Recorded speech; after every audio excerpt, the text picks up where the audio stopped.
ಈಗ painless delivery ಏನಾದರೂ ಯಾರಾದರೂ ಆಪ್ಟ್ ಮಾಡ್ಕೊಂಡು ಬಂದರು ಅಂದ್ಕೊಳ್ಳಿ, ಅವ್ರದ್ದು ಅದರಲ್ಲೇ ನಾರ್ಮಲ್ ಡೆಲಿವರಿ ಆಗುತ್ತಾ ಅಥವಾ ಆ ಒಂದು ಕೇಸಲ್ಲೂ ಕೂಡ ಸಿಸೇರಿಯನ್ಗೆ ಹೋಗುವಂಥ ಕೇಸಸ್ ಬರುತ್ತಾ? ನಾನು ನನ್ನ ಪೇಷಂಟ್ಸಿಗೆ ಅಥವಾ ನನ್ನ ಗರ್ಭಿಣಿ ತಾಯಂದರಿಗೆ ಹೇಳೋದೇನಂತಂದರೆ, ಪೇನ್ಲೆಸ್ ಎಪಿಡ್ಯೂರಲ್ ಪ್ರೊಸೀಜರ್ ಇದು ಪೇನನ್ನು ಹೋಗಿಸುವಂಥ ಒಂದು ವಿಧಾನ, ಅಂದರೆ ಪೇನ್ ಕಡಿಮೆ ಮಾಡೋ ಅಥವಾ ಪೇನ್ ಶಮನ ಮಾಡುವಂಥ ಒಂದು ವಿಧಾನ. ಬೆನ್ನು ಸ್ಟಾರ್ಟ್ ಆಗಿಬಿಡುತ್ತೆ ಆ ಇಂಜೆಕ್ಷನಿಂದ ಅನ್ನೋದು, ಅಥವಾ ಬೆನ್ನು ಹುರಿ ಲಂಬಾರ್ ಲಾಡೋಸಿಸ್ ಅಂತ ಆಗುತ್ತೆ. ಅಂದರೆ lumbar portion of the spinal vertebral column goes it gets ಮುಂದೆ ಬೆಂಡ್ ಆಗುತ್ತೆ ಈ ಥರ, because of growing uterus abdomen girth ಹೆಚ್ಚಾಗ್ತಿರೋದ್ರಿಂದ ಆ ವೇಟಿಗೋಸ್ಕರ ಅದು ಲಿಗಮೆಂಟ್ಸ್ ಎಲ್ಲ ಫುಲ್ ಆಗಿ ಮುಂದೆ ಬರುತ್ತೆ. ಆಮೇಲೆ ಯೂಶಲಿ ಇದನ್ನು ಅವಾಯ್ಡ್ ಮಾಡಬೇಕಂದ್ರೆ ಪೋಸ್ಟ್ ಡೆಲಿವರಿ ಅಲ್ಲಿನೂ ಮಸಲ್ಸು ಮತ್ತು ಲಿಗಮೆಂಟ್ಸು ಟಿಶ್ಯೂಸ್ ಇರುತ್ತೆ, ಇಲ್ಲಿನೂ ಮಸಲ್ಸ್ ಲಿಗಮೆಂಟ್ ಟಿಶ್ಯೂಸೇ ಇರುತ್ತೆ. ಆ ಇಂಜೆಕ್ಷನ್ ಮಾಡಿದ ಟ್ರ್ಯಾಕ್ಟು ಯೂಶಲಿ ಅದು ಪಿಯರ್ಸ್ ಮಾಡ್ಕೊಂಡು ಹೋಗಿರುತ್ತಲ್ಲ, ಅದು ಹೀಲ್ ಆಗೋಕ್ಕೆ usually 48 hours or 7 days heal ಆಗಬೇಕದು.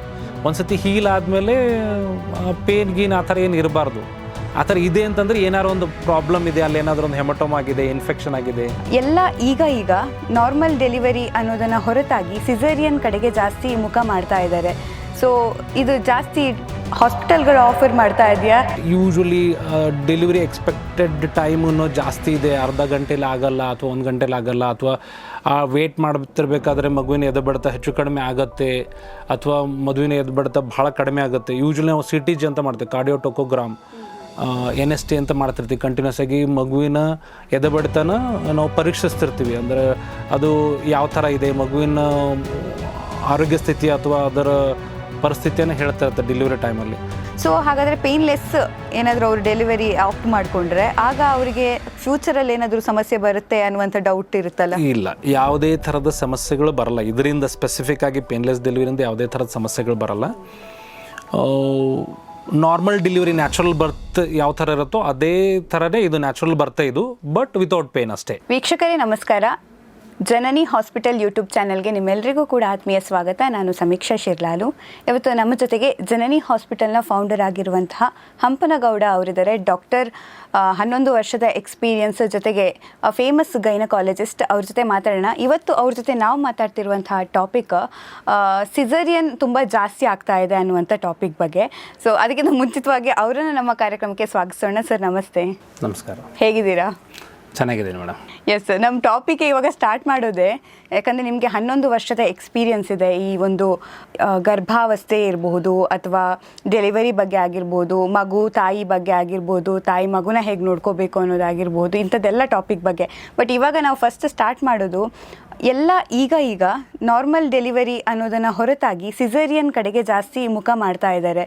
So ಇದು ಜಾಸ್ತಿ ಹಾಸ್ಪಿಟಲ್ಗಳು ಆಫರ್ ಮಾಡ್ತಾ ಇದೆಯಾ, ಈ ನಾರ್ಮಲ್ ಡೆಲಿವರಿ ಬೇಡ ಸಿಸೇರಿಯನ್ ಮಾಡಿ ಅಂತ? ಸೊ ಏನಿದು, ಯಾಕೆ ಈಗ ನಾರ್ಮಲ್ ಡೆಲಿವರಿ ಕಡಿಮೆ ಆಗ್ತಾ ಇದೆ, ಸಿಸೇರಿಯನ್ ಜಾಸ್ತಿ ಆಗ್ತಾ ಇದೆ? ನನ್ನ ಪ್ರಕಾರ ಆ ಥರ ನಾರ್ಮಲ್ ಡೆಲಿವರಿ ಕಡಿಮೆ ಆಗ್ತಿದೆ ಅಥವಾ ಸಿಸೇರಿಯನ್ ಜಾಸ್ತಿ ಆಗ್ತಿದೆ ಅಂತಲ್ಲ. ಅಂದರೆ ಸಿಸೇರಿಯನ್ ಮಾಡೋದು ಯಾವಾಗ ಗರ್ಭಿಣಿ ಸ್ತ್ರೀಯರ ಯಾವುದಾದ್ರೂ ಕಠಿಣ ಪರಿಸ್ಥಿತಿಗಳು, ಅಂದರೆ ಮಗು ಡೆಲಿವರಿಲಿ ತೊಂದರೆ ಆಗ್ತಿದೆ, ಮಗು ಸರಿಯಾಗಿ ಕೆಳಗಡೆ ಜರ್ದು ಬರ್ತಿಲ್ಲ, ಅಥವಾ ತಾಯಿಗೆ ಯಾವುದಾದ್ರೂ ಗರ್ಭಾವಸ್ಥೆಯಲ್ಲಿ ಯಾವುದಾದ್ರೂ ಹೈ ರಿಸ್ಕ್ ಫ್ಯಾಕ್ಟರ್ಸ್ಗಳಿದೆ, ಅಥವಾ ಈಗ BP ಇಂದ ಅವರಿಗೆ ಏನಾದರೂ ಫಿಟ್ಸ್ ಬರ್ತಿದೆ, ಅಥವಾ ಅವರಿಗೆ ಭಾಳ ಬ್ಲೀಡಿಂಗ್ ಆಗ್ತಿದೆ, ಅಥವಾ ಮಗುವಿನ ಎದೆಬಡಿತ ಹೆಚ್ಚು ಕಡಿಮೆ ಆಗಿ ಎದೆಬಡಿತ ಕಡಿಮೆ ಆಗ್ತಿದೆ, ಅಥವಾ ಮಗು ಒಳಗಡೆ ಮಿಕೋನಿಯಂ ಪಾಸ್ ಅಂತ ಹೇಳ್ತೀವಿ, ಅಂದರೆ ಒಳಗಡೆ ಮಿಕೋನಿಯಂ ಪಾಸ್ ಮಾಡಿ ಅದರಿಂದ ಮಿಕೋನಿಯಂ ಲೈಕರ್, ಮಿಕೋನಿಯಂ ಅಂದರೆ ಮಗು ಒಳಗಡೆ ಮೋಷನ್ ಪಾಸ್ ಮಾಡುತ್ತೆ. It is a maturity sign. ಮಗು ಯಾವಾಗ when it is in a stressful situation, ಪೂರಾ ಮೆಚೂರ್ ಇದ್ದ ಮಗು, ಅವಾಗ ಅದಕ್ಕೇನು ಅನಿಸುತ್ತೆ, ಅದು ಆಲ್ರೆಡಿ ನಾನು ಹೊರಗಡೆ ಬರ್ತಿದ್ದೀನಿ ಅಥವಾ ಸ್ಟ್ರೆಸ್ ಆದಾಗ, ಯೂಶ್ವಲಿ ಲೇಬರ್ ಸ್ಟ್ರೆಸ್ಸಿಗೆ ಕೆಲವೊಂದು ಸತಿ ಮಿಕೋನಿಯಂ ಪಾಸ್ ಮಾಡ್ತವೆ ಮಕ್ಕಳು. ಇಮಿಡಿಯೇಟಾಗಿ ಮಗು ಪಾಸ್ ಮಾಡಿದ್ಮೇಲೆ ಇಮಿಡಿಯೇಟಾಗಿ ಅರ್ಧ ಗಂಟೆ ಅಥವಾ 1 ಗಂಟೆಯಲ್ಲಿ ಮಗುವಿನ ಎದೆಬಡಿತ ಎಲ್ಲ ಸರಿಯಾಗಿದ್ದರೆ ನಾರ್ಮಲ್ಲು ಡೆಲಿವರಿ ಆಗಬಹುದು.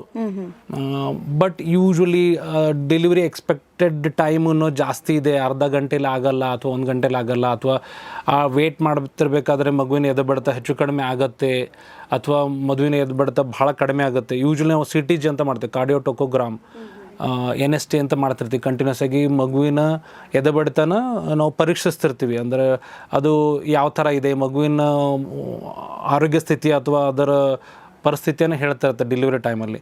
ಅದರಲ್ಲಿ ಏನಾದ್ರು ಡಿಕ್ಸಲರೇಷನ್ಸ್, ಯೂಶ್ವಲಿ ಲೇಟ್ ಡಿಕ್ಸಲರೇಷನ್ಸು ಆ ಥರ ಏನಾರೇ ಬರ್ತಿದ್ರೆ, ಸಿವಿಯರ್ ಬ್ರೆಡಿಕಾರ್ಡಿಯಾ, ಯೂಶ್ವಲಿ ಮಗುವಿನ ಹಾರ್ಟ್ ರೇಟ್ 120 160 ಇರಬೇಕು.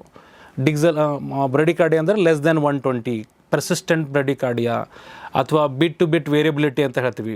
Usually beat to beat variability more than 5 beats per minute ಇರಬೇಕು. ಆ ಬಿಟ್ ಟು ಬಿಟ್ ವೇರಿಯಬಿಲಿಟಿ ಕಡಿಮೆ ಆಗ್ತಿದೆ, ಸ್ಟ್ರೇಟ್ ಲೈನ್ ಬರ್ತಿದೆ, ಆ ವೇರಿಯಬಿಲಿಟಿ ಇಲ್ಲ, ಮಗುವಿನ ಎದೆಬಡಿತ ಲೆಸ್ ದೆನ್ 120 ಇದೆ, ಅಥವಾ ಎಕ್ಸಲರೇಷನ್ಸ್ ಇರಬೇಕು, ವಿತ್ ಮೂಮೆಂಟ್ ಎಲ್ಲ ಮಗುವಿಂದು ಹಾರ್ಟ್ ರೇಟ್ ಹೆಚ್ಚಾಗುತ್ತೆ ಮತ್ತು ಕಡಿಮೆ ಮತ್ತು ಬೇಸ್ಲೈನಿಗೆ ಬರ್ತಾ ಇರುತ್ತೆ. ಆ ಬೇಸ್ಲೈನಿಗೆ ಬರ್ತಾ ಇಲ್ಲ, ಬೇಸ್ಲೈನಿಂದ ಕೆಳಗಡೆ ಹೋಗ್ತಾ ಇದೆ, ಆವಾಗ ಡಿಕ್ಸಲರೇಷನ್ಸ್ ಅಂತೀವಿ. ಲೇಟ್ ಡಿಕ್ಸಲರೇಷನ್ಸ್ ಆರ್ ಬ್ಯಾಡ್. ಅರ್ಲಿ ಡಿಕ್ಸಲರೇಷನ್ಸ್ ಯೂಶ್ವಲಿ ಕಾರ್ಡ್ ಕಂಪ್ರೆಷನಿಂದ ಆಗುತ್ತೆ, ಯೂಶ್ವಲಿ ಅವು ರಿಕವರ್ ಆಗುತ್ತವೆ. ಅರ್ಲಿ ಡಿಕ್ಸಲರೇಷನ್ ನಾವು ವೇಟ್ ಮಾಡ್ಬೋದು, ಬಟ್ ಲೇಟ್ ಡಿಕ್ಸಲರೇಷನ್ಸು, ಪರ್ಸಿಸ್ಟೆಂಟ್ ಡಿಕ್ಸಲರೇಷನ್ಸ್ ಅದಿದ್ದರೆ ವೇಟ್ ಮಾಡೋಕ್ಕಾಗಲ್ಲ, ಆವಾಗ ಸಿಸರಿನ್ ತೊಗೋಬೇಕಾಗತ್ತೆ. ಇದು ಆ್ಯಕ್ಚುಲಿ ಸಿಸರಿನ್ ಅಥವಾ ನಾರ್ಮಲ್ ಅನ್ನೋದು ಇದು ಒಂದು ತಾಯಿಯ ಮತ್ತು ಮಗುವಿನ ಆಗಿನ ಪರಿಸ್ಥಿತಿ ಮೇಲೆ ತೊಗೊಳ್ಬೇಕಾದಂಥ ಡಿಸಿಷನು. ಓಕೆ. ಬಟ್ ಯೂಶ್ವಲಿ ಈ ಜನರ ಮೈಂಡ್ಸೆಟ್ ಹೆಂಗೆ ಅಂದರೆ ಹಾಸ್ಪಿಟ್ಲಿಗೆ ಬಂದ ತಕ್ಷಣ ಸಿಸರಿನ್ ಅಂತ ಹೇಳ್ತಾರೆ, ಆ ಥರ ಇರಲ್ಲ. ಯೂಶ್ವಲಿ ಪ್ರತಿಯೊಂದು ಪ್ರೊಫೆಷ್ನಲ್ಲು ಕೆಲವೊಂದು ಅಪ್ಸ್ ಆ್ಯಂಡ್ ಡೌನ್ಸ್ ಅಂತ ಇರ್ತಾರೆ, ಕೆಲವೊಬ್ಬರು ಒಂದೊಂದು ಡಿಸಿಷನ್ಸ್ಗಳ ಮೇಲೆ ಹೋಗುತ್ತೆ. ಬಟ್ ನನ್ನ ಪ್ರಕಾರ ಇದು ಯಾರೇ ಜವಾಬ್ದಾರಿಯುತ, ಯಾರೇ ಒಬ್ಬರು ಗೈನಕಾಲಜಿಸ್ಟ್ ಅಥವಾ ಜವಾಬ್ದಾರಿಯುತ ಮೈಂಡ್ಸೆಟ್ ಇರೋಂಥ ಮತ್ತು ಪೊಸಿಷನ್ ಇರೋಂಥ ಯಾವುದೇ ಅಬ್ಸ್ಟ್ರಿಷನು ಈ ಥರ ಸಿಸರಿನ್ ಕಾಲನ್ನು ಈ ಥರ ಬೇಜವಾಬ್ದಾರಿ ಅಥವಾ ನಿಷ್ಕಾಳಜಿಯಿಂದ ತೊಗೊಳ್ಳಲ್ಲ. ಯೂಶ್ವಲಿ ರೋಗಿಯ ಪರಿಸ್ಥಿತಿನ ಪರೀಕ್ಷಿಸಿ, ಮಗುವಿನ ಪರಿಸ್ಥಿತಿಯನ್ನು ಪರೀಕ್ಷಿಸಿ ಅದರ ಮೇಲೆ ತೊಗೊಳ್ಳೋಂಥ ಡಿಸಿಷನು. ಸೊ ಅಂದರೆ ಈಗ ಮೇನ್ ಟಾಪಿಕ್ ಆಗ್ತಿರೋದು ಈಗಿನ 2026 ಅಂತ ನೋಡ್ತಾ ಬಂದರೆ ಮುಂಚೆಗಿಂತ ಈಗ ಜಾಸ್ತಿ ಸಿಸೇರಿಯನ್ ಆಗ್ತಾ ಇದೆ. ಇದು ಯಾವ ಕಾರಣಕ್ಕೆ ಆಗ್ತಿರಬಹುದು ಅಂತ? ಯಾಕಂದರೆ ನಾರ್ಮಲ್ ಡೆಲಿವರಿ ಆಗೋದು ಕಡಿಮೆ ಅನ್ನುವಂಥ ಮಾತು ಕೇಳಿ ಬರ್ತಾ ಇದೆ, ಮತ್ತು ಅದನ್ನು ತಡ್ಕೊಳ್ಳುವಂಥ ಶಕ್ತಿ ಇಲ್ಲ ಗರ್ಭಿಣಿಗೆ ಅನ್ನುವಂಥ ಮಾತುಗಳು. ಅಂದರೆ ತುಂಬ ಕನ್ಫ್ಯೂಷನ್ಸ್ ಇದೆ. ಯಾಕಿರ್ಬೋದು ಸಿಸೇರಿಯನ್ ಜಾಸ್ತಿ ಆಗ್ತಿದೆ? ಮೇ ಬಿ ಫುಡ್ ಸ್ಟೈಲ್ ಏನಾದರೂ ಪ್ರಾಬ್ಲಮ್ ಆಗಿ ಆಗ್ತಿರ್ಬೋದು ಜಾಸ್ತಿ ಸಿಸೇರಿಯನ್ ಅಂಥದ್ದು. ನಾರ್ಮಲ್ ಡೆಲಿವರಿ ಯಾರಿಗೆಲ್ಲ ಆಗುತ್ತೆ ಅವರೆಲ್ಲ ತುಂಬ ಹೆಲ್ದಿ ಅನ್ನುವಂಥ ಒಂದು ಕಾನ್ಸೆಪ್ಟ್ ಇದೆ. ಯಾರಿಗೆ ಸಿಸೇರಿಯನ್ ಆಗುತ್ತೆ ಅವರೆಲ್ಲ ಸ್ವಲ್ಪ ಹೆಲ್ದಿ ಇಲ್ಲ, ಅಂದರೆ ಇಷ್ಟೆಲ್ಲ ಮಿಸ್ಕಮ್ಯುನಿಕೇಷನ್ ಇದೆ. ಸೊ ನಿಜವಾಗ್ಲೂ ಇರೋದು ಏನು, ಯಾಕೆ ಆಗ್ತಿದೆ? ನನ್ನ ಪ್ರಕಾರ ಯೂಶ್ವಲಿ ಇದು ಕಾರಣ ಆ್ಯಂಕ್ಷಿಯಸ್ನೆಸ್ಸು, ಅನ್ಅವೇರ್ನೆಸ್ಸು, ಅಥವಾ ಕರೆಕ್ಟ್ ಇನ್ಫಾರ್ಮೇಷನ್ ಇಲ್ಲದೆ ಇರೋದು ಡೆಲಿವರಿಂಗ್ ಮದರ್ ಅಥವಾ ಗರ್ಭಿಣಿ ತಾಯಿಗೆ ಅಥವಾ ಅವ್ರ ಜೊತೆಗಿರೋ ಅವ್ರ ಹಸ್ಬೆಂಡ್ಗೆ ಅಥವಾ ಮನೆಯವರಿಗೆ ಡೆಲಿವರಿ ಪ್ರೋಸೆಸ್ ಬಗ್ಗೆ ಸರಿಯಾದ ಅವೇರ್ನೆಸ್ಸು, ಮಾಹಿತಿ ಸಿಗಲ್ಲ ಹಾಸ್ಪಿಟ್ಲಿಂದ ಅಥವಾ ಡಾಕ್ಟ್ರುಗಳಿಂದ, ಅಥವಾ ಯೂಶ್ವಲಿ ಒಬ್ಬರು ಕೌನ್ಸಲರ್ ಅಂತ ಇರಬೇಕು. ಅವರು ಅದನ್ನು ಸರಿಯಾದ ಪ್ರೊಸೆಸನ್ನು ಸರಿಯಾಗಿ ಅವರಿಗೆ ಯೂಶ್ವಲಿ ನಾನು ಪ್ರಾಕ್ಟೀಸಲ್ಲಿ ಏನು ಮಾಡ್ತೀನಿ ಅಂತ ಹೇಳ್ತೀನಿ. ಯೂಶ್ವಲಿ ನಾವು ನಮ್ಮ ಹಾಸ್ಪಿಟ್ಲಲ್ಲಿ ನಾನು ಪ್ರಾಕ್ಟೀಸಲ್ಲಿ ನನ್ನ ಹತ್ರ ಬುಕ್ಡ್ ಕೇಸಸ್ ಯಾರು ಇರುತ್ತೆ, ಬುಕ್ಡ್ ಕೇಸ್ ಅಂದರೆ ಯಾರು ನಮ್ಮ ಹತ್ರ ಅಟ್ಲೀಸ್ಟ್ ಒಂದು 3 to 4 ವಿಸಿಟ್ಸ್ ಬಂದಿರ್ತಾರೆ ಡೆಲಿವರಿಗಿಂತ ಮುಂಚೆ, at least 1 visit in each trimester. ಅಂದರೆ ಫಸ್ಟ್ 3 ತಿಂಗಳಲ್ಲಿ 1 ವಿಸಿಟು, ಸೆಕೆಂಡ್ 3 ತಿಂಗಳಲ್ಲಿ ಇನ್ನೊಂದು ವಿಸಿಟು, ಈ ಥರ ಅಟ್ಲೀಸ್ಟ್ 3 ಇಂದ 4 ವಿಸಿಟ್ ಬಂದಿದ್ದಾರೆ ಪ್ರತಿ ಹಂತದಲ್ಲಿ. ನಾವು ಪ್ರೆಗ್ನೆನ್ಸಿನ 3 ಭಾಗವಾಗಿ ಡಿವೈಡ್ ಮಾಡ್ತೀವಿ. First trimester, second trimester, third trimester ಅಂತ. ಫಸ್ಟ್ 3 ತಿಂಗಳು ಫಸ್ಟ್ ಟ್ರೈಮೆಸ್ಟರ್, ಸೆಕೆಂಡ್ 3 ಇಂದ 7 ತಿಂಗಳವರೆಗೂ ಸೆಕೆಂಡ್ ಟ್ರೈಮೆಸ್ಟರ್, ಮತ್ತು 8ನೇ ತಿಂಗಳು 7, 8, 9ನೇ ತಿಂಗಳು 3ನೇ ಟ್ರೈಮೆಸ್ಟರ್. ಸೊ ಅಟ್ಲೀಸ್ಟ್ ನಾವು ಪ್ರತಿ ಹಂತದಲ್ಲೂ ಅವ್ರು ನಮ್ಮ ಹತ್ರ ಬಂದಿರಬೇಕು, ಅವ್ರ ಆರೋಗ್ಯ ಪರಿಸ್ಥಿತಿ ಬಗ್ಗೆ ನಮಗೆ ಗೊತ್ತಿರಬೇಕು, ಅವ್ರಿಗೆ ಕೆಲವೊಂದು ರೊಟೀನ್ ಟೆಸ್ಟ್ಗಳಿರ್ತವೆ, ಅವೆಲ್ಲ ಟೆಸ್ಟ್ಗಳು ಆಗಿರಬೇಕು. ಒಂದು ಡೇಟಿಂಗ್ ಸ್ಕ್ಯಾನ್ ಅಂತ ಇರುತ್ತೆ 3 ತಿಂಗಳಲ್ಲಿ, ಡೇಟಿಂಗ್ ಸ್ಕ್ಯಾನು, ಅನಾಮಲಿ ಸ್ಕ್ಯಾನು, ಈ ಥರ ಅವರು ಪ್ರಾಪರಾಗಿ ಅವ್ರದ್ದು ಹೆಲ್ತ್ ಚೆಕಪ್ಸ್ ಎಲ್ಲ ಆಗಿದ್ದರೆ ಆ ಥರ ಬುಕ್ಡ್ ಕೇಸಸ್ಗಳಿಗೆ ನಾವು ಯೂಶ್ವಲಿ 36 ವೀಕ್ಸ್ ಅಂದರೆ 9 ತಿಂಗಳು ಬಂದಾಗ ಅವ್ರ ಜೊತೆ ನಾವು ಒಂದು ಫಾರ್ಮಲ್ ಒಂದು ಡಿಸ್ಕಷನ್ ಆಗುತ್ತೆ. ಅವರು ಹಸ್ಬೆಂಡು, ಅವರು ಮತ್ತು ಅವ್ರು ಯಾರ್ಯಾರು ಮನೆಯವ್ರು ಯಾರ್ಯಾರು ಅದರಲ್ಲಿ ಇನ್ವಾಲ್ವ್ ಇರ್ತಾರೋ ಎಲ್ಲರೂ ಕೂತ್ಕೊಂಡು ಅವರು ಡೆಲಿವರಿ ಪ್ರೊಸೆಸ್ ಅಂದರೆ ಏನು ಅಂತ ಮೊದಲು ಗರ್ಭಿಣಿ ತಾಯಿಗೆ ತಿಳಿಸಿ ಹೇಳ್ತೀವಿ. ಯಾವ ಥರ ಇರುತ್ತೆ ಪೇನ್, ಡೆಲಿವರಿ ಪೇನ್ ಅಂದರೆ ಯಾವ ಥರ ಇರುತ್ತೆ ಅಂತ ಅವ್ರಿಗೆ ಮೊದಲು ಮನವರಿಕೆ ಮಾಡಿಕೊಡ್ತೀವಿ. ಎಷ್ಟು ಸಿವಿಯರಿಟಿ ಇರುತ್ತೆ ಮತ್ತು ಯಾವ ಥರ ಹೆಚ್ಚಾಗುತ್ತೆ ಪೇನ್ಗಳು, ಆಮೇಲೆ ಅವರಿಗೆ ಅದು ಎಷ್ಟು ಅವರ್ಸದ್ದು ಇರುತ್ತೆ, ಈ ಥರ ಅವ್ರಿಗೆ ಎಜುಕೇಟ್ ಮಾಡ್ತೀವಿ ಡೆಲಿವರಿ ಪ್ರೊಸೆಸ್ ಅಂದರೆ ಏನು ಅಂತ. ಆಮೇಲೆ ಡೆಲಿವರಿಗೋಸ್ಕರ ಎಷ್ಟು ಮೆಥಡ್ಗಳಿದೆ, ನಮ್ಮ ಹತ್ರ ಏನೇನು ಚಾಯ್ಸಸ್ ಇದೆ, ಅವ್ರ ಹತ್ರ ಏನೇನು ಚೂಸ್ ಮಾಡೋ. ನಾವು ಯೂಶ್ವಲಿ ಒಂದು ನ್ಯಾಚುರಲ್ ಬರ್ತಾನೆ ನಾರ್ಮಲ್ ಡೆಲಿವರಿ, ಅದು ಅವ್ರ ಪೇನ್ ಬಂದಾಗ ಬರ್ತಾರೆ, ಅವ್ರದ್ದು ಗರ್ಭಾವಸ್ಥೆ ಮತ್ತು ಗರ್ಭಾಶಯದ ಇದನ್ನು ಅಸೆಸ್ ಮಾಡ್ತೀವಿ, ಎಷ್ಟು ದಾರಿ ಆಗಿದೆ, ಅದು ಎಷ್ಟು ಕೆಳಗಡೆ ಇದೆ ಮಗು ಅಂತ. ಅದೊಂದು. ಎರಡನೇದು ನಾವು ಎಪಿಡ್ಯೂರಲ್ ಪೇನ್ಲೆಸ್ ಡೆಲಿವರಿನ ಆಫರ್ ಮಾಡ್ತೀವಿ ಅವರಿಗೆ. ಯೂಶ್ವಲಿ ಕೆಲವೊಬ್ಬರಿಗೆ ಈ ಪೇನನ್ನು ತಡ್ಕೊಳಕ್ಕಾಗಲ್ಲ. ಪೇನ್ ತಡ್ಕೊಳ್ಳೋ ಕ್ಷಮತೆ ಪ್ರತಿಯೊಬ್ಬ ಮಹಿಳೆಗೂ ಬೇರೆ ಬೇರೆ ಇರುತ್ತೆ. ಪೇನ್ ಸೆನ್ಸೇಷನ್ ಸಬ್ಜೆಕ್ಟು, ಪೇನ್ ತಡ್ಕೊಳ್ಳೋ ಶಕ್ತಿ ಸಬ್ಜೆಕ್ಟು. ಕೆಲವೊಬ್ರು ಸಣ್ಣ ಪಿಂಚಿಂಗು ಪೇನ್ ಅನಿಸ್ಬೋದು, ಕೆಲವೊಬ್ರಿಗೆ ಹೊಡೆದ್ರೂ ಪೇನ್ ಆಗಲಿಕ್ಕಿಲ್ಲ. ಬಟ್ ಪೇನ್ ಅನ್ನೋದು ಒಂದು ಅನ್ಪ್ಲೆಸೆಂಟ್ ಎಕ್ಸ್ಪೀರಿಯೆನ್ಸು. ಯಾರಿಗೂ ಪೇನ್ ಎಕ್ಸ್ಪೀರಿಯೆನ್ಸ್ ಮಾಡಬೇಕು ಅಂತ ಯಾರಿಗೂ ಇರೋಲ್ಲ. ಪೇನ್ ತಡ್ಕೋಬೇಕಂತ ಅಥವಾ ಪೇನ್ ತೊಗೋಬೇಕು ಅನ್ನೋದು ಯಾರ ಆಸೆನೂ ಇರೋಂಗಿಲ್ಲ, ಯಾರಿಗೂ ಪೇನ್ ಬೇಕಾಗಿಲ್ಲ. ಬಟ್ ಒಂದೇನಂತಂದ್ರೆ delivery is a painful process, ಅದು ಫಿಸಿಯಾಲಜಿಕಲ್ ನೇಚರ್, ಅದು ಪೇನಿಂದನೇ ಡೆಲಿವರಿ ಆಗೋದು. ಹೌದು. ಬಟ್ ಆದ್ರೆ ಇದನ್ನು ಪೇನ್ ಎಲ್ಲದಕ್ಕೂ ಪೇನ್ಲೆಸ್ ಅಂದರೆ ಒಂದು ಸರ್ಜರಿ ಮಾಡಬೇಕಾದ್ರೆ ಪೇನ್ ತೆಗಿತೀವಿ ಅನಸ್ತೇಷ ಕೊಟ್ಟು, ಅಥವಾ ಮತ್ತೊಂದು ಎಲ್ಲದಕ್ಕೂ ಒಂದೊಂದು ಮೆಥಡ್ ಹೆಂಗೆ ಇಂಪ್ರೂವೈಸ್ ಆಗಿದೆ, ಅದೇ ರೀತಿ ಎಪಿಡ್ಯೂರಲ್ ಲೇಬರ್ ಅಥವಾ ಪೇನ್ಲೆಸ್ ಡೆಲಿವರಿ ಅಂತ ಮಾಡ್ತೀವಿ ನಾವು. ಪೇನ್ಲೆಸ್ ಡೆಲಿವರಿ ಅಂತ ಹಂಗಂದ್ರೆ ನೋವು ರಹಿತವಾಗಿ ಹೆರಿಗೆ ಆಗಬಹುದು, ಹೆರಿಗೆ ಆಗುತ್ತೆ. ಓಕೆ. ನೋವು ರಹಿತ ಹೆರಿಗೆ ಅಂದರೆ ಹೇಗೆ ಅಂತಂದ್ರೆ ಅವರಿಗೆ ಒಂದು ಎಪಿಡ್ಯೂರಲ್ ಕ್ಯಾಥೆಟರ್ ಅಂತ ಅಳವಡಿಸ್ತೀವಿ ಅವರು ಬೆನ್ನು ಹುರಿಯಲ್ಲಿ. ಅದರಿಂದ ನಾವು ಅಟ್ ಸ್ಪೆಸಿಫಿಕ್ ಇಂಟರ್ವಲ್ಸಲ್ಲಿ ಬೇಸ್ಡ್ ಆನ್ ದ ಪೇಷಂಟ್ ಅವರು ಪೇನ್ ಎಷ್ಟು ಎಕ್ಸ್ಪೀರಿಯನ್ಸ್ ಮಾಡ್ತಾರೆ ಅದರ ಮೇಲೆ ಯೂಶಲಿ ನಾವು ಡೋಸಸ್ ಕೊಡ್ತಾ ಹೋಗ್ತೀವಿ. They are very low dose mixtures of anaesthetics ಮತ್ತು ಒಪಿಯಾಯ್ಡ್ಸ್ ಇರುತ್ತೆ, ಲೋ ಡೋಸ್ ಮಿಕ್ಸ್ಚರ್ಸ್. ಯೂಶಲಿ ಇದರಿಂದ ತಾಯಿಗಾಗಲಿ ಅಥವಾ ಮಗುವಿಗಾಗಲಿ ಯಾವುದೇ ರೀತಿ ಅಡ್ಡ ಪರಿಣಾಮಗಳು ಅಥವಾ ಏನೇ ಸೈಡ್ ಎಫೆಕ್ಟ್ಗಳು ಇರೋದಿಲ್ಲ. ಆಕ್ಚುಲಿ ಈ ಟಾಪಿಕ್ ಬಗ್ಗೆ ನಾನು ಮಾತಾಡೋಕ್ಕಿಂತ ಮುಂಚೆ ನೀವು ಹೇಳಿದ್ರಿ ಪೇನ್ಲೆಸ್ ಅಂತ. ನೀವು ಹೇಳಿದಾಗೆ ಹೆರಿಗೆ ನೋವು ಅಂದರೆ ಅದು ನಾನು ಕೇಳಿರೋದು ಎಷ್ಟೋ ಮೂಳೆಗಳ ಮುರಿತ ಆಗುವಷ್ಟು ನೋವಾಗುತ್ತಂತೆ. ಅದಕ್ಕೆಲ್ಲ ರೆಡಿ ಆಗ್ತಾನೆ ಬಂದಿರ್ತಾರೆ. ಆ್ಯಂಡ್ ಕೆಲವು ಅಮ್ಮಂದಿರೆಲ್ಲ ಹೇಗೆ ತಯಾರು ಮಾಡಿರ್ತಾರೆ ಮಕ್ಕಳನ್ನಂದರೆ ಪೀರಿಯಡ್ಸ್ ಪೇಯ್ನ್ ಅದರ ಎಕ್ಸ್ಪೀರಿಯನ್ಸ್ಗೋಸ್ಕರನೇ ಬರೋದು ಅಂತ. ಅಂದರೆ ನಿಮ್ಗೆ ಈಗಲೇ ಎಕ್ಸ್ಪೀರಿಯನ್ಸ್ ಆದರೆ ಆಮೇಲೆ ಸ್ವಲ್ಪ ಗೊತ್ತಾಗುತ್ತೆ ಅನ್ನೋದು. ಇಂಥ ಒಂದು ಹಿನ್ನೆಲೆ ಇರುವಂತಹ ಪೇಯ್ನ್ ಅದು. ಅಂದರೆ ಅದು ಬಿಟ್ಟೇ ಹೋಗಲ್ಲ, ಪೇಯ್ನ್ ನಾರ್ಮಲ್ ಅಂತ ಅಂದ್ಕೊಂಡಿದ್ದಾರೆ. ಆಕ್ಚುಲಿ ಅದು ಅಬ್ನಾರ್ಮಲ್ ಪೇನ್ ಇದ್ರೆ ಅಂದ್ರೆ ಅಬ್ನಾರ್ಮಲ್ ಅಂತಲ್ಲ, ಅದು ನೇಚರ್, ಅದು ಪ್ರಕೃತಿ ನಿಯಮ. ಅಂದ್ರೆ ಇದು ಮಹಿಳೆಯರ ಮನಸ್ಸಲ್ಲಿ ಸಿನ್ಸ್ ಏಜಸ್ ಎಷ್ಟೋ ವರ್ಷಗಳಿಂದ ಅವ್ರ ಅಜ್ಜಿ ಅವ್ರ ಮುತ್ತಜ್ಜಿ ಈ ತರ ಎಲ್ಲ ತಲಾಂತರವಾಗಿ ಅವ್ರ ತಲೆಯಲ್ಲಿ ಒಂದು ಏನು ಫಿಕ್ಸ್ ಆಗಿಬಿಟ್ಟಿದೆ ಅಂತಂದ್ರೆ ಪೇನ್ ತಡ್ಕೊಂಡು ಅಥವಾ ಪೇನ್ ಆಗಿ ಡೆಲಿವರಿ ಆದ್ರೆ ಅದೊಂದು ತಾಯಿ ಭಾಗ್ಯ ಅಥವಾ ಒಂದು ಕಂಪ್ಲೀಟ್ ಮದರ್ಹುಡ್ ಫೀಲಿಂಗ್ ಬರೋದು. ಪೇನ್ ಆಗಿ ಡೆಲಿವರಿ ಆದ್ರೆ ಮದರ್ಹುಡ್ ಫೀಲಿಂಗ್ ಅನ್ನೋದು ಒಂದಿಷ್ಟು ಮಹಿಳೆಯರಲ್ಲಿ ಇರುತ್ತೆ. ಅಲ್ಲ, ಆಲ್ಮೋಸ್ಟ್ ಅದೇ ಇರೋದೇ ಅದು. ಯಾಕಂದ್ರೆ ನೀನ್ ನೋವು ತಿನ್ಬೇಕು, ಅದು ನೋವು ಇರುತ್ತೆ, ಅದೇ ಫೈನಲ್ ಅನ್ನೋದು. ಅದನ್ನ ದಾಟಿ ಬಂದ್ರೆ ನೀನ್ ಗೆದ್ದೆ ಅನ್ನೋ ರೇಂಜ್. ಆದ್ರೆ ಅದೇ ಜನನೇ ಅದೇ ಅಜ್ಜಿಗಳೇ ಹೇಳ್ತಾರೆ ಅಂದ್ರೆ ಡೆಲಿವರಿ ಅನ್ನೋದು, ಹೆರಿಗೆ ಅನ್ನೋದು ಒಂದು ಪುನರ್ಜನ್ಮ. ಹೌದು ಹೌದು. ಇದು ಪ್ರತಿಯೊಬ್ಬ ಮನೆಯಲ್ಲೂ ಇದು ಪುನರ್ಜನ್ಮ. ಅದರ ಅರ್ಥ ಏನು ಅಂದರೂ ನಿಜವಾಗ್ಲೂ ಅವ್ರು ಆಲ್ಮೋಸ್ಟ್ ಸತ್ತು ಹುಟ್ಟುತ್ತಾರೆ ಅನ್ನೋ ಪುನರ್ಜನ್ಮ. ಅದನ್ನು ಸತ್ತ ಮೇಲೆ ಹುಟ್ಟಿದರೆ ಪುನರ್ಜನ್ಮ. ಅಂದ್ರೆ ಅಷ್ಟು ನೋವಾಗುತ್ತೆ ಅವರಿಗೆ. ಅಂದ್ರೆ ನೀವು ಹೇಳಿದ್ರಲ್ಲ ಈಗ ಎಷ್ಟೋ ಮೂಳೆಗಳು ಒಂದೇ ಸತಿಗೆ ಮುರಿದಾಗ ಆಗೋ ಪೇನು, ಮೂಳೆ ಮುರಿದ ಪೇನು ಭಾಳ ಅತಿ ಅಂತಲೇ ಕನ್ಸಿಡರ್ ಆಗೋದು. ಎಷ್ಟೋ ಒಂದು 8-10 ಮೂಳೆಗೆ ಒಂದೇ ಸತಿ ಮುರಿದಾಗ ಆಗುವಷ್ಟು ಪೇನ್ ಅವರಿಗೆ ಆಗ್ತದೆ. ಅಂದ್ರೆ ಎಷ್ಟು ಪೇನ್ ತಡ್ಕೋತಾರೆ. ಮತ್ತು ಅದನ್ನು ಅಷ್ಟು ಪೇನ್ ತಡ್ಕೊಳ್ಳೋ ಅವಶ್ಯಕತೆ ಇದೆಯಾ?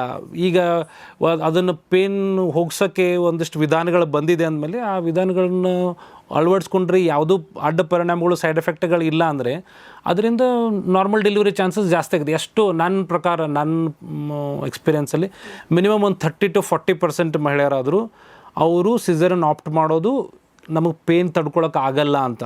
ಕೆಲವೊಬ್ಬರು ಮೈಂಡ್ಸೆಟ್ ಹೆಂಗೆ, ನಮಗೆ ಪೇನ್ ತಡ್ಕೊಳಕ್ಕೆ ಆಗೋದೇ ಇಲ್ಲ, ಅವ್ರು ಮೊದಲೇ ಪ್ರೀ ಕನ್ಸೀವ್ಡ್, ಅವರು ನಾವು ತಡ್ಕೊಳ್ಳೋದೇ ಇಲ್ಲ, ನಾನು ಡೈರೆಕ್ಟ್ ಸಿಸೇರಿಯನ್ ಅಂತಾನೆ ಚೂಸ್ ಮಾಡ್ಕೊಂಡೇ ಬಿಡ್ತಾರೆ ಅವರು. ಇನ್ನು ಒಂದು 30% ಜನ ಪೇನ್ ತಡ್ಕೊಳ್ತಾರೆ. ಅವ್ರು there will be in dilemma, confusion.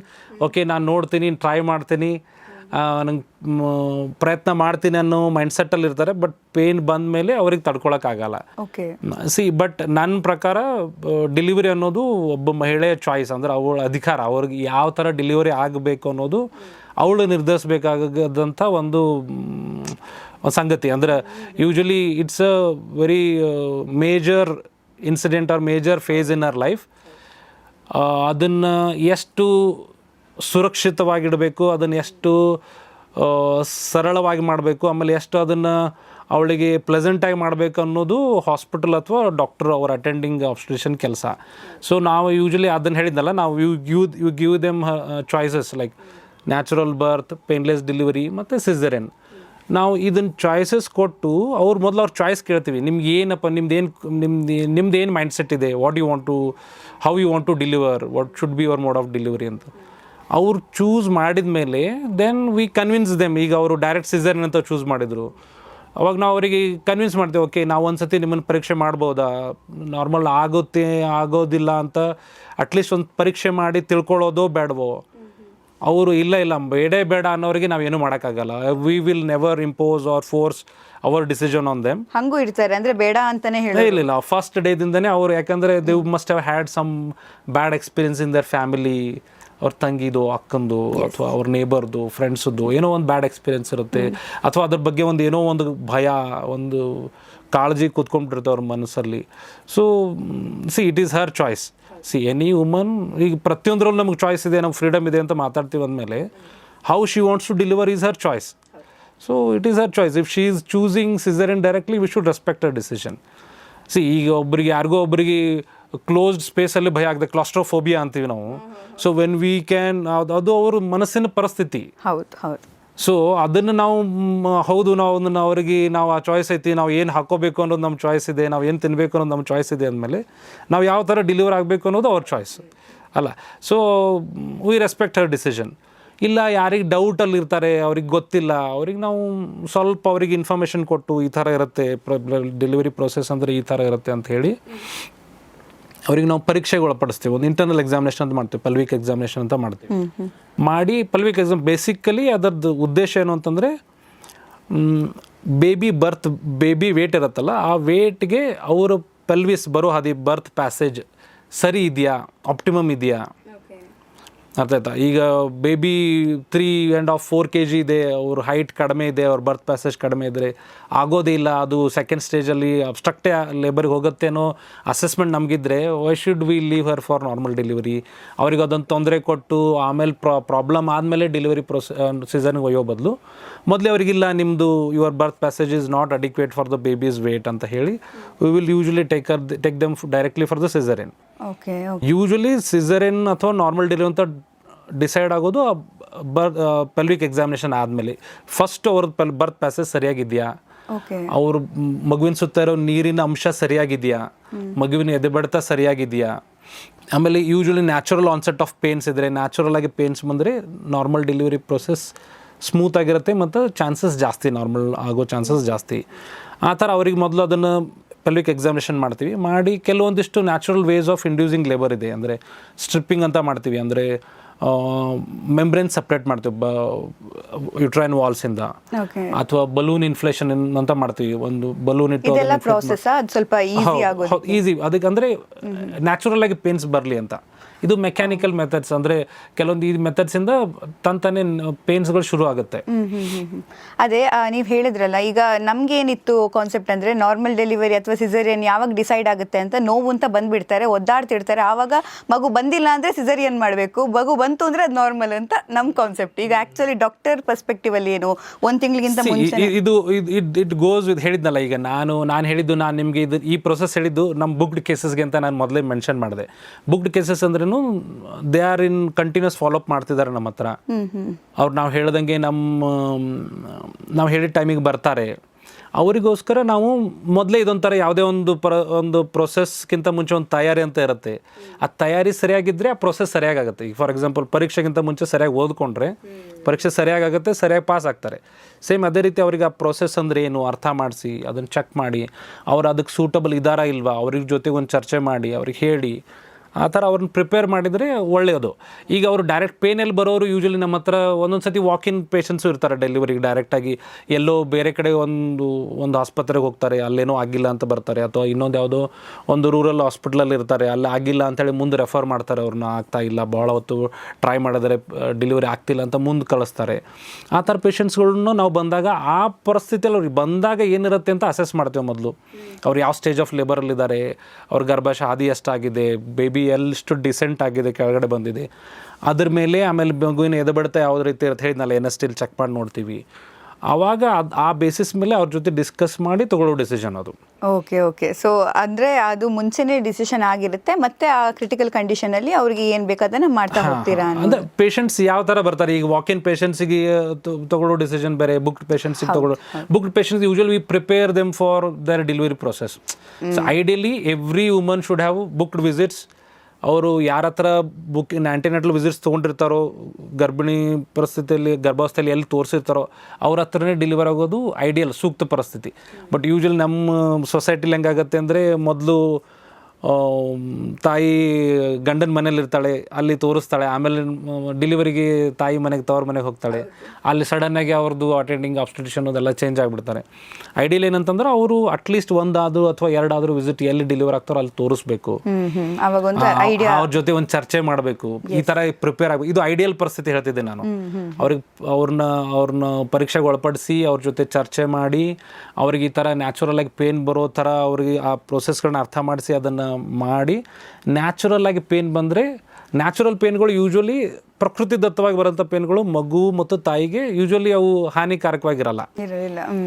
ಇದು ಬಿಟ್ಟು ಇನ್ನೊಂದು ನಾವು ಲೇಬರ್ ಇಂಡಕ್ಷನ್ ಪ್ರೊಸೆಸ್ ಅಂತ ಹೇಳ್ತೀವಿ. ಈಗ ಕೆಲವೊಂದು ಸತಿ 40 ವೀಕ್ಸ್ ಆದ್ರೂ ಡೇಟ್ EDD ಎಕ್ಸ್ಪೆಕ್ಟೆಡ್ ಡೇಟ್ ಮುಗಿದ್ರೂ ಪೇನೇ ಬರ್ತಿಲ್ಲ, ಪೇನೇ ಇಲ್ಲ ಅವರಿಗೆ. ಆವಾಗ ಕೆಲವೊಂದು ಸತಿ ನಾವು ಕೆಲವೊಂದು ಫಾರ್ಮಕಲಾಜಿಕಲ್ ಮೀನ್ಸ್ ಇರುತ್ತೆ. ಕೆಲವೊಂದು ಸತಿ ಜೆಲ್ ಅಂತ ಹಾಕ್ತೀವಿ, ಪ್ರೊಸ್ಟಾಡಿನ್ ಜೆಲ್ ಅಂತ ಹಾಕ್ತೀವಿ, ಅಥವಾ ಆಕ್ಸಿಟೋಸಿನ್ ಅಂತ ಇಂಜೆಕ್ಷನ್ ಇರುತ್ತೆ. ಆ ಥರ ಅವ್ರನ್ನ ಹಾಕಿ ನಾವು ಪೇನ್ಗಳನ್ನ ಸೃಷ್ಟಿ ಮಾಡ್ತೇವೆ. ಆ ಇಂಜೆಕ್ಷನ್ ಹಾಕಿ ಪೇನ್ ಬರೋ ಹಾಗೆ ಮಾಡಿ ಆಮೇಲೆ ಲೇಬರ್ ಪ್ರೊಸೆಸನ್ನು ಶುರು ಮಾಡ್ತೀವಿ. ಬಟ್ ಯೂಶ್ವಲಿ ಕೆಲವೊಂದು ಸತಿ ಈ ಥರ ಪೇನ್ ಬರೋ ಇಂಜೆಕ್ಷನ್ ಅಥವಾ ಈ ಥರ ಹಾಕಿದಾಗ ಕೆಲವೊಂದು ಸತಿ ಬೇಬಿ ಡಿಸ್ಟ್ರೆಸ್ ಆಗೋ ಸಾಧ್ಯತೆಗಳು ಇರ್ತವೆ. ಅದನ್ನೆಲ್ಲ ಅವ್ರಿಗೆ ಮೊದಲೇ ತಿಳಿ ಹೇಳಿ ಅವ್ರ ಕನ್ಸೆಂಟ್ ತೊಗೊಂಡು ಅದಾದ್ಮೇಲೆ ಮಾಡುವಂಥದ್ದು.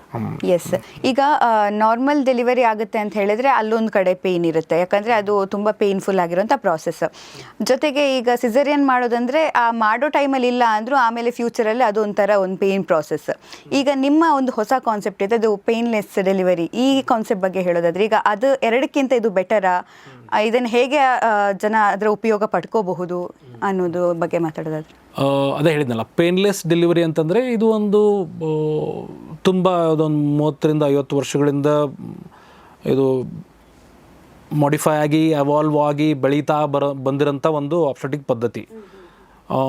ಇದನ್ನು ಎಪಿಡ್ಯೂರಲ್ ಲೇಬರ್ ಅಂತ ಕರಿತೀವಿ. ಅದು ಬೇಸಿಕಲಿ ಎಪಿಡ್ಯೂರಲ್ ಲೇಬರ್ ಅಂತಂದ್ರೇ ಎಪಿಡ್ಯೂರಲ್ ಸ್ಪೇಸಲ್ಲಿ ಹೇಳಿದ್ನಲ್ಲ, ಹುರಿಯಲ್ಲಿರೋ ಎಪಿಡ್ಯೂರಲ್ ಸ್ಪೇಸಲ್ಲಿ ಒಂದು ಎಪಿಡ್ಯೂರಲ್ ಕ್ಯಾಥೆಟರ್ನ ಅಳವಡಿಕೆ ಮಾಡಿ ಅದರಲ್ಲಿ ಸ್ಪೆಸಿಫಿಕ್ ಇಂಟರ್ವಲ್ಸಲ್ಲಿ ನಾವು ಇಂಜೆಕ್ಷನ್ಸ್ ಕೊಡ್ತಾ ಹೋಗ್ತೀವಿ.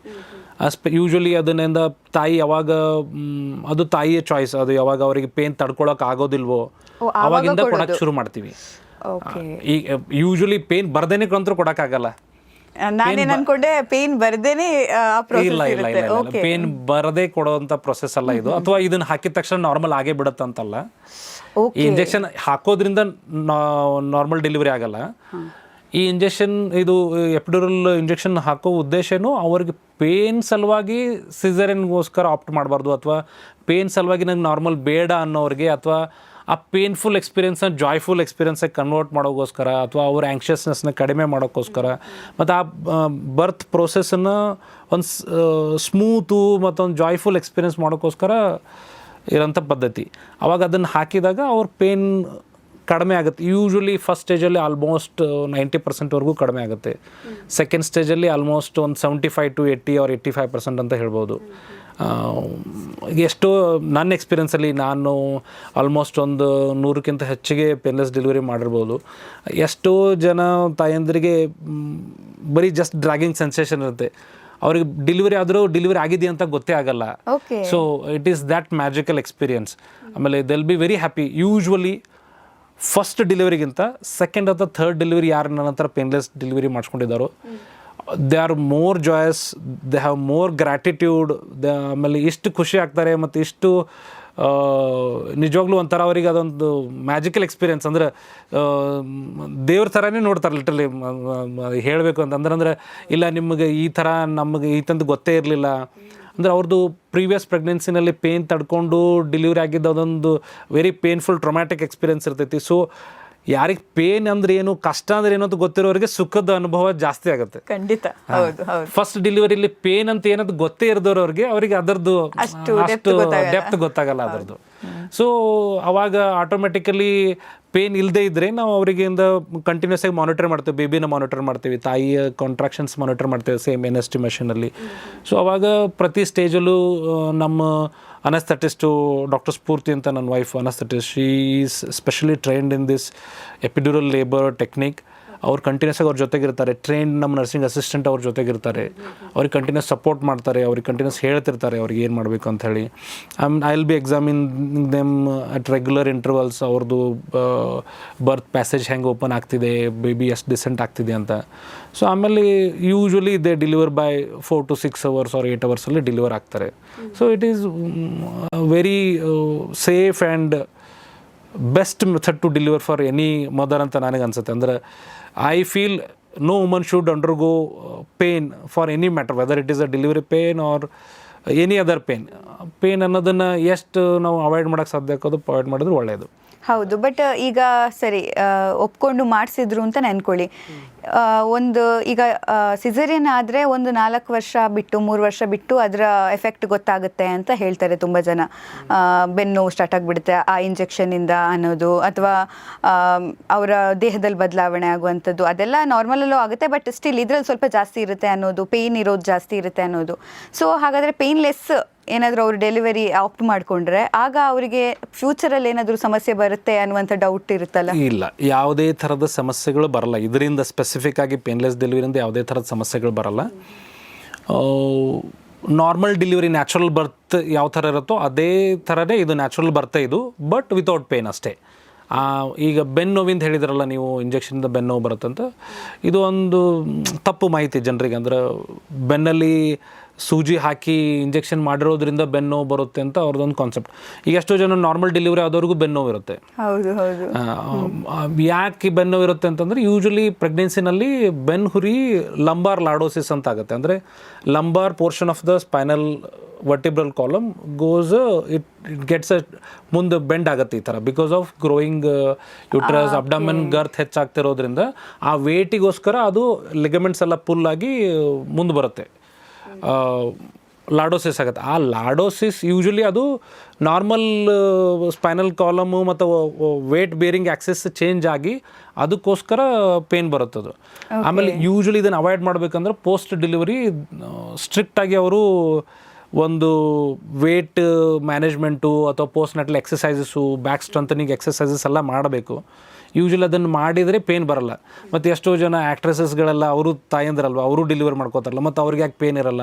ಅವರೆಲ್ಲ ಸ್ಟಂಟ್ ಎಲ್ಲ ಮಾಡ್ತಾರೆ, ಡ್ಯಾನ್ಸ್ ಎಲ್ಲ ಮಾಡ್ತಾರೆ, ಮತ್ತು ಪೇನ್ ಇದ್ರೆ ಹೆಂಗೆ ಸ್ಟಂಟು ಡ್ಯಾನ್ಸ್ ಮಾಡ್ತಾರೆ ಅವರು?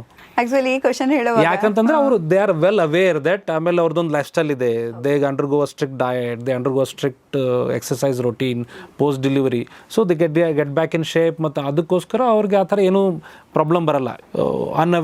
ಅವೇರ್ನೆಸ್ ಕಡಿಮೆ ಇರೋಂಥ ಜನ ಯಾರು ಇದನ್ನು ಮಾಡ್ಕೊಳ್ಳಲ್ಲ, ಅವ್ರಿಗೋಸ್ಕರ ಈ ಪೇನ್ ಬರುತ್ತೆ. ಅದನ್ನು ಅವರು ಯೂಶಲಿ ಬ್ಲೇಮ್ ಯಾರ ಮೇಲೆ ಹಾಕ್ಬೋದು, ಅದು ಇಂಜೆಕ್ಷನ್ ಮೇಲೆ ಹಾಕ್ಬೋದು. 100% ಅದೇ. ಯಾಕಂದ್ರೆ ನಾರ್ಮಲಿ ಸಿಸೇರಿಯನ್ ಆಗುವಾಗ ಫುಲ್ ಬೆಂಡ್ ಮಾಡ್ತಾರಂತೆ, ಫುಲ್ ಬೆಂಡ್ ಮಾಡುವಾಗಲೇ ನೋವಾಗುತ್ತಂತೆ, ಆಮೇಲೆ ಬೆಂಡ್ ಮಾಡಿಬಿಟ್ಟು ಇಂಜೆಕ್ಷನ್ ಕೊಡ್ತಾರಂತೆ, ಅದರಿಂದ ಆಮೇಲೆ ಅದು ಕಂಪ್ಲೀಟ್ ಪೇಯ್ನ್ ಅಂತೆ. ಇಂಥದ್ದೆಲ್ಲ ರೂಮರ್ಸ್ ಕೇಳಿರೋದು. ಪಾಪ ಇಂಥ ಹಲವಾರು ರೂಮರ್ಸ್ಗಳು ನಿಮ್ಮ ಹತ್ರ ಬಂದಿದ್ದು ಯಾವುದು, ಮತ್ತು ನೀವು ಅದಕ್ಕೆ ಸಜೆಷನ್ ಕೊಟ್ಟಿದ್ದು ಯಾವುದು? ಯಾಕಂದರೆ ಇದು ನಂದು ಬೇಸಿಕ್ ರೂಮರ್ಸ್, ನಂಗೆ ಗೊತ್ತಿರೋದು. ಇಲ್ಲ, ಇದು basic and very basic suspicion, doubt, query. ಇದು ಪ್ರತಿಯೊಬ್ಬರಿಗೂ ಎಷ್ಟೋ ಜನ ಸಿಸೇರಿಯನ್ ಬೇಡ ಅನ್ನೋಕ್ಕೆ ರೀಸನು ಇದೊಂದು. ಅಂದರೆ ಆ್ಯಕ್ಚುಲಿ ಅವ್ರಿಗೆ ಸಿಸೇರಿಯನ್ ಮಾಡಬೇಕು, ಯಾಕಂದರೆ ಅವ್ರದ್ದು ಆ ಪರಿಸ್ಥಿತಿ ಆ ಥರ ಇರುತ್ತೆ, ಬಟ್ ಅವರು ಸಿಸೇರಿಯನ್ಗೆ ರೆಡಿ ಇರಲ್ಲ. ಕಾರಣ ಏನು? ಸ್ಪೈನಲ್ ಇಂಜೆಕ್ಷನ್ ಕೊಡ್ತಾರೆ, ಬೆನ್ನಲ್ಲಿ ಇಂಜೆಕ್ಷನ್ ಕೊಡ್ತಾರೆ ಅಂತ. ಬಟ್ ಅವ್ರಿಗೆ ನಾವು ತಿಳಿ ಹೇಳ್ತೀವಿ, this is what we tell them, ನಿಮ್ದು ಇದು ಇದರಿಂದ ಆಗ್ತಾರೆ, ಇಂಜೆಕ್ಷನಿಂದ ಆಗೋದಲ್ಲ. ಆ ಥರ ಇಂಜೆಕ್ಷನಿಂದ ಏನಾದರೂ ಪೇನ್ ಉಳ್ಕೊಳ್ಳೋದೇ ಆದರೆ ಆ ಥರ ಈಗ ಡೆಲ್ಟಾಡ್ ಕೈಗೆ ಇಂಜೆಕ್ಷನ್ ಮಾಡ್ಕೋತಾರೆ, ಗ್ಲೂಟಿಲ್ ಅಂದರೆ ಅವರು ಬಟಕ್ಸ್ಗೆ ಇಂಜೆಕ್ಷನ್ ಮಾಡ್ಕೋತಾರೆ. ಅದನ್ನು ಅದರ ನೀಡಲ್ಕಿಂತನೂ ಇದು 26 ಗೇಜ್ ಇರುತ್ತೆ. 26 ಗೇಜ್ ಅಂದ್ರೆ ಇನ್ನೂ ಥಿನ್ ಇರುತ್ತೆ ಇದು ನೀಡಲ್ ಸೈಜು. ಓಕೆ. ಅಲ್ಲಿನೂ ಮಸಲ್ಸು ಮತ್ತು ಲಿಗಮೆಂಟ್ಸು ಟಿಶ್ಯೂಸೇ ಇರುತ್ತೆ, ಇಲ್ಲಿನೂ ಮಸಲ್ಸ್ ಲಿಗಮೆಂಟ್ ಟಿಶ್ಯೂಸೇ ಇರುತ್ತೆ. ಆ ಇಂಜೆಕ್ಷನ್ ಮಾಡಿದ ಟ್ರ್ಯಾಕ್ಟು ಯೂಶ್ವಲಿ ಅದು ಪಿಯರ್ಸ್ ಮಾಡ್ಕೊಂಡು ಹೋಗಿರುತ್ತಲ್ಲ, ಅದು ಹೀಲ್ ಆಗೋಕ್ಕೆ usually 48 hours or 7 days heal ಆಗಬೇಕದು. ಒಂದು ಸತಿ ಹೀಲ್ ಆದಮೇಲೆ ಪೇನ್ ಗೀನ್ ಆ ಥರ ಏನು ಇರಬಾರ್ದು. ಆ ಥರ ಇದೆ ಅಂತಂದ್ರೆ ಏನಾದ್ರು ಒಂದು ಪ್ರಾಬ್ಲಮ್ ಇದೆ, ಅಲ್ಲಿ ಏನಾದರೂ ಒಂದು ಹೆಮಟೋಮ್ ಆಗಿದೆ, ಇನ್ಫೆಕ್ಷನ್ ಆಗಿದೆ, ಓಕೆ, ಆ ಥರ ಇದ್ರೆ ಮಾತ್ರ ಅದು ಸಮಸ್ಯೆ. ಇಲ್ಲ ಅಂತಂದ್ರೆ ಯೂಶ್ವಲಿ ಆ ಥರ ಪೇನ್ ಉಳ್ಕೊಳ್ಳೋಕೆ ಸಾಧ್ಯನೇ ಇಲ್ಲ. ಓಕೆ.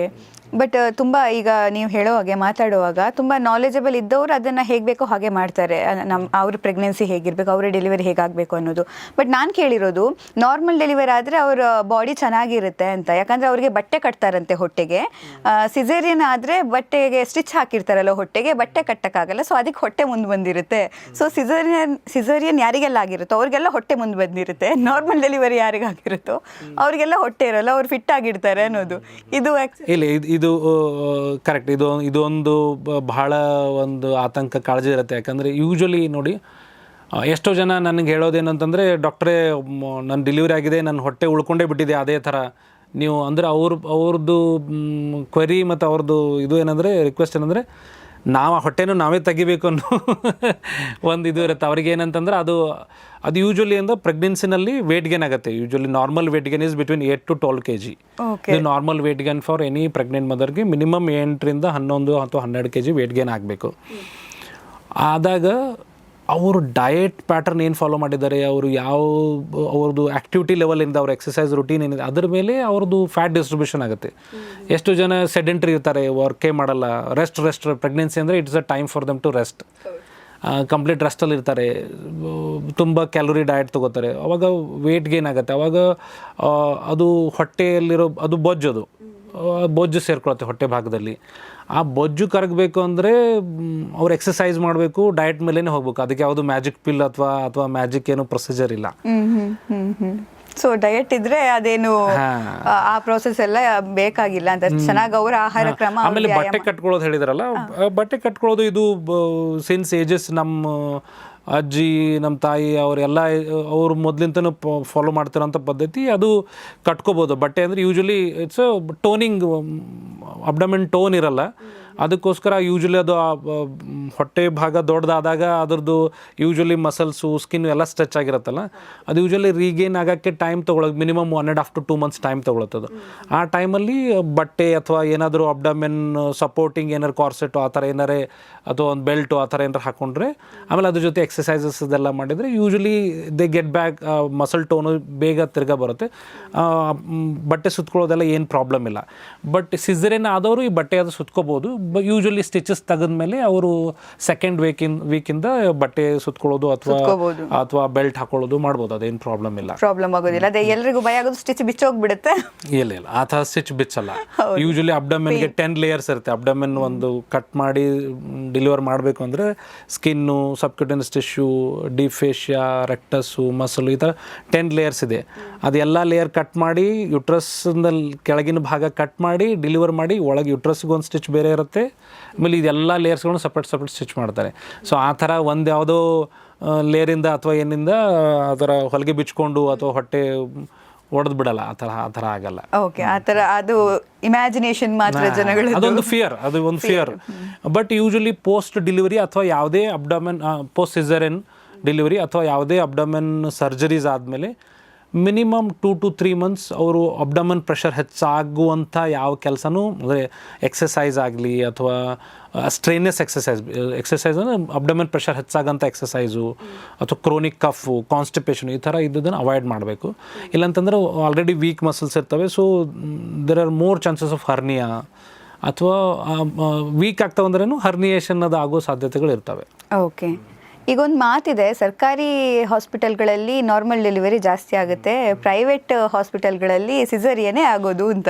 ಈಗ ನೋಡಿ, ಈಗ ಸರ್ಕಾರಿ ಹಾಸ್ಪಿಟಲ್ಗಳಲ್ಲಿ ನಾರ್ಮಲ್ ಡೆಲಿವರಿ ಜಾಸ್ತಿ, ಇಲ್ಲಿ ಅದೊಂದು ಜನರಲ್ ನೋಷನ್ ಇದೆ. ಬಟ್ ಅದು ಯಾವ ಥರ ಡಿಸೈಡ್ ಮಾಡ್ತಾರೆ ಅಂದರೆ, ಈಗ ನೋಡಿ ಸರ್ಕಾರಿ ಡೆಲಿವರಿಲಿ ಅಲ್ಲಿ ಸರ್ಕಾರಿ ಹಾಸ್ಪಿಟಲ್ ನಂಬರ್ ಆಫ್ ಡೆಲಿವರೀಸ್ ಜಾಸ್ತಿ ಇರುತ್ತೆ. ಈಗ for example around per month 1000, 1500, 2000 deliveries ಆಗುತ್ತೆ. ಹೌದು. ಅದರ ಪ್ರಪೋರ್ಷನೇಟ್ ಸಿಸೇರಿಯನ್ ರೇಟ್ಸ್ ತೆಗೆದ್ರೆ ಅದು ಮತ್ತು private hospital usually may be private hospital ಒಂದು 10-15% ಜಾಸ್ತಿ. World wide accepted caesarean rate is between 5 to 15%. ಯಾವುದೇ ಒಂದು 100 ಜನ ಮಹಿಳೆಯರು ಅಥವಾ ಗರ್ಭಿಣಿ ಮಹಿಳೆಯರು ನಾರ್ಮಲ್ ಡೆಲಿವರಿಗೋಸ್ಕರ ಟ್ರಯಲ್ ಕೊಡ್ತಿದ್ರೆ 5ರಿಂದ 15% ಸಿಸೇರಿಯನ್ ಆಗೋ ಸಾಧ್ಯತೆ ಇರುತ್ತೆ.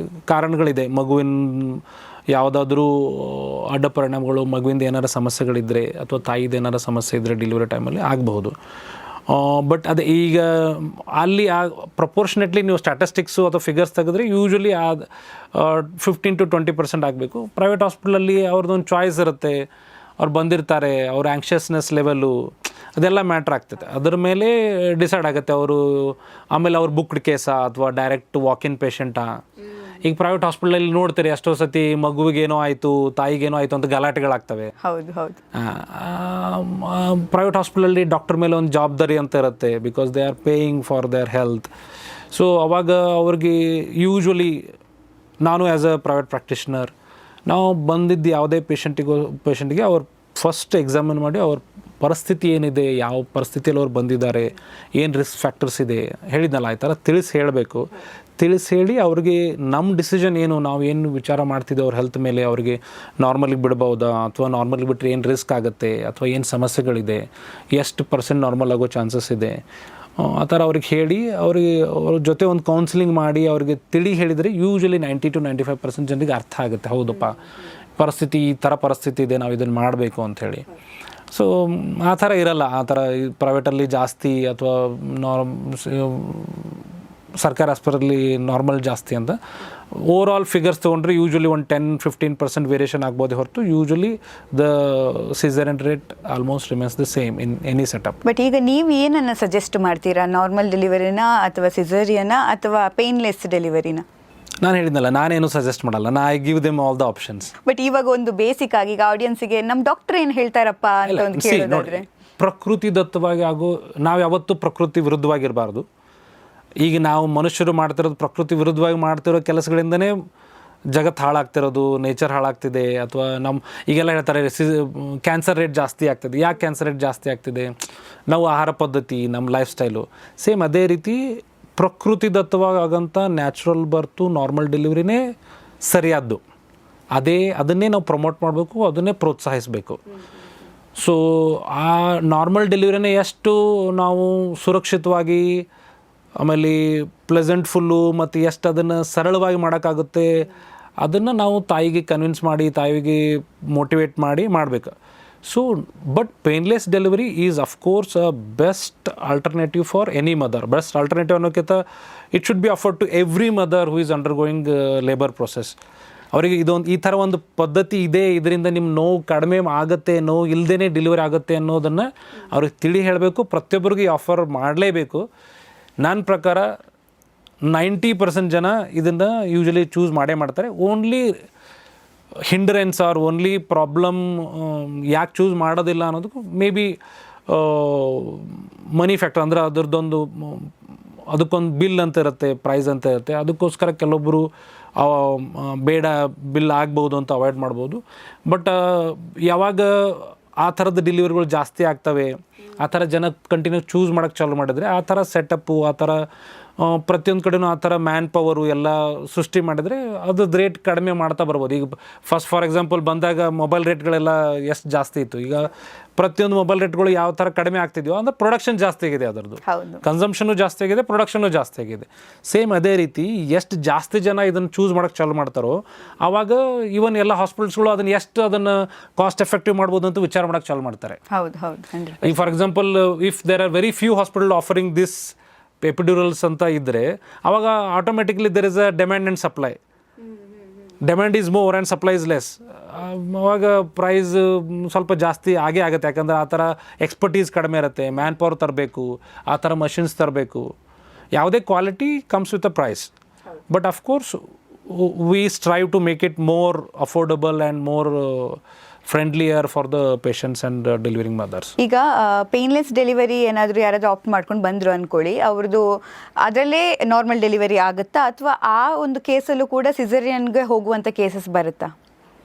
ಇದು ಬಹಳ ಕರೆಕ್ಟಾಗಿ ಕೇಳಿದ್ರಿ ಈ ಪ್ರಶ್ನೆನ. ತುಂಬ ಜನರಿಗೆ ಈ ಕ್ವಶನ್ನು ಅಥವಾ ಈ ಡೌಟ್ ಇರುತ್ತೆ. ನಾನು ನನ್ನ ಪೇಷಂಟ್ಸಿಗೆ ಅಥವಾ ನನ್ನ ಗರ್ಭಿಣಿ ತಾಯಂದರಿಗೆ ಹೇಳೋದೇನಂತಂದರೆ, ಪೇನ್ಲೆಸ್ ಎಪಿಡ್ಯೂರಲ್ ಪ್ರೊಸೀಜರ್ ಇದು ಪೇನನ್ನು ಹೋಗಿಸುವಂಥ ಒಂದು ವಿಧಾನ, ಅಂದರೆ ಪೇನ್ ಕಡಿಮೆ ಮಾಡೋ ಅಥವಾ ಪೇನ್ ಶಮನ ಮಾಡೋವಂಥ ಒಂದು ವಿಧಾನ. ಇದರಿಂದ ನಾರ್ಮಲ್ ಆಗಲ್ಲ. ಈ ಪೇನ್ಲೆಸ್ ಡೆಲಿವರಿ ಅಥವಾ ಎಪಿಡ್ಯೂರಲ್ ಇಂಜೆಕ್ಷನಿಂದ ನಾರ್ಮಲ್ ಆಗಲ್ಲ. ಇದು ಅವ್ರ ಪೇನ್ ಕಡಿಮೆ ಮಾಡೋಂಥ ಒಂದು ವಿಧಾನ. ಯಾರಿಗೆ ಪೇನಿಂದ ನಾನು ಪೇನ್ ತಡ್ಕೊಳ್ಳಲ್ಲ ಅಂತ ನಾನು ಸಿಸರ್ ಮಾಡಿಸ್ಕೊತೀನಿ ಅಥವಾ ನಾರ್ಮಲ್ ಬೇಡ ಅನ್ನೋರಿಗೆ ಇದು ಒಂದು ಬೆಸ್ಟ್ ಚಾಯ್ಸ್. ಬಟ್ ಇದರಲ್ಲಿ ಸಿಸರಿನ್ ರೇಟು ನಾರ್ಮಲ್ ಡೆಲಿವರಿಗೆ ಬಿಟ್ಟಂಥವ್ರಿಗೆ, ಈಗ ಪೇನ್ಲೆಸ್ ಡೆಲಿವರಿ ತೊಗೊಳ್ದೆ ನಾರ್ಮಲ್ ಪೇನ್ ತೊಗೊಂಡು ಡೆಲಿವರ್ ಆಗೋರಿಗೂ ಮತ್ತು ಪೇನ್ಲೆಸ್ ಡೆಲಿವರಲ್ಲಿ ಸಿಸರಿನ್ ರೇಟ್ ಸೇಮ್ ಇರುತ್ತೆ. ಫಾರ್ ಎಕ್ಸಾಂಪಲ್, ನಾವು usually what we do in our practice, ನಾವು ಆ ತಾಯಂದಿರಿಗೆ ನಾವು ಮೊದಲೇ ಚೆಕ್ ಮಾಡಿ ವಿ ಚೂಸ್ ಪೇಷಂಟ್ಸ್, ಅಂದರೆ ವಿ ಚೂಸ್ ಡೆಲಿವರಿಂಗ್ ಮದರ್ಸ್, ಅಂದರೆ ಯಾರ್ದು ಬರ್ತ್ ಪ್ಯಾಸೇಜ್ ಚೆನ್ನಾಗಿದೆ, ಯಾರ್ದು ಬೇಬಿ ವೇಟು ಆ ಬರ್ತ್ ಪ್ಯಾಸೇಜಿಗೆ ಆಪ್ಟಿಮಮ್ ಇದೆ, ಬೇರೆ ಯಾವುದೋ ಹೈ ರಿಸ್ಕ್ ಫ್ಯಾಕ್ಟರ್ಸ್ಗಳಿಲ್ಲ, ಅದಕ್ಕೊಂದು ಕ್ರೈಟೀರಿಯಾಗಳಿದೆ. ಅದನ್ನೆಲ್ಲ ಯಾರು ಮೀಟ್ ಮಾಡ್ತಾರೆ ಅವ್ರಿಗೆ ನಾವು ಇದನ್ನು ಆಫರ್ ಮಾಡ್ತೇವೆ. ಅವಾಗ ನಾರ್ಮಲ್ ಡೆಲಿವರೀಸ್ ಜಾಸ್ತಿ ಆಗ್ತವೆ. ಯೂಶ್ವಲಿ ನಮ್ಮ ಸೆಟಪ್ಪಲ್ಲಿ ಹೇಳಿದ್ನಲ್ಲ 100ಕ್ಕಿಂತ ಹೆಚ್ಚು ಡೆಲಿವರಿ ಮಾಡೋದು, ಅದರಲ್ಲಿ ಒಂದೇ ಒಂದು ಸಿಸರಿನ್ ಕನ್ವರ್ಟ್ ಆಗಿದ್ದು. ದಟ್ ಟು ಬಿಕಾಸ್ ಬೇಬಿ ಕಂಡೀಷನ್ನಿಗೋಸ್ಕರ, ಅಂದರೆ ಬೇಬಿ ಮಿಕೋನಿಯಮ್ ಪಾಸ್ ಮಾಡ್ತು. ಆಲ್ಮೋಸ್ಟ್ ಇನ್ನೊಂದು ಹಾಫ್ ಆನ್ ಅವರಲ್ಲಿ ಬೇಬಿ ಡೆಲಿವರ್ ಆಗ್ಬೋದಿತ್ತು. But the parents, relatives, they were bit anxious. ಈಗ ಯಾವುದೇ ಒಂದು ಪ್ರೋಸೆಸ್ ಆದಾಗ ಇದು ಡೆಲಿವರಿ ಒಂದು ಡೈನಾಮಿಕ್ ಪ್ರೋಸೆಸ್, ಅರ್ಥ ಆಯ್ತಲ್ಲ. ಮಗು ಹೊಟ್ಟೆಯಿಂದ ಬರ್ತ್ ಪ್ಯಾಸೇಜ್ ದಾಟಿ ಹೊರಗಡೆ ಬರಬೇಕು. ಅದು ಹೇಳಿದ್ನಲ್ಲ 6ರಿಂದ 8 ಅಥವಾ 10 ತಾಸು. ಅಂದರೆ ಅದರಲ್ಲಿ ಕೆಲವೊಂದು ಸತಿ ಬೇಬಿ ಪ್ರಾಬ್ಲಮ್ಸ್ಗಳು ಸೃಷ್ಟಿ ಆಗ್ಬೋದು, ಅಥವಾ ತಾಯಿದೇನಾದರೂ ಪ್ರಾಬ್ಲಮ್ಸ್ಗಳು ಬರ್ಬೋದು. ಆ ಪ್ರಾಬ್ಲಮ್ಸ್ಗಳು ಮಧ್ಯದನ್ನು ನಾವು ಕಂಟಿನ್ಯೂಸ್ ಆಗಿ ಟೈಮ್ ಟು ಟೈಮ್ ಅವರಿಗೆ, ರಿಲೇಟಿವ್ಸ್ಗೆ, ಹಸ್ಬೆಂಡಿಗೆ, ಅವರಿಗೆ ನಾವು ಹೇಳ್ತಾ ಇರ್ತೀವಿ ಈ ಥರ ಪ್ರಾಬ್ಲಮ್ ಇದೆ, ಅದಕ್ಕೆ ನಾವು ಈ ಥರ ಟ್ರೀಟ್ಮೆಂಟ್ ಮಾಡ್ತಿದ್ದೀವಿ, ಈ ಥರ ಟ್ರೀಟ್ಮೆಂಟ್ ಮಾಡಿದ್ಮೇಲೂ ಈ ಥರ ಸಮಸ್ಯೆ ಬರಬಹುದು. ಸೊ ಅವ್ರಿಗೆ ನಾವು ಏನಂತ ಎಕ್ಸ್ಪ್ಲೈನ್ ಮಾಡಿದ್ವಿ ಅಂದರೆ, ಮಿಕೋನಿಯಮ್ ಪಾಸ್ ಮಾಡಿದೆ ಮಗು, ಯೂಶ್ವಲಿ ಒಂದು 60 to 70% ಮಗು ಚೆನ್ನಾಗಿರುತ್ತೆ. ಬಟ್ ಬೈ ಚಾನ್ಸ್ ಅದಕ್ಕೇನಾರು ಡಿಸ್ಟ್ರೆಸ್ ಇದ್ದರೆ ಅದಕ್ಕೆ ಪಿಡಿಯಾಟ್ರಿಷನ್ ನೋಡಿ ಅದಕ್ಕೆ ಟ್ರೀಟ್ಮೆಂಟ್ ಕೊಡ್ತಾರೆ, ಅಥವಾ NICU ಅಡ್ಮಿಷನ್ ಬೇಕಾಗ್ಬೋದು. But they are not ready for, ಇಲ್ಲ ನಮ್ಮ ಮಗು NICUಗೆ ಹೋಗಬಾರ್ದು, ಏನೂ ಸಮಸ್ಯೆ ಆಗಬಾರ್ದು, ನಮಗೆ 1% ರಿಸ್ಕ್ ತೊಗೊಳಕ್ಕೆ ರೆಡಿ ಇಲ್ಲ, ಈ ಥರ ಮೈಂಡ್ಸೆಟ್ಟಲ್ಲಿದ್ದರೆ ಅವಾಗ ನಾವು ಅಫ್ಕೋರ್ಸ್ ಅವಾಗ ಅವರು ಇಲ್ಲ ನಮಗೆ ಸಿಸರಿನ್ ಮಾಡಿಬಿಡಿ ಅಂತಂದ್ರೆ ಮಾಡಬೇಕಾಗತ್ತೆ. ಓಕೆ ಆವಾಗಲೂ ಆ ಥರ ಅವ್ರು ಹೇಳ್ತಾರೆ. ಅಂದರೆ ನೀವು ಆ ಆಪ್ಷನ್ ಕೂಡ ಕೊಟ್ಟಿರ್ತೀವಿ. ಹೌದು, 100%. ಹೇಳಿದ್ನಲ್ಲ, ಯಾವುದೇ ಟ್ರೀಟ್ಮೆಂಟ್ ಆಗಲಿ ಈಗ modern day medicine R modern day treatment is consent is must. Patient consent ಭಾಳ ಇಂಪಾರ್ಟೆಂಟ್. ಅಂದರೆ ಪೇಷಂಟ್ ಚೂಸ್ ಮಾಡುತ್ತೆ. ಅವ್ರಿಗೆ ನಾವು ಹೇಳಿದ್ನಲ್ಲ, ಈ ಥರ ನಾವು ನಮ್ಮ ಟ್ರೀಟ್ಮೆಂಟ್ ಆಪ್ಷನ್ಸ್ ಏನಿದೆ ಅಂತ ನಾವು ಅವ್ರಿಗೆ ಕೊಡಬೇಕು. ಆ ಆಪ್ಷನ್ಸ್ಗಳಲ್ಲಿ ಪ್ರತಿ ಆಪ್ಷನ್ಸದ್ದು ಪ್ರೋಸ್ ಆ್ಯಂಡ್ ಕಾನ್ಸ್ ಏನಂತ ಹೇಳಬೇಕು, ಅದ್ರ ಮೇಲೆ ಅವ್ರು ಚೂಸ್ ಮಾಡಬೇಕು. ಅದೇ ಥರ ಇರೋದು. ಹೇಳಿದ್ನಲ್ಲ, ಈಗ ಡೆಲಿವರಿ ಪ್ರೊಸೆಸ್ಸಲ್ಲಿ ಏನೇ ಸಮಸ್ಯೆ ಆಗಿದ್ದನ್ನು ಹೇಳಬೇಕಲ್ಲ ಅವರಿಗೆ. ಅಫ್ಕೋರ್ಸ್ ಅವರಿಗೆ ಅದನ್ನು ಅವರು ಹೇಳಿದಾಗ ಅವ್ರು ಅದನ್ನು ಏನು ಚೂಸ್ ಮಾಡ್ತಾರೋ ಅದ್ರ ಪ್ರಕಾರ ಅವ್ರ ಡಿಸಿಷನ್ ರೆಸ್ಪೆಕ್ಟ್ ಮಾಡಬೇಕು, ಅದೇ ಥರ ಮಾಡಬೇಕು. ಸೊ ಆ ಥರ ಅವರ ಡಿಸಿಷನ್ಗೆ ಮೇನ್ ಇಂಪಾರ್ಟೆನ್ಸ್ ಕೊಡೋದು. ಹೌದು 100%. ಎಸ್ ಸರ್, ಈಗ ಒಂದ್ಸಲ ಸಿಸೇರಿಯನ್ ಆಗುತ್ತೆ, ಆಮೇಲೆ ನೆಕ್ಸ್ಟ್ ಬೇಬಿಗೂ ಕೂಡ ಸಿಸೇರಿಯನ್ನೇ ಮಾಡಬೇಕಾ ಅಥವಾ ನಾರ್ಮಲ್ ಡೆಲಿವರಿ ಆಗುತ್ತಾ? ಇದು ಭಾಳ ಅಪ್ರೋಪ್ರಿಯೇಟ್ ಕ್ವಶನು. ಯೂಶ್ವಲಿ ಇದು ಎಲ್ಲರಿಗೂ ಮನಸ್ಸಲ್ಲಿ ಬರುತ್ತೆ. ಮತ್ತು ಎಷ್ಟೋ ತಾಯಂದಿರು ನಮ್ಗೆ ಮೊದಲೊಂದು ಸಿಸೇರಿಯನ್ ಆಗಿದೆ, ನಾರ್ಮಲ್ ಬೇಕು ಅನ್ನೋ ಆಸೆ ಇರೋ ಎಷ್ಟೋ ಜನ ತಾಯಂದಿರು ಇರ್ತಾರೆ. ಒಂದು ಸತಿ ಸಿಸೇರಿಯನ್ ಆದರೆ ನಾರ್ಮಲ್ ಆಗಬಹುದು. ಇದಕ್ಕೆ ನಾವು ವೆಜಾನಲ್ ಬರ್ತ್ ಆಫ್ಟರ್ ಸಿ ಸೆಕ್ಷನ್ ಅಂತ ವಿ ಬ್ಯಾಕ್ ಅಂತ ಕರಿತೀವಿ. ಓಕೆ, ವಿ ಬ್ಯಾಕ್ಗೋಸ್ಕರ ಕೆಲವೊಂದು ಕ್ರೈಟೀರಿಯಾಗಳಿದೆ.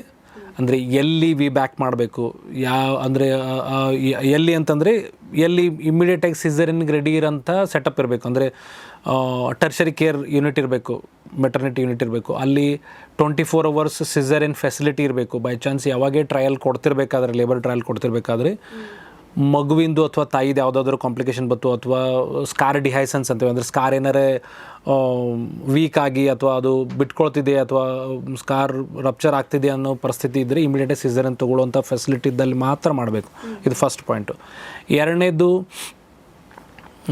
ಅವ್ರ ಬರ್ತ್ ಪ್ಯಾಸೇಜು ಹೇಳಿದ್ನಲ್ಲ, ಬರ್ತ್ ಪ್ಯಾಸೇಜು ಬೇಬಿ ಆಪ್ಟಿಮಮ್ ಬರ್ತ್ ಪ್ಯಾಸೇಜಿಗೆ ಬೇಬಿ ವೇಟ್ ಆಪ್ಟಿಮಮ್ ಇರಬೇಕು. ಬೇರೆ ಯಾವುದೂ ರಿಸ್ಕ್ ಫ್ಯಾಕ್ಟರ್ಸ್ಗಳಿರಬಾರ್ದು. ಆಮೇಲೆ ನ್ಯಾಚುರಲ್ ಆನ್ಸೆಟ್ ಆಫ್ ಪೇನ್ಸ್ ಇದ್ದರೆ ಭಾಳ ಒಳ್ಳೆಯದು. ಆಮೇಲೆ ಕಂಟಿನ್ಯೂಸ್ ಆಗಿ preferably ideally continuous full labour ಪ್ರೊಸೆಸ್ಸಲ್ಲಿ ಎಲೆಕ್ಟ್ರಾನಿಕ್ ಫಿಟಲ್ ಮಾನಿಟರಿಂಗ್ ಆಗಬೇಕು. NST ಅಥವಾ CTGಯಿಂದ ಬೇಬಿ ಹಾರ್ಟ್ ರೇಟ್ ಮಾನಿಟರ್ ಆಗ್ತಿರಬೇಕು. ಯಾಕೆಂದರೆ ಯೂಶ್ವಲಿ ಸ್ಕಾರ್ ಡಿಹೈಸನ್ಸ್ ಅಥವಾ ಸ್ಕಾರ್ ರಪ್ಚರ್ದು early sign is baby's distress, fetal distress. That will be seen as NSTನಲ್ಲಿ ಬ್ರೆಡಿಕಾರ್ಡಿಯಾ ಅಥವಾ ಎದೆಬಡಿತ ಕಡಿಮೆ ಆಗೋದು, ಅಥವಾ ಡಿಕ್ಸಲರೇಷನ್ಸು, ಅಥವಾ ಈ ಥರ ಬಿಟ್ ಟು ಬಿಟ್ ವೇರಿಯಬಿಲಿಟಿ ಕಡಿಮೆ ಆಗೋದು, ಆ ಥರ ಕಾಣ್ಕೊಳ್ಳುತ್ತೆ. ಆ ಥರ ಇದ್ದಾಗ ಸಿಸೇರಿಯನ್ ಬೇಕಾಗ್ಬೋದು. ಈ ಥರ ಇರೋ ಸೆಟಪ್ಪಲ್ಲಿ ನಾವು ವೆಜನಲ್ ಬರ್ತನ್ನ ಟ್ರೈ ಮಾಡ್ಬೋದು ಸಿಸರಿನ್ ಇದ್ದವ್ರಿಗೆ. ಬಟ್ ಇದನ್ನು ಯೂಶಲಿ ಒಂದೇ ಒಂದು ಸಿಸರಿನ್ ಆದವ್ರಿಗೆ ಮಾತ್ರ ಪ್ರಯತ್ನ ಮಾಡೋದು. So one caesarean is not a absolute contraindication for vaginal delivery, it's a relative contraindication. ಅದರಲ್ಲಿ ಕಾಂಟ್ರಾಂಡಿಕೇಶನ್ ಅಂದರೆ ರಿಲೇಟಿವ್, ಅಬ್ಸಲ್ಯೂಟ್ ಅಂತ. ಅಬ್ಸಲ್ಯೂಟ್ ಅಂದರೆ ಮಾಡೋಕ್ಕಾಗೋದೇ ಇಲ್ಲ ಅಂತ, ರಿಲೇಟಿವ್ ಅಂದರೆ ಮಾಡ್ಬೋದು but with precaution. So one cesarean is a relative contraindication for vaginal delivery, provided all these criterias and all these precautions are taken for vaginal birth. So we can try for vaginal delivery with full informed consent about ಈಗ scar ಡಿಯಾಸೆನ್ಸು, scar rupture ಆದರೆ ಏನು ಸಮಸ್ಯೆ ಆಗ್ಬೋದು, ಏನು problems ಆಗ್ಬೋದು ತಾಯಿಗೆ ಮತ್ತು ಮಗುವಿಗೆ, ಆವಾಗ ಎಷ್ಟು ಎಮರ್ಜೆನ್ಸಿ ಇರುತ್ತೆ, ಯಾವಾಗ ಇಮಿಡಿಯೇಟಾಗಿ ಸಿಸರಿಂಗ್ ತೊಗೋಬೇಕಾಗ್ಬೋದು ಅನ್ನೋದನ್ನು ಅವ್ರಿಗೆ ತಿಳಿ ಹೇಳಿ ಇದನ್ನು ಟ್ರೈ ಮಾಡ್ಬೋದು. ಬಟ್ 2 ಸಿಸರಿನ್ ಆಗಿದ್ದರೆ usually it's absolute contraindication, vaginal ಡೆಲಿವರಿನ ಟ್ರೈ ಮಾಡ್ಬೋದು. ಯಾಕಂದರೆ ಪ್ರತಿ ಸಿಸರಿನಲ್ಲಿ ಸ್ಕಾರು ಇಂಟಿಗ್ರಿಟಿ ಮತ್ತು ಸ್ಕಾರ್ ಸ್ಟ್ರೆಂತು ವೀಕ್ ಆಗುತ್ತೆ ಅನ್ನೋ ಒಂದು ಇದು ಇರುತ್ತೆ, ಕಾಳಜಿ ಇರುತ್ತೆ. ಸೊ ಒಂದು ಸಿಸರಿನ್ ಆದಮೇಲೆ ವೆಜನಲ್ ಬರ್ತಿಗೆ ಟ್ರೈ ಮಾಡ್ಬೋದು. ಬಟ್ 2 ಸಿಸರಿನ್ ಆದರೆ 2 ಅಥವಾ 2ಕ್ಕಿಂತ ಹೆಚ್ಚಿಗೆ ಆದರೆ ಟ್ರೈ ಮಾಡಲ್ಲ. ನಿಮ್ಮ ಹಾಸ್ಪಿಟಲಲ್ಲಿ ಇಂಥ ಕೇಸಸ್ ಯಾವುದಾದ್ರು ಆಗಿದೆಯಾ? ಫಸ್ಟ್ ಸಿಸರಿನ್ ಆಗಿದೆ, ಆಮೇಲೆ ನಾರ್ಮಲ್ ಡೆಲಿವರಿ ಆಗಿದೆ? ಖಂಡಿತ. ಫಸ್ಟ್ ಸಿಸರಿನ್ ಆಗಿ 2ನೇದು ನಾವು ನಾರ್ಮಲ್ ಡೆಲಿವರಿ ಆಗಿದೆ ನಮ್ಮ ಹತ್ರ. ಬಟ್ ಹೇಳಿದ್ನಲ್ಲ, ಇದಕ್ಕೋಸ್ಕರ ನಾವು ಅವ್ರು ನಮ್ಮ ಹತ್ರ ಯೂಶಲಿ ಬುಕ್ಡ್ ಕೇಸ್ ಇರ್ತಾರೆ, ನಮ್ಮ ಹತ್ರ ಬಂದಿರ್ತಾರೆ, ಅವ್ರಿಗೆ ಕೌನ್ಸಿಲಿಂಗ್ ಮಾಡಿರ್ತೀವಿ. ಅವರಿಗೆ ಈ ಥರ ಅವ್ರಿಗೆ ನ್ಯಾಚುರಲ್ ಆಗಿ ಪೇಯ್ನ್ ಬರೋ ಥರ, ಅವರಿಗೆ ಪೇಯ್ನ್ ಆನ್ಸೆಟ್ ಆಗೋ ಥರ ಅವ್ರಿಗೆ ಪ್ರಿಪೇರ್ ಮಾಡ್ತೀವಿ ಪೇಷಂಟಿಗೆ. ಅವರಿಗೆ ಈ ಪ್ರೊಸೆಸ್ ಎಲ್ಲ ತಿಳಿ ಹೇಳ್ತೀವಿ, ರಿಸ್ಕ್ಸು ಮತ್ತು ಬೆನಿಫಿಟ್ಸ್ ಎಲ್ಲ ತಿಳಿಸಿ ಹೇಳ್ತೀವಿ. ಸೊ ಅವರು ಎಮರ್ಜೆನ್ಸಿ ಸೀಸನ್ಗೆ ಯಾವಾಗಾದರೂ ಏನೇ ಎಮರ್ಜೆನ್ಸಿ ಇದ್ದರೆ ನೀವು ಸೀಸನ್ಗೆ ರೆಡಿ ಇರಬೇಕು ಅನ್ನೋ ಒಂದು ಕಾಷನ್ನು ಹೇಳಿರ್ತೀವಿ. ಸೊ ಯಾರು ಇದಕ್ಕೆಲ್ಲದಕ್ಕೂ ಒಪ್ಕೊಂಡು ಕೋಆಪ್ರೇಟ್ ಮಾಡ್ತಾರೆ ಅವ್ರಿಗೆಲ್ಲರಿಗೂ ನಾವು ಈ ವಿಬ್ಯಾಕ್ ವೆಜನಲ್ ಬರ್ತ್ ಆಫ್ಟರ್ ಸಿ ಸೆಕ್ಷನ್ ಆಫರ್ ಮಾಡ್ತೀವಿ.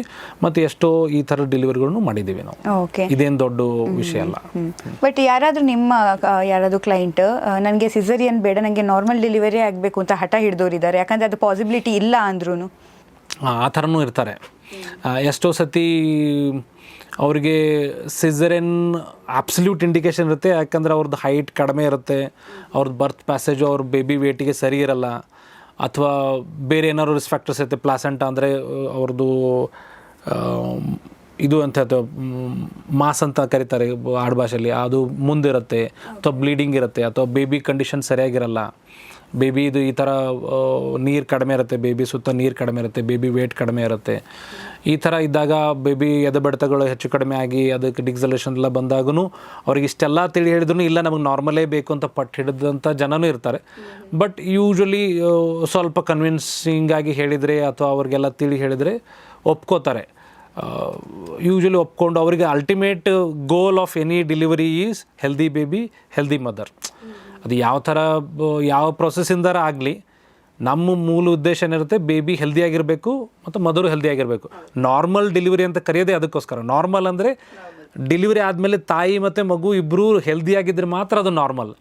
ಇಬ್ಬರಲ್ಲೊಬ್ಬರು ಯಾರಿಗಾರಿಗಾರು ಪ್ರಾಬ್ಲಮ್ ಆದರೆ ನಾರ್ಮಲ್ ಉಳಿಯೋದಿಲ್ಲ ಅದು ಡೆಲಿವರಿ. ಹೌದು.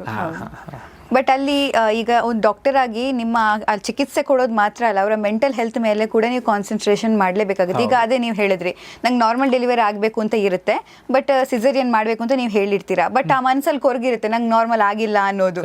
ಇಂಥದ್ದು ತುಂಬ ಕೊರಗುಗಳಿರುತ್ತೆ. ಇದೆಲ್ಲ ಹೇಗೆ ಫೇಸ್ ಮಾಡಿದ್ರಿ? ಹೌದು. ತಾಯಿಗೆ, ಯಾವುದೇ ಒಂದು ಗರ್ಭಿಣಿ ತಾಯಿಗೆ ಗರ್ಭಾವಸ್ಥೆ 9 ತಿಂಗಳು ಮತ್ತು ಡೆಲಿವರಿ ಪ್ರೊಸೆಸ್, ಪ್ರಸವ ವೇದನೆ, ಡೆಲಿವರಿ ಮತ್ತು ಡೆಲಿವರಿ ಆದಮೇಲೆ 1.5 month 6 weeks post natal period ತುಂಬ ಸ್ಟ್ರೆಸ್, ಫಿಸಿಕಲಿ, ಮೆಂಟಲಿ ಮತ್ತು ಎಮೋಷ್ನಲಿ. ಇದು ಭಾಳ ಸ್ಟ್ರೆಸ್ಫುಲ್ ಸಿಚುವೇಶನ್. ಈಗ ಗರ್ಭಾವಸ್ಥೆಯಲ್ಲಿ ಅಷ್ಟು ವೇಟನ್ನು ಒಬ್ಬರು ಯಾರು 9 ತಿಂಗಳು ಮಿನಿಮಮ್ ಒಂದು 4 to 5 kgs ಹೊಟ್ಟೆ ಕಟ್ಕೊಂಡು ಓಡಾಡಿದರೆ ಹೆಂಗಾಗತ್ತೆ ಅದೊಂದು. ಆಮೇಲೆ ಬಾಡಿನಲ್ಲಿ ಎಷ್ಟೋ ಚೇಂಜಸ್ ಆಗ್ತಿರ್ತದೆ, ಹಾರ್ಮೋನಲ್ ಚೇಂಜಸ್ ಆಗ್ತಿರುತ್ತೆ, ವೇಟ್ ಚೇಂಜಸ್ ಆಗ್ತಿರುತ್ತೆ. ಎಷ್ಟೋ ಜನರಿಗೆ ವೇಟ್ ಗೇನ್ ಆಗಿದ್ದಕ್ಕೋಸ್ಕರನೇ ಎಷ್ಟೋ ಜನ ಡಿಪ್ರೆಷನ್ಗೆ ಹೋಗ್ತಾರೆ. ಇದೆಲ್ಲ ಭಾಳ ಸ್ವಾಭಾವಿಕ ಮತ್ತು ಕಾಮನ್. ಬಟ್ ಇದಕ್ಕೆಲ್ಲ ಏನಂದರೆ ಅವರಿಗೆ ತಿಳಿ ಹೇಳೋದು, ಅವರಿಗೆ ಕೌನ್ಸಿಲಿಂಗ್ ಮಾಡೋದು, ಅವೇರ್ನೆಸ್ ಮೂಡಿಸೋದು, ಇದೇ ಮೇನ್ ಇಂಪಾರ್ಟೆಂಟ್ ಇರೋದು ಪ್ರೆಗ್ನೆನ್ಸಿ ಟೈಮಲ್ಲಿ. ಅದಕ್ಕೋಸ್ಕರನೇ ಪ್ರತಿ ತಿಂಗಳು ವಿಸಿಟ್ಸ್ಗಳನ್ನ ಪ್ಲ್ಯಾನ್ ಮಾಡೋದು, ಅವ್ರ ಪ್ರಾಬ್ಲಮ್ಸ್ಗಳನ್ನ, ಅವ್ರ ಭಯಗಳನ್ನು, ಅವ್ರ ಆತಂಕಗಳನ್ನ ಶೇರ್ ಮಾಡ್ಕೊಳ್ಳೋದು, ಅದಕ್ಕೋಸ್ಕರ ಟ್ರೀಟ್ಮೆಂಟು ಮತ್ತು ಮಾಡೋದು. ಅದಕ್ಕೋಸ್ಕರನೇ ಆ್ಯಂಟಿನೆಂಟಲ್ ವಿಸಿಟ್ಸ್ಗಳನ್ನ ಪ್ಲ್ಯಾನ್ ಮಾಡೋದು. ಆವಾಗ not only just treating their ailments ಅಥವಾ ಪ್ರಾಬ್ಲಮ್ಸ್ಗಳಲ್ಲ, ಆಮೇಲೆ ಅವ್ರ ಎಮೋಷ್ನಲ್ ನೀಡ್ಸು, ಸೈಕಾಲಜಿಕಲ್ ಪ್ರಾಬ್ಲಮ್ಸ್ಗಳನ್ನ ಅಡ್ರೆಸ್ ಮಾಡ್ತೀವಿ ನಾವು ಡ್ಯೂರಿಂಗ್ ದೀಸ್ 9 months. ಆಮೇಲೆ ಡೆಲಿವರಿ ಟೈಮಲ್ಲಿ ಹೇಳಿದ್ನಲ್ಲ, ಆವಾಗ ಪೇನಿಂದ ಒಂದು ಟ್ರೊಮ್ಯಾಟಿಕ್ ಅಥವಾ ಅನ್ಪ್ಲೆಸೆಂಟ್ ಎಕ್ಸ್ಪೀರಿಯನ್ಸ್ ಇರುತ್ತೆ, ಅದನ್ನು ಹೆಂಗೆ ಹೋಗ್ಲಾಡಿಸ್ಬೋದು. ಅದಕ್ಕೋಸ್ಕರ painless delivery epidural method is a method. It's one of the methods. ಅದು ಬಿಟ್ಟು ಪೇನ್ ರಿಲೀಫ್ ಮೆಜರ್ಸ್ ಮತ್ತು ಬೇರೆ ಬೇರೆ ಮೆಥಡ್ಸ್ಗಳಿದೆ. ಎಂಟೋನಾಕ್ಸ್ ಅಂತ ಯೂಸ್ ಮಾಡ್ತಾರೆ. ಆ ಥರ ಬೇರೆ ಬೇರೆ ಮೆಥಡ್ಗಳಿದೆ. ಆ ಥರ ಯಾವ ಮೆಥಡ್ ಅವ್ರಿಗೆ ಪ್ರಿಫರಬಲ್ ಇರುತ್ತೆ, ಅವ್ರ ರಿಲಿಜಿಯಸ್ ಪ್ರಾಕ್ಟೀಸಸ್ಸು, ಅವ್ರ ಎಮೋಷ್ನಲ್ ಸ್ಟೇಟಸ್ಸು, ಅವ್ರಿಗೆ ಏನು ಸರಿ ಹೊಂದುತ್ತೋ ಅದನ್ನು ಅವರಿಗೆ ಆಫರ್ ಮಾಡೋದು. ಆಮೇಲೆ ಡೆಲಿವರಿ ಟೈಮಲ್ಲಿ ಅವರಿಗೆ ಎಮೋಷ್ನಲ್ ಸಪೋರ್ಟು, ಅವ್ರಿಗೊಬ್ಬ ಯೂಶ್ವಲಿ ಒಂದು ಕಾನ್ಸೆಪ್ಟ್ ಇದೆ ಬರ್ತ್ ಅಟೆಂಡೆಂಟ್ ಅಂತಂದರೆ, ಬರ್ತ್ ಅಟೆಂಡೆಂಟ್ ಅಥವಾ ಡೆಲಿವರಿ ಮದರ್ ಜೊತೆ ಒಬ್ಬರು ಯಾರಾದರೂ ಅವ್ರು ಚೂಸ್ ಮಾಡ್ಕೋಬೋದು. ಅಂದರೆ ಗರ್ಭಿಣಿ ತಾಯಿ, ಡೆಲಿವರಿ ಮಾಡ್ಕೊಳ್ಳೋಂಥ ಒಬ್ಬಳು ತಾಯಿ ತಾನು ಕಂಫರ್ಟಬಲ್ ಇರೋಂಥ ಯಾರಾದರೂ ಒಬ್ಬರನ್ನ ಚೂಸ್ ಮಾಡ್ಕೋಬೇಕು. ಇವರು ಡೆಲಿವರಿ ಪ್ರೊಸೆಸ್ಸಲ್ಲಿ ನನ್ನ ಜೊತೆಗೆ ಇರ್ತಾರೆ, ಇವರು ನನ್ನ ಜೊತೆಗೆ ಇರ್ಬೋದು ಅಂತ ಚೂಸ್ ಮಾಡ್ಕೋಬೋದು. ಅಂಥವ್ರಿಗೆ ನಾವು ಟ್ರೈನ್ ಮಾಡಬೇಕು. ಅವರಿಗೆ ಟ್ರೈನ್ ಮಾಡ್ತೀವಿ ನಾವು ಯೂಶ್ವಲಿ. ಟ್ರೈನ್ ಮಾಡಿ usually best companion or best birth attendant is her husband, if he is available and if he is around. ಎಷ್ಟೋ ಸತಿ husband would be working somewhere abroad, ಎಲ್ಲೋ ದೂರದ್ದು ಸ್ಟೇಟಲ್ಲಿ ಅಲ್ಲಿ ವರ್ಕ್ ಮಾಡ್ತಿರ್ತಾರೆ, ಬರೋಕ್ಕಾಗಲ್ಲ. ಎಷ್ಟೋ ಸತಿ ಗೌರ್ಮೆಂಟ್ ಸರ್ವಿಸಸ್ಸಲ್ಲಿ ಇರ್ತಾರೆ, ಎಸ್ಪೆಷಲಿ ಡಾಕ್ಟರ್ಸ್ ಮತ್ತು ಪೊಲೀಸ್ ಮೆನ್ನು, ಆರ್ಮಿನಲ್ಲಿರೋಂಥವ್ರು ಯೂಶ್ವಲಿ ತಮ್ಮ ಹೆಂಡತಿ ಜೊತೆ ಇರೋಕ್ಕಾಗಲ್ಲ. ಅಂಥ ಸಮಯದಲ್ಲಿ ಅವರು ಅಕ್ಕ ತಂಗಿದಿರು ಅಥವಾ ಫ್ರೆಂಡು ಅಥವಾ ಅವ್ರ ತಾಯಿ, ಅವ್ರಿಗೆ ನಾವು ಅವ್ರ ಜೊತೆಗೆ ಇರೋಕ್ಕೆ ಬಿಡ್ತೀವಿ. ಮತ್ತು ಅವ್ರಿಗೆ ನಾವು ಯೂಶ್ವಲಿ ಅವ್ರಿಗೆ ಟ್ರೈನು ಮಾಡ್ತೀವಿ, ಅವ್ರಿಗೆ ಹೇಳ್ಕೊಡ್ತೀವಿ. ಅಂದ್ರೆ ಯೂಶ್ವಲಿ ಡೆಲಿವರಿ ಪ್ರೊಸೆಸ್ ಹೆಂಗಿರುತ್ತೆ ಅಂದರೆ, ಪೇನ್ ಆದಾಗ ಅವರು ಚೀರಾಡ್ತಿರ್ತಾರೆ, ಒದ್ದಾಡ್ತಿರ್ತಾರೆ. ಅದನ್ನ ನೋಡಿ ಅವರೇ ಹೆದರ್ಕೊಂಡು ಅವರೇ ಟೆನ್ಷನ್ ಆಗಿಬಿಟ್ರೆ ಅವ್ರನ್ನ ತಾಯಿನ ಟ್ರೀಟ್ ಮಾಡೋದಾ ಅಥವಾ ಅವ್ರ ಜೊತೆಗಿರೋರನ್ನ ಕಾಳಜಿ ಮಾಡೋದಾ? ಹಂಗೆ ಆಗಬಾರ್ದು. ಅವ್ರಿಗೆ ಮೊದಲು ಅವರಿಗೆ ಅದನ್ನೆಲ್ಲ ತಿಳಿ ಹೇಳಿ ಅವ್ರಿಗೆ ಯೂಶ್ವಲಿ ಅದಕ್ಕೋಸ್ಕರ ನೀವೆಲ್ಲ ಆ್ಯಂಟಿನಾಟಲ್ ಕ್ಲಾಸಸ್ಸು, ಪ್ರೆಗ್ನೆನ್ಸಿ ಕ್ಲಾಸಸ್ಸು ಮತ್ತು ಡೆಲಿವರಿ ಪ್ರೊಸೆಸ್ ತಿಳಿಸೋದು, ಈ ಥರದ್ದೆಲ್ಲ ಟ್ರೆಂಡ್ ಶುರು ಆಗಿದೆ. ಅದನ್ನೆಲ್ಲ ಹೇಳಬೇಕು ಅವರಿಗೆ. ಆ ಥರ ಮಾಡಿದರೆ ಅವ್ರ ಡೆಲಿವರಿ ಪ್ರೊಸೆಸ್ ಸ್ಮೂತಾಗಿರುತ್ತೆ. Postnatally usually nursing, breastfeeding, taking care of the newborn baby is a very stressful situation. ಯಾಕಂದರೆ ಯೂಶ್ವಲಿ ಫಸ್ಟ್ ಡೆಲಿವರ್ಡ್ ಮದರ್ಸಿಗೆಲ್ಲ ಎಷ್ಟು ಪುಟ್ಟ ಮಗು ಇರುತ್ತೆ, ಅದನ್ನು ಹೆಂಗೆ ಹಿಡಿಬಾರ್ದು ಅನ್ನೋದು ಒಂದು ಸಮಸ್ಯೆ ಇರುತ್ತೆ. ಆಮೇಲೆ ಎವ್ರಿ 3rd 4th ಅವರ್ ಅದು ಬೇಬಿಗೆ ಫೀಡ್ ಮಾಡಬೇಕು. ಫೀಡ್ ಮಾಡಿ ಮುಗಿಸಿ ಅದನ್ನು ಹಾಕಿರ್ತಾರೆ, ಅದು ಪೋಟಿ ಮಾಡ್ಕೊಳುತ್ತೆ, ಅದನ್ನು ಕ್ಲೀನ್ ಮಾಡಿ ಮತ್ತು ಅವರು ಸ್ವಲ್ಪ ರೆಸ್ಟ್ ತೊಗೋಬೇಕು ಅನ್ನೋದ್ರೆ ಮತ್ತೆ ನೆಕ್ಸ್ಟ್ ಫೀಡ್ ಟೈಮ್ ಆಗುತ್ತೆ. ಈ ಥರ ಒಂದು ಸ್ಟ್ರೆಸ್ಫುಲ್ ಸಿಚುವೇಶನ್. ಸೊ ಸೇಮ್ ಬರ್ತ್ ಅಟೆಂಡೆಂಟ್ ಅವ್ರ ಮದರ್ ಅಥವಾ ಅವ್ರ ತಾಯಿ, ಅವರ ಅಕ್ಕ ತಂಗಿದಿರು ಯಾರಾದರೂ ಒಬ್ಬರು ಅವ್ರಿಗೆ ಆ 1.5 to 2 months ಸಪೋರ್ಟ್ ಮಾಡಬೇಕು. ಒಂದು ಫ್ಯಾಮಿಲಿ ಸಪೋರ್ಟ್ ಇಂಪಾರ್ಟೆಂಟು. ಅವ್ರ ಜೊತೆಗಿದ್ದು ಕಂಟಿನ್ಯೂಸ್ ಅವ್ರು ಹೇಳ್ತಿರ್ತಾರೆ, ಅವ್ರು ಎದ್ದಾಗ ಅವ್ರ ಜೊತೆಗೆ ಹೇಳೋದು. ಮತ್ತು ಸ್ವಲ್ಪ ಆದರೂ ಒಬ್ರು ಯಾರೋ ಜೊತೆಗಿದ್ದಾರೆ ಅಂದರೆ ಅವ್ರಿಗೊಂದು ಎಮೋಷ್ನಲ್ ಒಂದು ಸಪೋರ್ಟ್ ಇರುತ್ತೆ. ಹೌದಪ್ಪ ಅವ್ರು ನಮ್ಮ ಜೊತೆಗಿದ್ದಾರೆ, ಏನಾರ ಪ್ರಾಬ್ಲಮ್ ಆದರೆ ಅದು ಕೊಡು, ಇದು ತಗೋ, ಎದ್ದು ಹೋಗಬೇಕು, ತೊಗೋಬೇಕು. ಇಂಥ ಸಣ್ಣದು ಇದೆಲ್ಲ ಹೇಳೋಕ್ಕಾಗಲ್ಲ. ಸಣ್ಣ ನೀಡ್ಸ್ಗಳಿಗೂ ಕೆಲವೊಂದು ಸತಿ ಸಪೋರ್ಟ್ ಇದ್ದರೆ ಆ ಸ್ಟ್ರೆಸ್ ಕಡಿಮೆ ಆಗುತ್ತೆ. ಸೊ ಆಮೇಲೆ ಕೆಲವೊಬ್ಬರು ಪೋಸ್ಟ್ ಪಾರ್ಟಮ್ ಬ್ಲೂಸ್ ಅಂತ ಕರಿತೀವಿ. ಕೆಲವೊಬ್ಬರು ನಿಜವಾಗ್ಲೂ ಖಿನ್ನರಾಗಿಬಿಡ್ತಾರೆ, ಡಿಪ್ರೆಷನ್ಗೆ ಹೋಗ್ತಾರೆ. ಅದಕ್ಕೆ ಕಾರಣ ಇದೆ ಅಂತ ಇರಲ್ಲ. Usually progesterone hormone is a reason ಅಂತ ಹೇಳ್ಬೋದು. ಬಟ್ ಕೆಲವೊಂದು ಸತಿ ಅದೊಂದು definitely it's a psychological condition which has to be attended and treated by both obstetrician and psychologist or psychiatrist. ನೀವೀಗ ಈ ಮಾತುಗಳನ್ನು ಹೇಳಿದ್ರಿ, ನಮ್ಮ ಲೈಫ್ ಸ್ಟೈಲ್ ಚೇಂಜ್ ಆಗ್ತಾ ಬರ್ತಿದೆ. ಸೊ ನಮಗೆ ನಾವು ಬಳಸುವಂಥ ಅಂದರೆ ಯಾವುದೇ ಒಂದು ವಿಧಾನ ಕೂಡ ಚೇಂಜ್ ಆಗ್ತಾ ಬಂದಿದೆ ಅಂತ.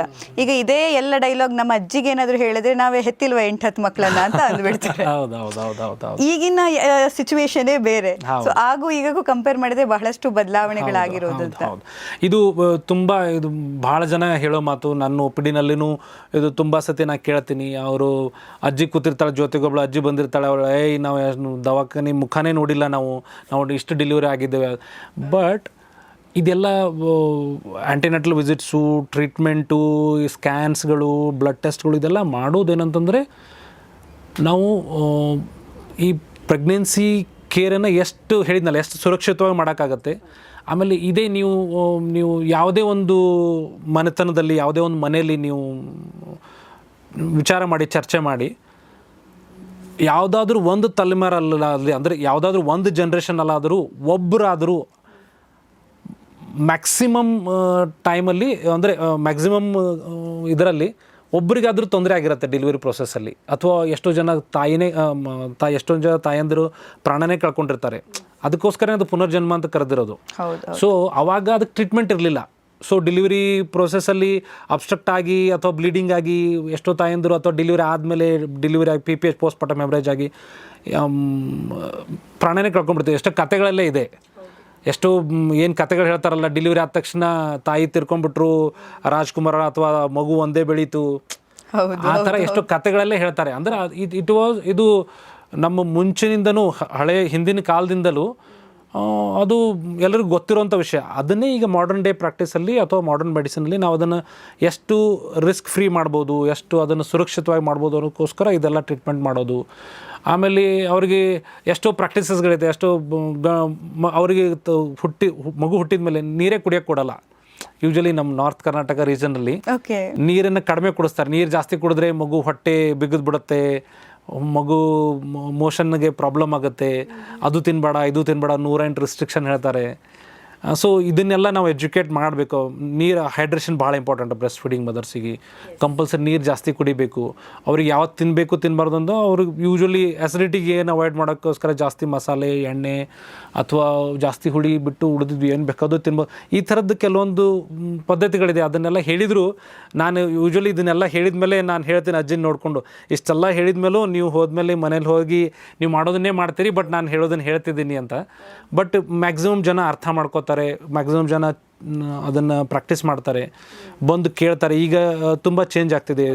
ಎಲ್ಲ ಆಲ್ಮೋಸ್ಟ್ ಎಲ್ಲ ತಾಯಂದಿರು ಕಲ್ತವ್ರು ಇರ್ತಾರೆ. ಈಗ ಕಲಿದೇ ಇರೋಂಥ ಹುಡುಗಿರು ಅಥವಾ ತಾಯಂದಿರು ಕಡಿಮೆ. ಅಟ್ಲೀಸ್ಟ್ 10th ಪಾಸ್ ಆದರೂ ಇರ್ತಾರೆ. ಅವರಿಗೊಂದು ಎಜುಕೇಷನ್ ಲೆವೆಲ್ಲು, ಒಂದು ಅಂಡರ್ಸ್ಟ್ಯಾಂಡಿಂಗ್ ಲೆವೆಲ್ ಇರುತ್ತೆ. ಅಫ್ಕೋರ್ಸ್ 100% ಅವ್ರಿಗೆ ಸರಿಯಾದ ಕೌನ್ಸಿಲಿಂಗು ಸರಿಯಾದ ರೀತಿಯಲ್ಲಿ ಹೇಳಿದರೆ ಅವರು ಡೆಫಿನೆಟಾಗಿ ನಾವು ಹೇಳಿದ್ದನ್ನು ಫಾಲೋ ಮಾಡ್ತಾರೆ. ತುಂಬ ಜನ, ಈಗ ನಾವು ಆ ಅಜ್ಜಿ ಕಥೆನೇ ಮುಂದುವರಿಸಿದ್ರು ಕೂಡ ತುಂಬ ಜನ ಲಾಸ್ಟ್ ಮೂಮೆಂಟಲ್ಲೇ, ಅಂದರೆ ಪ್ರೆಗ್ನೆನ್ಸಿ ಮುಂಚೆ ಯಾರು ಕೂಡ ಟೆಸ್ಟು ಮಾಡಿಸಿರೋದಿಲ್ಲ, ತಿಂಗಳು ಬಂದು ಯಾವ ಮಾತೆ ತಗೋಬೇಕು, ಯಾವ ಸ್ಕ್ಯಾನಿಂಗು ಇಂಥದ್ದೆಲ್ಲ ಮಾಡಿಸಿರೋದೇ ಇಲ್ಲ. ಇನ್ನೇನು ನೋವು ಬಂದುಬಿಡ್ತು, ಹಾಸ್ಪಿಟಲ್ ಬಂದುಬಿಡ್ತಾರೆ. ಇಂಥವ್ರಿಗೆ ಏನು ಹೇಳ್ತೀರಿ? ಅವ್ರು ಮಾಡ್ತಿರೋದು ಕರೆಕ್ಟ್ ಅನಿಸುತ್ತಾ? ಇಲ್ಲ, ಖಂಡಿತವಾಗಿ ಇದು ಸರಿಯಾದ ಪದ್ಧತಿಯಲ್ಲ ಅಥವಾ ಪ್ರಾಕ್ಟೀಸ್ ಅಲ್ಲ. ನೀವು ಹೇಳಿದ್ರಲ್ಲ, ನಾವು ಯಾರು ಹಾಸ್ಪಿಟ್ಲಿಗೆ ನೋಡೇ ಇಲ್ಲ, ಹಾಸ್ಪಿಟಲ್ ಮುಖಾನೇ ನೋಡಿಲ್ಲ, ಆ ಥರ ಅಜ್ಜಿಗಳ ಕೆಲವೊಬ್ಬರು ಸಜೆಷನಿಂದ ಈ ಥರ ಲಾಸ್ಟ್ ಮಿನಿಟಲ್ಲಿ ಏನೂ ತೋರಿಸ್ದೇನೆ, ಎಲ್ಲಿಯೂ ಯಾವುದೂ ಒಂದು ಕನ್ಸಲ್ಟೇಷನ್ ಆಗದೇನೆ, ಒಂದು ಸ್ಕ್ಯಾನ್ ಇಲ್ಲದೇನೆ, ಒಂದು ಬ್ಲಡ್ ಟೆಸ್ಟ್ ಇಲ್ಲದೇನೂ ಕೆಲವೊಂದಿಷ್ಟು ಗರ್ಭಿಣಿ ಮಹಿಳೆಯರು ಡೆಲಿವರಿಗೆ ಬರ್ತಾರೆ. ಆ ಥರನೂ ಎಕ್ಸ್ಪೀರಿಯನ್ಸಸ್ ಆಗಿದೆ ನಮಗೆ. ಪ್ರೈವೇಟಲ್ಲೂ ಆಗಿದೆ. ಮುಂಚೆ ನಾನು ಗೌರ್ಮೆಂಟ್ ಸೆಟಪ್ಪಲ್ಲಿ ಕೆಲಸ ಮಾಡ್ತಿರ್ಬೇಕಾದ್ರೆ ಅಲ್ಲಿನೂ ಈ ಥರ ಎಕ್ಸ್ಪೀರಿಯನ್ಸಸ್ ಇದೆ. ಬಟ್ ಈ ಥರ ಆಗೋದ್ರಿಂದ ಎಷ್ಟೋ ಸತಿ ಪ್ರೆಗ್ನೆನ್ಸಿನಲ್ಲಿ ಇರೋಂಥ ಹೈ ರಿಸ್ಕ್ ಸ್ಟೇಟಸನ್ನು ನಾವು ಡಿಟೆಕ್ಟ್ ಮಾಡೋಕ್ಕಾಗಲ್ಲ. ಒಂದೇ ಸತಿ ಲಾಸ್ಟ್ ಮಿನಿಟಲ್ಲಿ ಅವರು ಯಾವ ಪರಿಸ್ಥಿತಿಯಲ್ಲಿ ಬಂದಿರ್ತಾರೋ ಅದನ್ನು ಅವಾಗ ಟ್ರೀಟ್ಮೆಂಟ್ ಮಾಡಿ, ಇದರಿಂದನೇ ತಾಯಿ ಮತ್ತು ಮಗುವಿನ ರಿಸ್ಕ್ ಫ್ಯಾಕ್ಟರ್ಗಳು ಅಥವಾ ಮೊರ್ಟಾಲಿಟಿ ಹೆಚ್ಚಾಗೋದು. ಇದರಿಂದನೇ ಮೆಟರ್ನಲ್ ಮೊರ್ಟಾಲಿಟಿ ಅಥವಾ ಇನ್ಫೆಂಟ್ ಮೊರ್ಟಾಲಿಟಿ ಹೆಚ್ಚಾಗೋದು ಈ ಥರ ಕೇಸಸ್ಗಳಿಂದನೇ ಹೆಚ್ಚಾಗೋದು. ಸೊ ಕಂಪಲ್ಸರಿ ಅವರು ಪ್ರತಿಯೊಬ್ಬರೂ ಮಿನಿಮಮ್ 3 ರಿಂದ 4 ವಿಸಿಟ್ ಮಾಡಲೇಬೇಕು 9 ತಿಂಗಳಲ್ಲಿ. ಫಸ್ಟ್ 3 ತಿಂಗಳಲ್ಲಿ 1 ವಿಸಿಟು, ನೆಕ್ಸ್ಟ್ 3 ರಿಂದ 7 ತಿಂಗಳಲ್ಲಿ 1 ಅಥವಾ 2 ವಿಸಿಟು, ಆಮೇಲೆ 8-9 ತಿಂಗಳಲ್ಲಿ 1 ವಿಸಿಟ್ ಕಂಪಲ್ಸರಿ ಬರಲೇಬೇಕು. 3 ರಿಂದ 4 ವಿಸಿಟ್ ಆದರೂ ಎಲ್ಲಿ ಡೆಲಿವರಿ ಆಗ್ತಾರೋ ಅಲ್ಲೇ ಪ್ರಿಫರಬಲಿ ಅದೇ ಆಬ್ಸ್ಟೆಟಿಷನ್ ಅದೇ ಹಾಸ್ಪಿಟಲಲ್ಲಿ ತೋರಿಸ್ಬೇಕು. ಬೈ ಚಾನ್ಸ್ ಅವರು ಗಂಡನ ಮನೆ ತವ್ರ ಮನೆ ಅಂತ ಶಿಫ್ಟ್ ಆದ್ರೂ, ಅವರು ತಮ್ಮ ತವ್ರ ಮನೆಗೆ ಹೋದ್ಮೇಲೂ ಮೊದಲು 9 ತಿಂಗಳು ಬೇರೆ ಕಡೆ ತೋರಿಸಿದ್ರು ಅಟ್ಲೀಸ್ಟ್ ಎಲ್ಲಿ ಡೆಲಿವರಿ ಆಗಬೇಕು ಅಂತ ಮೊದಲು ವಿಚಾರ ಮಾಡಿ, ಎಲ್ಲಿ ಡೆಲಿವರಿ ಆಗ್ತೀನಿ ಅಂತ ಅವರು ಗೌರ್ಮೆಂಟ್ ಹಾಸ್ಪಿಟ್ಲಲ್ಲೋ ಪ್ರೈವೇಟ್ ಹಾಸ್ಪಿಟ್ಲೋ ಎಲ್ಲಿ ಅಂತ ಅವರು ಮೊದಲೇ ವಿಚಾರ ಮಾಡಿಕೊಂಡು, ಆಮೇಲೆ ಅದು ವಿಚಾರ ಮಾಡಿದ ಮೇಲೂ ಕೆಲವೊಂದು ಸತಿ ಎಲ್ಲ ಲೋ ರಿಸ್ಕ್ ಇರುತ್ತೆ, ಯಾವುದೂ ಪ್ರಾಬ್ಲಮ್ ಇರಲ್ಲ, ಫಸ್ಟ್ ಡೆಲಿವರಿ ಇರುತ್ತೆ, ಏನೂ ಸಮಸ್ಯೆ ಇರಲ್ಲ. ಡೆಲಿವರಿ ಪ್ರೋಸೆಸ್ ಯಾವಾಗ ಬೇಕಾದರೂ ಕಾಂಪ್ಲಿಕೇಟ್ ಆಗ್ಬೋದು. ಈಗ ಡೆಲಿವರಿ ಆಗ್ತಾ ಇರತ್ತೆ, ಒಂದೊಂದು ಸತಿ ಅಬ್ಸ್ಟ್ರಕ್ಟ್ ಆಗಿಬಿಡುತ್ತೆ. ಆವಾಗ ಒಂದೊಂದು ಸೆಟಪ್ಪಲ್ಲಿ ಅದನ್ನು ಡೆಲಿವರಿ ಮಾಡೋಕ್ಕೆ ಫೆಸಿಲಿಟಿಗಳಿರಲಿಲ್ಲ ಅಂದರೆ ರೆಫರ್ ಮಾಡ್ತಾರೆ. ಸೊ ಆ ರೆಫರ್ ಆದಾಗ ಎಲ್ಲಿ ಹೋಗಬೇಕು ಅಂತ ಸಡನ್ನಾಗಿ ಅವಾಗ ಒಂದು ಕ್ವಶನ್ ಉದ್ಭವ ಆಗುತ್ತೆ ಅವರಿಗೆ. ಎಲ್ಲಿ ಹೋಗಬೇಕು ಅದೊಂಥರ ಆತಂಕ, ಎಲ್ಲಿ ಹೋಗ್ಬೇಕು, ಏನು ಮಾಡಬೇಕು ಅಂತ ಒಂಥರ ಕನ್ಫ್ಯೂಷನ್ನು, ಆತಂಕ, ಭಯ ಆಗಿ ಶುರು ಆಗ್ಬಿಡುತ್ತೆ. ಸೊ ಇವ್ರು ಏನು ಪ್ಲ್ಯಾನ್ ಮಾಡಬೇಕು, ನಾವು ಇಂಥಲ್ಲಿ ಡಿಲಿವರಿ ಆಗ್ತೀವಿ, ಈ ಸೆಟಪ್ಪಲ್ಲಿ ಡಿಲಿವರಿ ಆಗ್ತೀವಿ ಅಂತ ಒಂದು ಡಿಸೈಡ್ ಮಾಡ್ಕೋಬೇಕು, ಅವ್ರ ಹತ್ರ ತೋರಿಸ್ಬೇಕು. ಬೈ ಚಾನ್ಸ್ ಅವ್ರ ಹತ್ರ ಡಾಕ್ಟರ್ ಹತ್ರ ಅಥವಾ ಅವರು ಹತ್ರ ಅವರಿಗೆ ಕೇಳಬೇಕು, ಸರ್ ಇಲ್ಲೇನಾದ್ರೂ ಪ್ರಾಬ್ಲಮ್ ಬಂದರೆ, ಏನಾರ ಸಮಸ್ಯೆ ಆದರೆ ಏನು ಮಾಡ್ತೀರಾ, ಇಲ್ಲಿ ಮಾತ್ರ ಫೆಸಿಲಿಟಿ ಇದೆಯಾ, ICU ಫೆಸಿಲಿಟಿ ಇದೆಯಾ, ತಾಯಿಗೆ ಏನಾರ ಬೈ ಚಾನ್ಸ್ ಡೆಲಿವರಿ ಆದಮೇಲೆ ಭಾಳ ರಕ್ತ ಹೋಯಿತು, ಪೋಸ್ಟ್ಮಾರ್ಟಮ್ ಹೆಮರೇಜ್ ಆಯಿತು, ಅಥವಾ ಡೆಲಿವರಿ ಪ್ರೊಸೆಸ್ಸಲ್ಲಿ ಏನಾರ ಪ್ರಾಬ್ಲಮ್ ಆಯಿತು, ಅವಾಗೂ ಏನಾದರೂ ಸಮಸ್ಯೆ ಆದರೆ ನೀವು ಏನು ಮಾಡ್ತೀರಾ, ಅವಾಗ ಇಲ್ಲೇ ನಿಮಗೆಲ್ಲ ಪ್ರೊಸೆಸ್, ನಿಮ್ಮ ಹತ್ರ ಎಲ್ಲ ಫೆಸಿಲಿಟೀಸ್ ಇದೆಯಾ, ಇಂಟೆನ್ಸಿವ್ ಕೇರ್ ಯೂನಿಟ್ ಇದೆಯಾ ತಾಯಿಗೋಸ್ಕರ, ಮಗುಗೋಸ್ಕರ ನಿಯೋನಾಟಲ್ ಇಂಟೆನ್ಸಿವ್ ಕೇರ್ ಯೂನಿಟ್ ಇದೆಯಾ, ಮಗುಗೂ ಏನಾರು ಸಮಸ್ಯೆ ಇದ್ದರೆ ಡೆಲಿವರಿ ಆದ ತಕ್ಷಣ ಅಳದೇ ಇದ್ದರೆ ಅಥವಾ ಮಗು ರೆಸ್ಪಿರೇಟರಿ ಪ್ರಾಬ್ಲಮ್ ಇದ್ದರೆ ಅದಕ್ಕೆ ಇಮಿಡಿಯೇಟ್ ಅದಕ್ಕೆ ಟ್ರೀಟ್ಮೆಂಟ್ ಕೊಡೋಕ್ಕೋಸ್ಕರ ನಿಮ್ಮ ಹತ್ರ ಆ ಫೆಸಿಲಿಟಿ ಮತ್ತು ಆ ವಿಭಾಗ ಇದೆಯಾ, ಆ ಥರ ಡಾಕ್ಟರ್ಗಳಿದ್ದಾರಾ, ಆ ಥರ ಎಕ್ಸ್ಪರ್ಟೀಸ್ ಇದೆಯಾ ಅಂತ ಮೊದಲೇ ಕೇಳ್ಕೋಬೇಕು. ಬೈ ಚಾನ್ಸ್ ಅವ್ರ ಹತ್ರ ಇಲ್ಲ ಅಂತಂದರೆ ಅವರು ಇಲ್ಲ ನಮ್ಮ ಹತ್ರ ಇದು ಇಲ್ಲ, ಈ ಥರ ಪ್ರಾಬ್ಲಮ್ ಆದರೆ ನಾವು ಇಂಥ ಹಾಸ್ಪಿಟ್ಲಿಗೆ ಕಳಿಸ್ತೀವಿ ಅಂತ ಅವ್ರು ಮೊದಲೇ ಡಿಸೈಡ್ ಇರಬೇಕು. ಅಂದರೆ ರೆಫರ್ ಎಲ್ಲಿ ಮಾಡ್ತೀವಿ ಅಂತ ಡಾಕ್ಟ್ರಿಗೂ ಗೊತ್ತಿರಬೇಕು. ಅವ್ರು ಹೇಳಿದಾಗ ಕೆಲವೊಂದಿಬ್ಬರಿಗೆ ಇಲ್ಲ ನಾವು ಹಾಸ್ಪಿಟ್ಲಿಗೆ ಹೋಗಲ್ಲ ಅನ್ನೋ ಒಂದೊಂದು ಮೈಂಡ್ಸೆಟ್ ಇರುತ್ತೆ. ಆವಾಗ ಒಂದು 2-3 ಆಪ್ಷನ್ ಇರಬೇಕು. ಪ್ರಾಬ್ಲಮ್ ಆದರೆ ನಾವು ಈ ಹಾಸ್ಪಿಟ್ಲಿಗೆ ಹೋಗ್ತೀವಿ ಅಂತ ಅವರು ಮೊದಲೇ ತಿಳ್ಕೊಂಡಿದ್ರೆ ಅವಾಗ ಇದು ಆ ಕಾಳಜಿ ಭಯ ಎಲ್ಲ ಹೋಗ್ಬಿಡುತ್ತೆ. ಎಸ್. ಸೊ ಅವರು ಮೊದಲೇ ಡಿಸೈಡ್ ಮಾಡ್ಕೋಬೇಕು, ನಾವು ಇಂಥಲ್ಲಿ ಡೆಲಿವರಿ ಆಗ್ತೀವಿ, ಪ್ರಾಬ್ಲಮ್ ಆದರೆ ಇಂಥಲ್ಲಿ ಹೋಗ್ತೀವಿ, ಅಥವಾ ಏನಾರ ಬ್ಲಡ್ ರಿಕ್ವೈರ್ಮೆಂಟ್ ಇದ್ದರೆ ಇಂಥ ಬ್ಲಡ್ ಬ್ಯಾಂಕಲ್ಲಿ ಅಥವಾ ಇಲ್ಲಿ ನಾವು ಬ್ಲಡ್ ರಿಸರ್ವ್ ಮಾಡಿರ್ತೀವಿ. ಇದೆಲ್ಲ ಒಂದು ತಯಾರಿ ಮಾಡ್ಕೋಬೇಕು. ಆವಾಗ ಇದೆಲ್ಲ ಪ್ರೊಸೆಸ್ ಸ್ಮೂತಾಗಿ ಆಗುತ್ತೆ, ಏನೂ ಸಮಸ್ಯೆ ಆಗೋದಿಲ್ಲ. ಆವಾಗ ತಾಯಿ ಮತ್ತು ಮಗು ಸುರಕ್ಷಿತವಾಗಿರ್ತಾರೆ. ಎಸ್, ಖಂಡಿತ. ನಿಮ್ಮ ಇಷ್ಟು ಮಾತುಗಳನ್ನು ಕೇಳಿದಾಗ ನನಗೊಂದು ಅನಿಸಿದ್ದು, ನೀವೇನಾದರೂ ಜನನಿ ಹಾಸ್ಪಿಟಲ್ಗೆ ಹೋದರೆ ಖಂಡಿತವಾಗ್ಲೂ ನಿಮಗೆ ಟ್ರೀಟ್ಮೆಂಟ್ ಜೊತೆಗೆ ಕ್ಲಿಯರ್ ಇನ್ಫಾರ್ಮೇಷನ್ ಸಿಗುತ್ತೆ ಅಂತ. ಅಂದರೆ ನೀವು ಅಷ್ಟು ತಯಾರಿ ಮಾಡ್ತೀರಾ ಅವರನ್ನು, ಯಾಕಂದರೆ ನಿಮ್ಮ ಅಂದರೆ ಡೆಲಿವರಿ ಹೇಗಾಗಬೇಕು ಅನ್ನೋದು ಅವ್ರ ಚಾಯ್ಸ್ ಆಗಿರುತ್ತೆ. ಸೊ ಅದು ಅವರು ಡಿಸೈಡ್ ಮಾಡ್ತಾರೆ. ಬಟ್ ಆಪ್ಷನ್ಸ್ ಏನಿದೆ ಅನ್ನೋದನ್ನು ಹೇಳ್ತೀರಾ, ಆ್ಯಂಡ್ ಆ ಆಪ್ಷನ್ಸಿಂದ ಏನು ಬೆನಿಫಿಟ್ ಇದೆ, ಏನು ನೆಗೆಟಿವ್ ಇದೆ ಅದನ್ನು ಹೇಳ್ತೀರಾ. ಸೊ ಯಾವ ರೆಫರೆನ್ಸ್ ತೊಗೋಬೇಕು, ಹೇಗೆ ನಿಮ್ಮ ಆ ಒಂದು ಡೆಲಿವರಿ ಟೈಮನ್ನು ನೀವು ನೋಡ್ಕೋಬೇಕು ಅನ್ನೋದನ್ನು ಹೇಳ್ತೀರಾ. ಆ್ಯಂಡ್ ಅಲ್ಟಿಮೇಟ್ ಚಾಯ್ಸ್ ಅದು ನಿಮ್ಮದೇ ಆಗಿರುತ್ತೆ, ಅದು ಮೇಯ್ನ್ ಆಗಿರೋದು. ಸೊ ಬಹಳಷ್ಟು ವಿಚಾರಗಳನ್ನು ತಿಳ್ಕೊಂಡ್ವಿ. ಖಂಡಿತವಾಗ್ಲೂ ಒಂದು ಮಗು ಬರೋವಾಗ ಆ ಖುಷಿ ಎಷ್ಟಿರುತ್ತೋ ಮೇ ಬಿ ದುಃಖನೂ ಅಷ್ಟೇ ಇರುತ್ತೆ, ಆ ಪೇಯ್ನು ಅಷ್ಟೇ ಇರುತ್ತೆ, ಅಲ್ಲೊಂದು ಡ್ರಾಮಾನೇ ನಡೆದೋಗ್ಬಿಡುತ್ತೆ. ಸೊ ಆ ಒಂದು ಪ್ಲೇಸ್ ತುಂಬ ಚೆನ್ನಾಗಿರಬೇಕು ಅಂತ ಎಲ್ರಿಗೂ ಆಸೆ ಇರುತ್ತೆ, ಎಲ್ಲ ಮಹಿಳೆಗೂ ಎಲ್ಲ ಗರ್ಭಿಣಿಗೂ. ಸೊ ಖಂಡಿತ ನಾನು ಜನನಿ ಹಾಸ್ಪಿಟಲ್ ಫೌಂಡರ್ ಜೊತೆ ಮಾತಾಡಿದಾಗ ನಂಗೆ ಅನ್ಸುತ್ತೆ ಆ ಪ್ಲೇಸ್ ಅಲ್ಲೂ ತುಂಬ ಚೆನ್ನಾಗಿದೆ ಅಂತ. ಯಾಕಂದರೆ ಕಂಪ್ಲೀಟ್ ಡೀಟೇಲ್ಸ್ ಆ ಫ್ಯಾಮಿಲಿಯವ್ರಿಗೂ, ಗರ್ಭಿಣಿ ತಾಯಿಗೂ, ಜೊತೆಗೆ ಅಲ್ಲಿಯಂಥ ಸಿಚುವೇಶನ್ಗೂ ಎಲ್ರಿಗೂ ಕನೆಕ್ಟ್ ಆಗಿರ್ತೀರಾ, ನೀವು ಎಲ್ರಿಗೂ ಇನ್ಫಾರ್ಮೇಷನ್ ಕೊಡ್ತೀರಾ ಅನ್ನೋದು 100% ಅವ್ರಿಗೆ ಕಂಪ್ಲೀಟ್ ಇನ್ಫಾರ್ಮೇಷನ್ ಕೊಟ್ಟು ಅವ್ರನ್ನೆಲ್ಲ ಒಂದು ಕಂಫರ್ಟಬಲ್ ಮಾಡಿ ಮತ್ತು ಒಂದು ಫೆಮಿಲಿಯರ್ ಅಥವಾ ಫ್ಯಾಮಿಲಿ ಅಟ್ಮಾಸ್ಫಿಯರ್ ಕ್ರಿಯೇಟ್ ಆದಾಗೆ ಅವ್ರಿಗೆ ಆ ಎಕ್ಸ್ಪೀರಿಯನ್ಸ್ ಜಾಯ್ಫುಲ್ಲು ಮತ್ತು ಚೆನ್ನಾಗಿರುತ್ತೆ. ನಾವು ಅದನ್ನೇ ಮಾಡೋಕ್ಕೋಸ್ಕರನೇ we strive and we have arrange all the facilities in our hospital. Yes, thank you sir, thank you so much. ತುಂಬ ಜನರಿಗೆ ಡೌಟ್ ಇರುತ್ತೆ, ತಿಂಗಳು ಸ್ಕ್ಯಾನಿಂಗ್ ಮಾಡಿಸ್ಬೇಕಾ ಅಥವಾ ಜಾಸ್ತಿ ಸ್ಕ್ಯಾನಿಂಗ್ ಮಾಡಿಸಿದ್ರೆ ಅದು ಹಾನಿಕಾರಕ ಆಗುತ್ತೆ ಅಂತ. ಇನ್ನೊಂದು, ಈಗ ಮೆಟ್ರೋದಲ್ಲಿ ಎಲ್ಲಾದರೂ ಹೋದರೆ ಅಲ್ಲೂ ಅವರು ಸ್ಕ್ಯಾನಿಂಗ್ ಗರ್ಭಿಣಿ ಮಹಿಳೆಯರಿಗೆ ಯೂಸ್ ಮಾಡೋದಿಲ್ಲ. ಸೊ ಇದು ಯಾಕೆ ಸ್ಕ್ಯಾನಿಂಗ್ ಜಾಸ್ತಿ ಮಾಡಿದ್ರೆ ಏನಾದರೂ ಅಪಾಯ ಇರುತ್ತಾ? ನೀವು ಕೇಳಿದ್ದು ಕರೆಕ್ಟಾಗಿದೆ. ಈ ಥರ ಡೌಟ್ ಭಾಳ ಜನರಿಗಿರುತ್ತೆ. ಸ್ಕ್ಯಾನ್ಸ್ ಎಷ್ಟು ಸತಿ ಮಾಡಬೇಕು, ಸ್ಕ್ಯಾನ್ಗಳ ಅಪಾಯನ ಈ ಯಾವಾಗ ಮಾಡಬೇಕು ಅನ್ನೋದೆಲ್ಲ ಪ್ರಶ್ನೆಗಳು ಮತ್ತು ಆತಂಕಗಳು ಇರ್ತವೆ. ಸ್ಕ್ಯಾನ್ಗಳಂದರೆ ರೆಗ್ಯುಲರ್ ಭಾಷೆಯಲ್ಲಿ ನಾವು ಸ್ಕ್ಯಾನ್ಗಳಂತ ಹೇಳಿದಾಗ ನಾವು ಪ್ರೆಗ್ನೆನ್ಸಿಲಿ ಮಾಡೋದು ಅಲ್ಟ್ರಾಸೌಂಡ್ ಸ್ಕ್ಯಾನ್. ಅಂದರೆ ಅಲ್ಟ್ರಾಸೌಂಡ್ ಅಂದರೆ ಇದು ಒಂದು sound energy, sonic energy. So usually sound energy is not harmful in pregnancy, it is absolutely safe in pregnancy. So ಪ್ರೆಗ್ನೆನ್ಸಿನಲ್ಲಿ ಎಷ್ಟು ಸ್ಕ್ಯಾನ್ ಮಾಡಿದ್ರೂ ಯಾವುದೇ ರೀತಿ ಅಪಾಯ ಅಥವಾ ತೊಂದರೆ ಇಲ್ಲ. ಕೆಲವೊಂದು ಸತಿ ಹೈ ರಿಸ್ಕ್ ಡೆಲಿವರಿಗಳಿದ್ದಾಗ, ಹೈ ರಿಸ್ಕ್ ಪ್ರೆಗ್ನೆನ್ಸಿ ಇದ್ದಾಗ ಫ್ರೀಕ್ವೆಂಟಾಗಿ ಸ್ಕ್ಯಾನ್ ಮಾಡಬೇಕಾಗಬಹುದು. ಸೊ ಸ್ಕ್ಯಾನ್ ಬಗ್ಗೆ ಯಾವುದೇ ರೀತಿ ಆತಂಕ ಅಥವಾ ಭಯ ಬೇಡ, ಎಷ್ಟು ಸತಿ ಮಾಡಿದ್ರು ಏನೂ ಪ್ರಾಬ್ಲಮ್ ಇಲ್ಲ. ಬಟ್ ರೆಗ್ಯುಲರಾಗಿ ಗೈಡ್ಲೈನ್ ಪ್ರಕಾರ ಅಟ್ಲೀಸ್ಟ್ 3-4 ಸ್ಕ್ಯಾನ್ ಆದರೂ ಪ್ರತಿಯೊಬ್ಬ ಗರ್ಭಿಣಿ ಮಹಿಳೆ ಅಟ್ಲೀಸ್ಟ್ 3-4 ಸ್ಕ್ಯಾನ್ ಆದರೂ ಮಾಡ್ಕೋಬೇಕು. ಅದರಲ್ಲಿ ಫಸ್ಟ್ 1ನೇ ಸತಿ ಒಂದು ಡೇಟಿಂಗ್ ಸ್ಕ್ಯಾನ್ ಅಥವಾ NT ಸ್ಕ್ಯಾನ್ ಅಥವಾ ಡೇಟಿಂಗ್ ಸ್ಕ್ಯಾನ್ ಕಂಬೈನ್ ಮಾಡಿ 11 to 13 ವೀಕ್ಸ್ ನಡುವೆ, ಅಂದರೆ 11-13 ವಾರದ ನಡುವೆ ಒಂದು ಡೇಟಿಂಗ್ ಅಥವಾ NT ಸ್ಕ್ಯಾನ್ ಅಂತ ಮಾಡ್ತೀವಿ. ಎರಡನೇದು 18-20 ವಾರದ ನಡುವೆ ಒಂದು ಅನಾಮಲಿ ಸ್ಕ್ಯಾನ್ ಅಥವಾ ಲೆವೆಲ್ 2 ಸ್ಕ್ಯಾನ್ ಅಂತ ಮಾಡ್ತೀವಿ. ಅದರಲ್ಲಿ ಯಾವುದಾದ್ರೂ ಸ್ಟ್ರಕ್ಚರಲ್ ಅನಾಮಲೀಸು, ಸ್ಟ್ರಕ್ಚರಲ್ ಡಿಫೆಕ್ಟ್ಸು, ಅಂಗಾಂಗಗಳ ಕೊರತೆ, ವೈಫಲ್ಯಗಳನ್ನು ಕಂಡುಹಿಡಿಯೋಕ್ಕೋಸ್ಕರ ಮಾಡೋದು. ನೆಕ್ಸ್ಟು 26 to 28 ವೀಕ್ಸ್ಗೆ ಒಂದು ಗ್ರೋತ್ ಸ್ಕ್ಯಾನು, ಅದಾದಮೇಲೆ 36 ವೀಕ್ಸಿಗೆ ಒಂದು ಗ್ರೋತ್ ಸ್ಕ್ಯಾನು. ಅಂದರೆ ಬೇಬಿಯ ಬೆಳವಣಿಗೆ, ತೂಕ ಹೆಂಗೆ ಬೆಳೀತಿದೆ, ಮಗು ಸುತ್ತ ನೀರು ಹೆಂಗಿದೆ, ಲೈಕರ್ ವ್ಯಾಲ್ಯೂಮ್ ಎಷ್ಟಿದೆ ಅಂತ ನೋಡೋಕ್ಕೋಸ್ಕರ 28 ವೀಕ್ಸಲ್ಲಿ 36 ವೀಕ್ಸಲ್ಲಿ.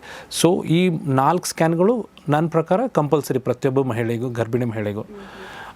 ಬಟ್ ಐಡಿಯಲಿ ಇಫ್ ಅವರು ಫ್ರೀಕ್ವೆಂಟಾಗಿ ಪ್ರತಿ ತಿಂಗಳು ಅವರು ವಿಸಿಟ್ ಮಾಡ್ತಿದ್ದಾರೆ, ಅವರಿಗೆ ಪ್ರತಿ ತಿಂಗಳು ಅವ್ರು ಬರ್ತಿದ್ದಾರೆ ಅಂತಂದರೆ ಐಡಿಯಲಿ ನಾವು ನಮ್ಮ ಪ್ರಾಕ್ಟೀಸಲ್ಲಿ ನಾವು ಮಾಡೋದು ಏನು ಮಾಡ್ತೀವಿ ಅಂತಂದರೆ, ಅವರು ಫಸ್ಟ್ ಬಂದಾಗ ಬುಕ್ಕಿಂಗ್ ಸ್ಕ್ಯಾನಿಗೆ ಅಂದರೆ ಫಸ್ಟ್ ಬುಕ್ಕಿಂಗ್ ವಿಸಿಟಿಗೆ ಬಂದಾಗ ಯಾವಾಗೇ ಬರಲಿ, ಅವರು ಯೂಶ್ವಲಿ ಪೀರಿಯಡ್ ಮಿಸ್ ಆದ 15 ದಿವಸ ಅಥವಾ ಒಂದು ತಿಂಗಳಲ್ಲಿ ಬಂದಿರ್ತಾರೆ.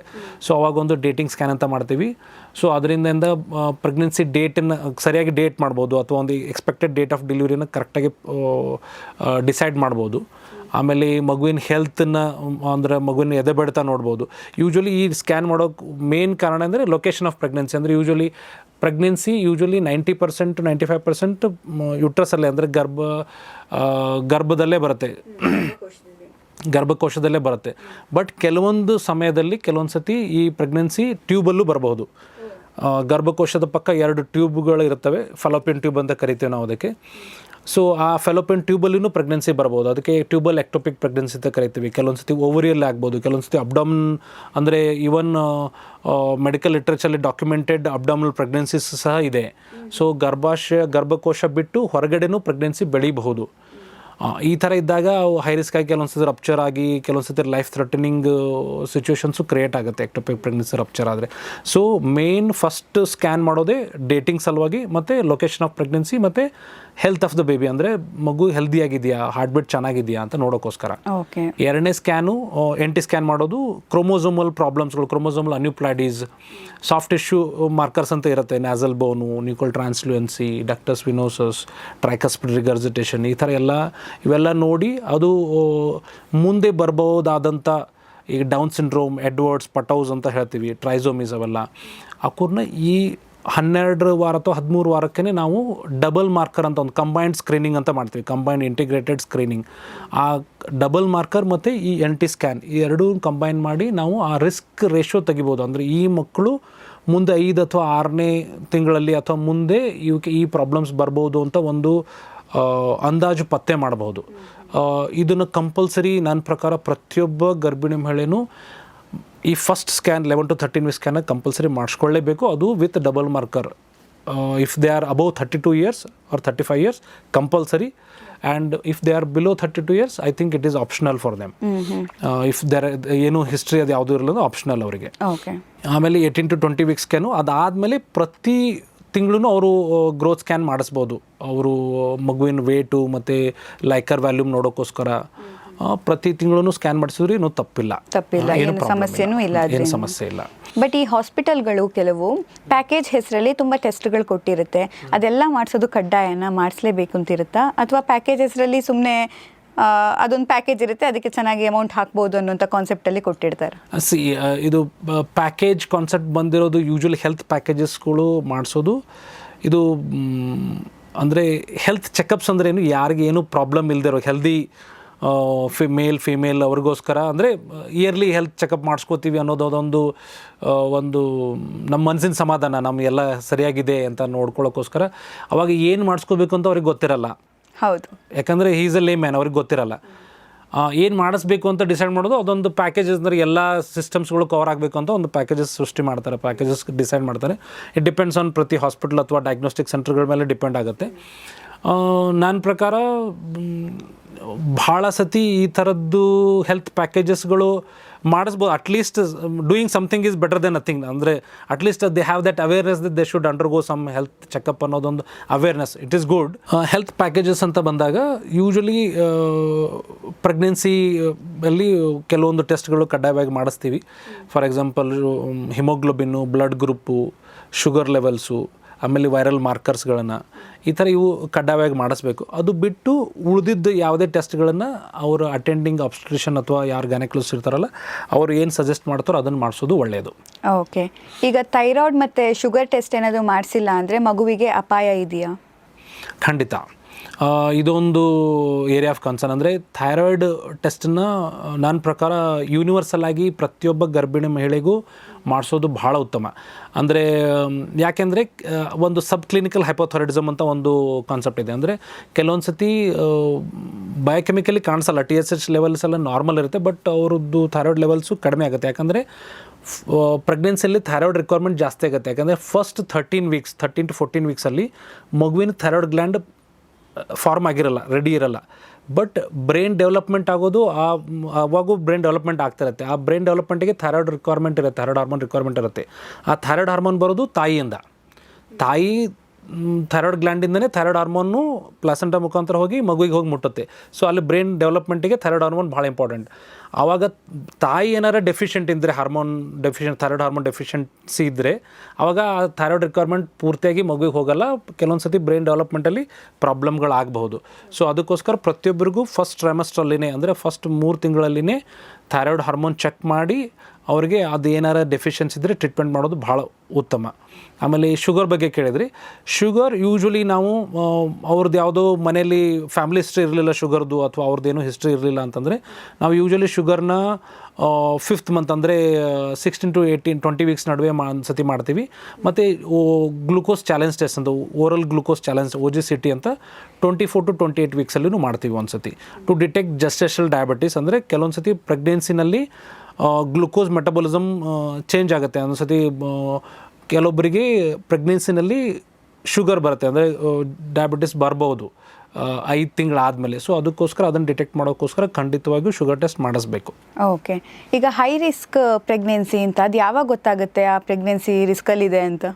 ಹೈ ರಿಸ್ಕ್ ಪ್ರೆಗ್ನೆನ್ಸಿ ಅಂದರೆ ಇದೆ, usually every first delivery, primary delivery, ನಾವೇನದ ಅದನ್ನು ನಾವು we should see it some caution. ಅಂದರೆ ಯೂಶ್ವಲಿ ಅನಿಮಿಯಾ ಅಂದರೆ ಹಿಮೋಗ್ಲೋಬಿನ್ ಕಡಿಮೆ ಇರೋದು, BP ಜಾಸ್ತಿ ಇರೋದು, 140/90ಗಿಂತ BP ಜಾಸ್ತಿ ಇರೋದು, ಅಥವಾ ಶುಗರ್ಸ್ OGCTನಲ್ಲಿ 140 ಮಿಲಿಗ್ರಾಮ್ಗಿಂತ ಜಾಸ್ತಿ ಇರೋದು, ಅಥವಾ ಪ್ರೀವಿಯಸ್ 1 to 2 ಸರ್ಜರಿ ಆಗಿರೋದು, ಪ್ರೀವಿಯಸ್ ಯುಟ್ರೈನ್ ಸರ್ಜರೀಸು, ಮಯೋಮೆಕ್ಟಮೀಸ್ ಆಗಿರೋದು. ಅಂದರೆ ಅಲ್ಲಿ ಗರ್ಭಕೋಶ ಮಗುನ ಹಿಡಿದಿಟ್ಕೊಳ್ಳೋಕ್ಕೆ ಅದಕ್ಕೆ ಸ್ಕಾರ್ ಇದ್ದರೆ, ಗರ್ಭಾಶಯದ ಸ್ಕಾರ್ ಇದ್ದರೆ ಕೆಲವೊಂದು ವೀಕ್ ಇರುತ್ತೆ, ಅದು ಪೂರ್ತಿ 9 ತಿಂಗಳು ಹೋಗಲಿಕ್ಕಿಲ್ಲ, ಅಥವಾ ಸ್ಕಾರ್ ಅಪ್ಚರ್ ಆಗೋದು. ಆ ಥರ ಯಾವುದೇ ಪ್ರೀವಿಯಸ್ ಸಿಸರೇನ್ಸ್, ಮೋರ್ ದೆನ್ 2 ಸಿಸರೇನ್ಸ್, ಮಯೋಮೆಕ್ಟಮೀಸ್ ಆ ಥರ ಇದ್ರೂ ಹೈ ರಿಸ್ಕು. ಅಥವಾ ಕೆಲವೊಂದು ಸತಿ ಪ್ಲಾಸೆಂಟ ಮುಂದಿರುತ್ತೆ, ಅಂದರೆ ಪ್ಲಾಸೆಂಟ ಪ್ರಿವಿಯಾ ಇರುತ್ತೆ, ಬ್ಲೀಡಿಂಗ್ ಇರ್ಬೋದು, ಆ್ಯಂಟಿಪಾಟಮ್ ಬ್ಲೀಡಿಂಗ್ ಅದಿದ್ದರೆ ಅದು ಹೈ ರಿಸ್ಕ್ ಆಗುತ್ತೆ. ಈ ಥರ ಕೆಲವೊಂದಿಷ್ಟು ಕಂಡೀಷನ್ಗಳನ್ನ ನಾವು ಹೈ ರಿಸ್ಕ್ ಅಂತ ಕನ್ಸಿಡರ್ ಮಾಡ್ತೇವೆ. ಕೆಲವೊಂದು ಸತಿ ಮದರ್ಗೆ ಕೆಲವೊಂದು ಮೆಡಿಕಲ್ ಕಂಡೀಷನ್ಸ್ ಇರುತ್ತೆ, ಫಾರ್ ಎಕ್ಸಾಂಪಲ್ ಎಪಿಲೆಪ್ಸಿ, ಟ್ಯೂಬರ್ಕ್ಯುಲೋಸಿಸ್, ಅಥವಾ ಅಸ್ತಮಾ, ಈ ಥರ, ಅಥವಾ ಹಾರ್ಟ್ ಡಿಸೀಸಸ್ ಇರ್ಬೋದು, ಕಂಜನಟಲ್ ಹಾರ್ಟ್ ಡಿಸೀಸಸ್ ಇರ್ಬೋದು ತಾಯಿಯಲ್ಲಿ. ಆ ಥರ ಇದ್ದಾಗ ತಾಯಿಯ ಪ್ರೆಗ್ನೆನ್ಸಿ ಅವಳ ಮೆಡಿಕಲ್ ಕಂಡೀಷನಿಂದ ಕಾಂಪ್ಲಿಕೇಟ್ ಆಗ್ಬೋದು. So these are all high risk conditions. Okay, ಈಗ ಒಂದು ಗರ್ಭಿಣಿಗೆ ಜೊತೆಗೆ ಅವರ ಸಂಬಂಧಿಕರಿಗೆ ಅನಗತ್ಯ ಟೆಸ್ಟನ್ನು ಮಾಡ್ತಿದ್ದಾರೆ ಅಂತ ಹೇಗೆ ಗೊತ್ತಾಗುತ್ತೆ, ಅಥವಾ ಆ ಥರ ಮಾಡ್ತಿದ್ರೆ ಅದನ್ನು ಹೇಗೆ ತಡಿಬೋದು ಅವಳು? ಸೊ ಇದು ಅನಗತ್ಯ ಅಂತ ಅನ್ನೋದು ಕೆಲವೊಂದು ಸತಿ it goes with the mindset of the patient. ಪೇಷಂಟಿಗೆ ಒಂದೇ ಟೆಸ್ಟ್ ಬರೆದ್ರು ಅನಗತ್ಯ ಅನ್ನಿಸ್ಬೋದು, 10 ಟೆಸ್ಟ್ ಬರೆದ್ರು ಅನಗತ್ಯ ಅನ್ನಿಸ್ಬೋದು. ಬಟ್ ನನ್ನ ಪ್ರಕಾರ it is complete sole discretion of the doctor or gynaecologist who is treating the mother. ಅವರು ಆ ತಾಯಿಗೆ ಏನು ಅಪ್ರೋಪ್ರಿಯೇಟ್ ಅನಿಸುತ್ತೆ ಆ ಟೆಸ್ಟ್ಗಳನ್ನ ಬರೀತಾರೆ. ಆಮೇಲೆ pregnant mother has to get all those test done. ಅವ್ರು ಮಾಡಿಸ್ಲೇಬೇಕು ಅವೆಲ್ಲ ಟೆಸ್ಟ್ಗಳನ್ನು. ಅವ್ರಿಗೆ ಏನು ಸೂಕ್ತ ಅನಿಸುತ್ತೋ ಆ ಟೆಸ್ಟ್ಗಳನ್ನ ಬರೆದಿದ್ದನ್ನು ನನ್ನ ಪ್ರಕಾರ ಅವ್ರು ಮಾಡಿಸ್ಲೇಬೇಕು. ಯಾಕಂದರೆ ಅವರು ಅದನ್ನು ಜಡ್ಜ್ ಮಾಡುವಂಥ ಅವ್ರು ಅಷ್ಟು ನಾಲೆಜು ಅಥವಾ ಅಷ್ಟು ಎಜುಕೇಷನ್ ಅವ್ರಿಗೆ ಇಲ್ಲದೇ ಇದ್ದರೆ, ಅವರು ಅಲ್ಲಿ ಹೋಗಿರೋದೇ ಅವ್ರ ಎಕ್ಸ್ಪರ್ಟ್ ಅಡ್ವೈಸ್ ಅಥವಾ ಎಕ್ಸ್ಪರ್ಟ್ ಒಪಿನಿಯನು ಟ್ರೀಟ್ಮೆಂಟ್ ಸಲುವಾಗಿ ಅಂತ ಹೋದಾಗ ಅವ್ರ ಮೇಲೆ ಒಂದು ಟ್ರಸ್ಟು, ಒಂದು ಫೇತು, ಒಂದು ನಂಬಿಕೆ ಇಡಲೇಬೇಕು. ಎಸ್. ಈಗ ಒಂದೇ ಟೆಸ್ಟನ್ನು 2 ಸಲ ಮಾಡಿಸ್ತಾರಾ? ಆ ಥರ ಮಾಡಿದಾಗ ಆ ಥರ ಸಿಚುವೇಶನ್ ಬರುತ್ತೆ, ಒಂದೇ ಟೆಸ್ಟನ್ನು 2 ಸಲ ಮಾಡೋದು ಅಂತ ಮಾಡಬೇಕಾಗ್ಬೋದು. ಈಗ ಫಾರ್ ಎಕ್ಸಾಂಪಲ್ ನಾವು ಹಿಮೋಗ್ಲೋಬಿನ್ನ ಬಂದಾಗ ಫಸ್ಟ್ ವಿಸಿಟಲ್ಲೂ ಮಾಡಿಸ್ತೀವಿ, ಅದಾದಮೇಲೆ 5ನೇ ತಿಂಗಳಿಗೆ 8ನೇ ತಿಂಗಳಿಗೆ ರಿಪೀಟ್ ಮಾಡ್ತೀವಿ. ಯಾಕಂದರೆ haemoglobin concentration goes down in pregnancy. ಅಂದರೆ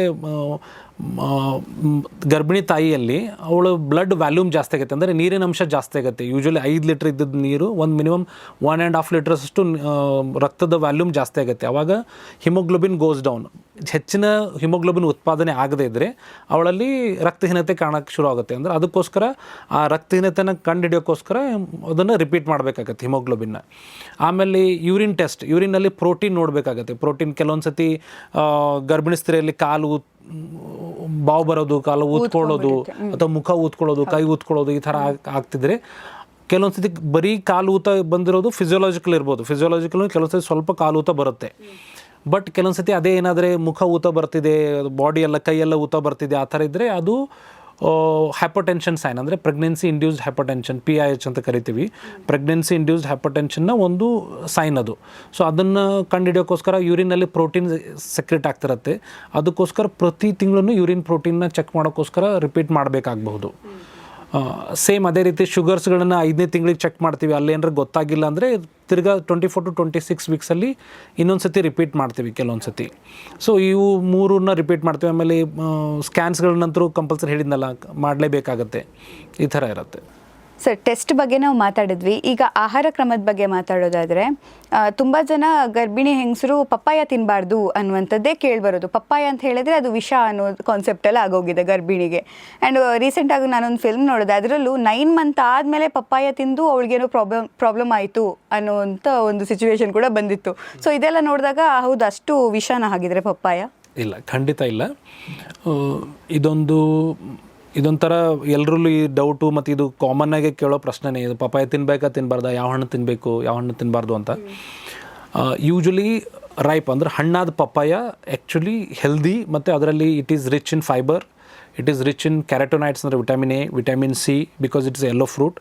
ಆಮೇಲೆ it is rich in potassium and folate. So which are all necessary in pregnancy and it is absolutely safe in pregnancy also. But ಅಲ್ಲೇ ಅನ್ರೈಪ್ ಅಂದರೆ ಕಸಕ್ ಹಣ್ಣು ಇರುತ್ತಲ್ಲ, ಹಸಿರು ಕಾಯಿ ಇರುತ್ತಲ್ಲ, ಆ ಕಸಕ್ಕಾದ ಅನ್ರೈಪ್ ಪಪ್ಪಾಯದಲ್ಲಿ ಪ್ಯಾಪೇನ್ ಅಂತ ಒಂದು ಎನ್ಸೈಮ್ ಇರುತ್ತೆ, ಮತ್ತು ಅದರಲ್ಲಿ ಹೈ ಲ್ಯಾಟೆಕ್ಸ್ ಕಂಟೆಂಟ್ ಇರುತ್ತೆ. ಸೊ ಇವು ಎರಡು ಹೈ ಲ್ಯಾಟೆಕ್ಸ್ ಕಂಟೆಂಟ್ ಮತ್ತು ಇದು ಪ್ಯಾಪೇನ್ ಎನ್ಸೈಮ್, ಇವು ದೇ ಮಿಮಿಕ್ ಆಕ್ಸಿಟೋಸಿನ್ ಮತ್ತು ಪ್ರೋಸ್ಟಾಗ್ಲ್ಯಾಂಡಿನ್ಸನ್ನು ಮಿಮಿಕ್ ಮಾಡ್ತವೆ. ಆಕ್ಸಿಟೋಸಿನ್ ಮತ್ತು ಪ್ರೋಸ್ಟಾಗ್ಲ್ಯಾಂಡಿನ್ಸ್ ಇವು ಎರಡು ಏನು ಮಾಡ್ತವೆ, ಯುಟ್ರೈನ್ ಕಾಂಟ್ರಾಕ್ಷನ್ಸನ್ನು ಶುರು ಮಾಡ್ತವೆ. So it is like inducing contractions is like abortifacient action ಇರುತ್ತೆ ಅದಕ್ಕೋಸ್ಕರ ಯೂಶ್ವಲಿ ಈ ರಾ ಪಪ್ಪಾಯನ ತಿನ್ನಬಾರ್ದು ಗರ್ಭಿಣಿ ಸ್ತ್ರೀಯರು, specially in the first 3 to 5 months. ಲೇಟಾಗಿ ತಿಂದರೆ, ಈಗ ನೀವು ಹೇಳಿದ್ರಲ್ಲ ಫಿಲ್ಮಲ್ಲಿ 9 ತಿಂಗಳಲ್ಲಿ ನೋಡಿದೆ ಅದು ಇದು ಆಗಿಬಿಡ್ತು, ಮಗು ತೊಂದರೆ ಆಗಿಬಿಡ್ತು. ಯೂಶ್ವಲಿ ಅಲ್ಲಿ ಭಾಳ ನನ್ನ ಪ್ರಕಾರ ಅಲ್ಲೇನಾರು ಆ ಥರ ಏನಾರು ಕಸಕ್ ಪಪ್ಪಾಯ ಆ ಥರ ಏನಾರು ತಿಂದರೆ ಅಲ್ಲಿ ಪೇನ್ಸ್ ಶುರು ಆಗಬೇಕು, ಶಿ ಶುಡ್ ಡೆಲಿವರ್. ಓಕೆ, ಅಷ್ಟೇ ಆಗುತ್ತೆ. ಎಸ್, ಈಗ ಹೇಳ್ತಾರೆ ಗರ್ಭಿಣಿ ಮಹಿಳೆಯರು 2 ಅವರ್ಗೆ ತಿಂತಾ ಇರಬೇಕು ಅಂತ. ಹಾಗೆ ತಿಂತಾ ಇರಬೇಕಾ?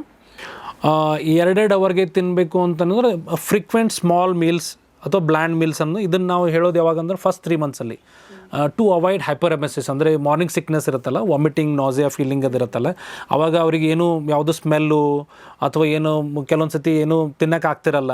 ಸೊ ಅವರಿಗೆ ಸ್ಮಾಲ್ ಪೋರ್ಷನ್ ಆಫ್ ಮೀಲ್ ತೊಗೊಂಡ್ರೆ ಅವಾಗ ವಾಮಿಟಿಂಗ್ಸ್ ಕಡಿಮೆ ಆಗುತ್ತೆ ಅನ್ನೋಕ್ಕೋಸ್ಕರ ಫಸ್ಟ್ 3 to 5 ಮಂತ್ಸಲ್ಲಿ ಹೇಳ್ತೀವಿ. ಆಮೇಲೆ ಸಣ್ಣ ಮೀಲ್ ತೊಗೊಳೋದ್ರಿಂದ ಆ್ಯಸಿಡಿಟಿ ಎಲ್ಲ ಆಗಲ್ಲ. ಆಮೇಲೆ ಸಣ್ಣ ಪೋರ್ಷನ್ ಆಫ್ ಮೀಲ್ಸ್ ತಿಂದರೆ ಓವರ್ ಈಟಿಂಗ್ ಆಗಲ್ಲ.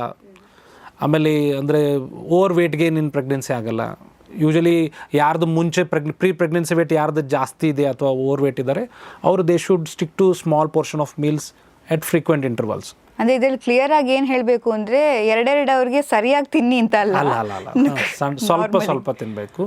ಆಮೇಲೆ ವೆರೈಟಿ ಇಡಬೇಕು, ಬ್ಯಾಲೆನ್ಸ್ಡ್ ಇಡಬೇಕು, ಫುಡ್ನ ಬ್ಯಾಲೆನ್ಸ್ಡ್ ಇಡಬೇಕು. ಅಂದರೆ ಯೂಶ್ವಲಿ ಯಾವ ಥರ ಅಂದರೆ ಒಬ್ಬ ಮಹಿಳೆಗೆ ಯೂಶ್ವಲಿ ನಾವು ಒಂದು ಬ್ಯಾಲೆನ್ಸ್ ಡಯಟ್ ಅಂದರೆ ಒಂದು calorie requirement, protein requirement, fat requirement ಅಂತ ಇರುತ್ತೆ. ಕ್ಯಾಲೋರಿ ರಿಕ್ವೈರ್ಮೆಂಟನ್ನು ಹೆಂಗೆ ನಾವು ಅವ್ರಿಗೆ ಎಷ್ಟು ಬೇಕು ಅಂತ ಡಯಟ್ ರಿಕ್ವೈರ್ಮೆಂಟ್ ಆಫ್ ಕ್ಯಾಲೋರೀಸ್ ಎಷ್ಟು ಬೇಕು ಅಂತ ಡಿವೈಡ್ ಮಾಡೋದು ಹೆಂಗಂದರೆ ಅವ್ರ ಲೈಫ್ ಸ್ಟೈಲ್ ಮೇಲೆ, ಅಂದರೆ ಅವರು ಎಷ್ಟು ಕೆಲಸ ಮಾಡ್ತಾರೆ ಅದ್ರ ಮೇಲೆ. ಅಂದರೆ sedentary life style, mild activity, ಮತ್ತು ಅಥ್ಲೀಟ್ಸ್ ಇರ್ತಾರೆ, ಒಬ್ಬೊಬ್ಬರು ಸಿಕ್ಕಾಪಟ್ಟು ಅಥ್ಲೀಟ್ಸ್ ಇರ್ತಾರೆ, ಓಡಾಡ್ತಿರ್ತಾರೆ, ಅವರು ರನ್ನರ್ಸ್ ಇರ್ತಾರೆ. ಆ ಥರ ಅಥ್ಲೀಟ್ಸು ಭಾಳ ಕೆಲಸ ಮಾಡೋರು, ಭಾಳ ಓಡಾಡೋಂಥ ಜಾಬ್ ಇರೋರಿಗೆ ಅವ್ರಿಗೆಲ್ಲ ಸೆಡೆಂಟ್ರಿ ಲೈಫ್ ಸ್ಟೈಲ್ ಇದ್ದವರಿಗೆ 1600 ಕಿಲೋ ಕ್ಯಾಲರೀಸ್ ಬೇಕಾಗ್ಬೋದು. ಈ ಮೈಲ್ಡ್ ಆ್ಯಕ್ಟಿವಿಟಿ ಇರೋರಿಗೆ 1800 to 2200 ಕ್ಯಾಲರೀಸ್ ಬೇಕಾಗ್ಬೋದು. ಭಾಳ ಆ್ಯಕ್ಟಿವ್ ಇರೋರಿಗೆ ಮೋರ್ ದೆನ್ 2400 ಕಿಲೋ ಕ್ಯಾಲರೀಸ್ ಬೇಕಾಗುತ್ತೆ. ಈ ಥರ ಇದು ನಾನ್ ಪ್ರೆಗ್ನೆಂಟ್ ವುಮಲ್ಲಿ ಹೇಳ್ತಿರೋದು ನಾನು ಕ್ಯಾಲರಿ ರಿಕ್ವೈರ್ಮೆಂಟ್. ಇವ್ರು ಯಾರು ಪ್ರೆಗ್ನೆಂಟ್ ಆದರೆ minimum plus 300 to 500 kilo calories supplement ಮಾಡಬೇಕು. ಅಂದರೆ ಅಷ್ಟು ಜಾಸ್ತಿ ತೊಗೋಬೇಕು ಅವರು. ಸೊ ಅಂದರೆ ಇಬ್ಬರಿಗೋಸ್ಕರ ತಿನ್ನಬೇಕು ಅನ್ನೋ ಕಾನ್ಸೆಪ್ಟ್ ಅಲ್ಲ. ಅಂದರೆ 1 ಚಪಾತಿ ತಿಂತಿದ್ರೆ 3 ಚಪಾತಿ ತಿನ್ನಬೇಕು, 5 ಚಪಾತಿ ತಿನ್ನಬೇಕಂತಲ್ಲ. But they should supplement with at least minimum 300 to 500 kilo ಕ್ಯಾಲರೀಸ್ನ ಹೆಚ್ಚಿಗೆ ಮಾಡಬೇಕು. ಇದು ನಾ ಹೇಳಿದ್ದು ಡಯಟ್ರಿ ಗೈಡ್ಲೈನ್ಸ್ ಪ್ರಕಾರ. ಆಮೇಲೆ usually protein requirement 1 gram per kg body weight ಇರುತ್ತೆ. ಅಂದರೆ ಯೂಶ್ವಲಿ ನಮ್ಮ ಇಂಡಿಯನ್ ಫಿಮೇಲ್ಸ್ 50 kg ಅಂತ ಕನ್ಸಿಡರ್ ಮಾಡಿದ್ರೆ 50 ಗ್ರಾಮ್ಸ್ ಪ್ರೋಟೀನ್ ಬೇಕಾಗ್ಬೋದು. ಪ್ರೆಗ್ನೆನ್ಸಿನಲ್ಲಿ ಅದರ requirement it goes up by 0.5 grams. ಅಂದರೆ 1 kgಗೆ 1.5 grams is ideally required in pregnancy. So ಈ ಥರ ನಾವು ಡಯಟ್ರಿ ಗೈಡ್ಲೈನ್ಸ್ ಹೇಳ್ತೀವಿ. ಸೊ ಅವರು ಅದನ್ನು ಪ್ರೋಟೀನು ಮತ್ತು ಕ್ಯಾಲರಿನ ಆ ಥರ ಡಿವೈಡ್ ಮಾಡಿ ಸರಿಯಾದ ಪ್ರಪೋರ್ಷನಲ್ಲಿ ಬ್ಯಾಲೆನ್ಸ್ಡ್ ಆಗಿ ತಿನ್ನಬೇಕು. ಓಕೆ. ಐರನ್ ಟ್ಯಾಬ್ಲೆಟ್ ಏನಾದರೂ ತಗೊಂಡಿಲ್ಲ ಅಂದರೆ ಅಪಾಯ ಇದೆಯಾ ಗರ್ಭಿಣಿ ಮಹಿಳೆಗೆ?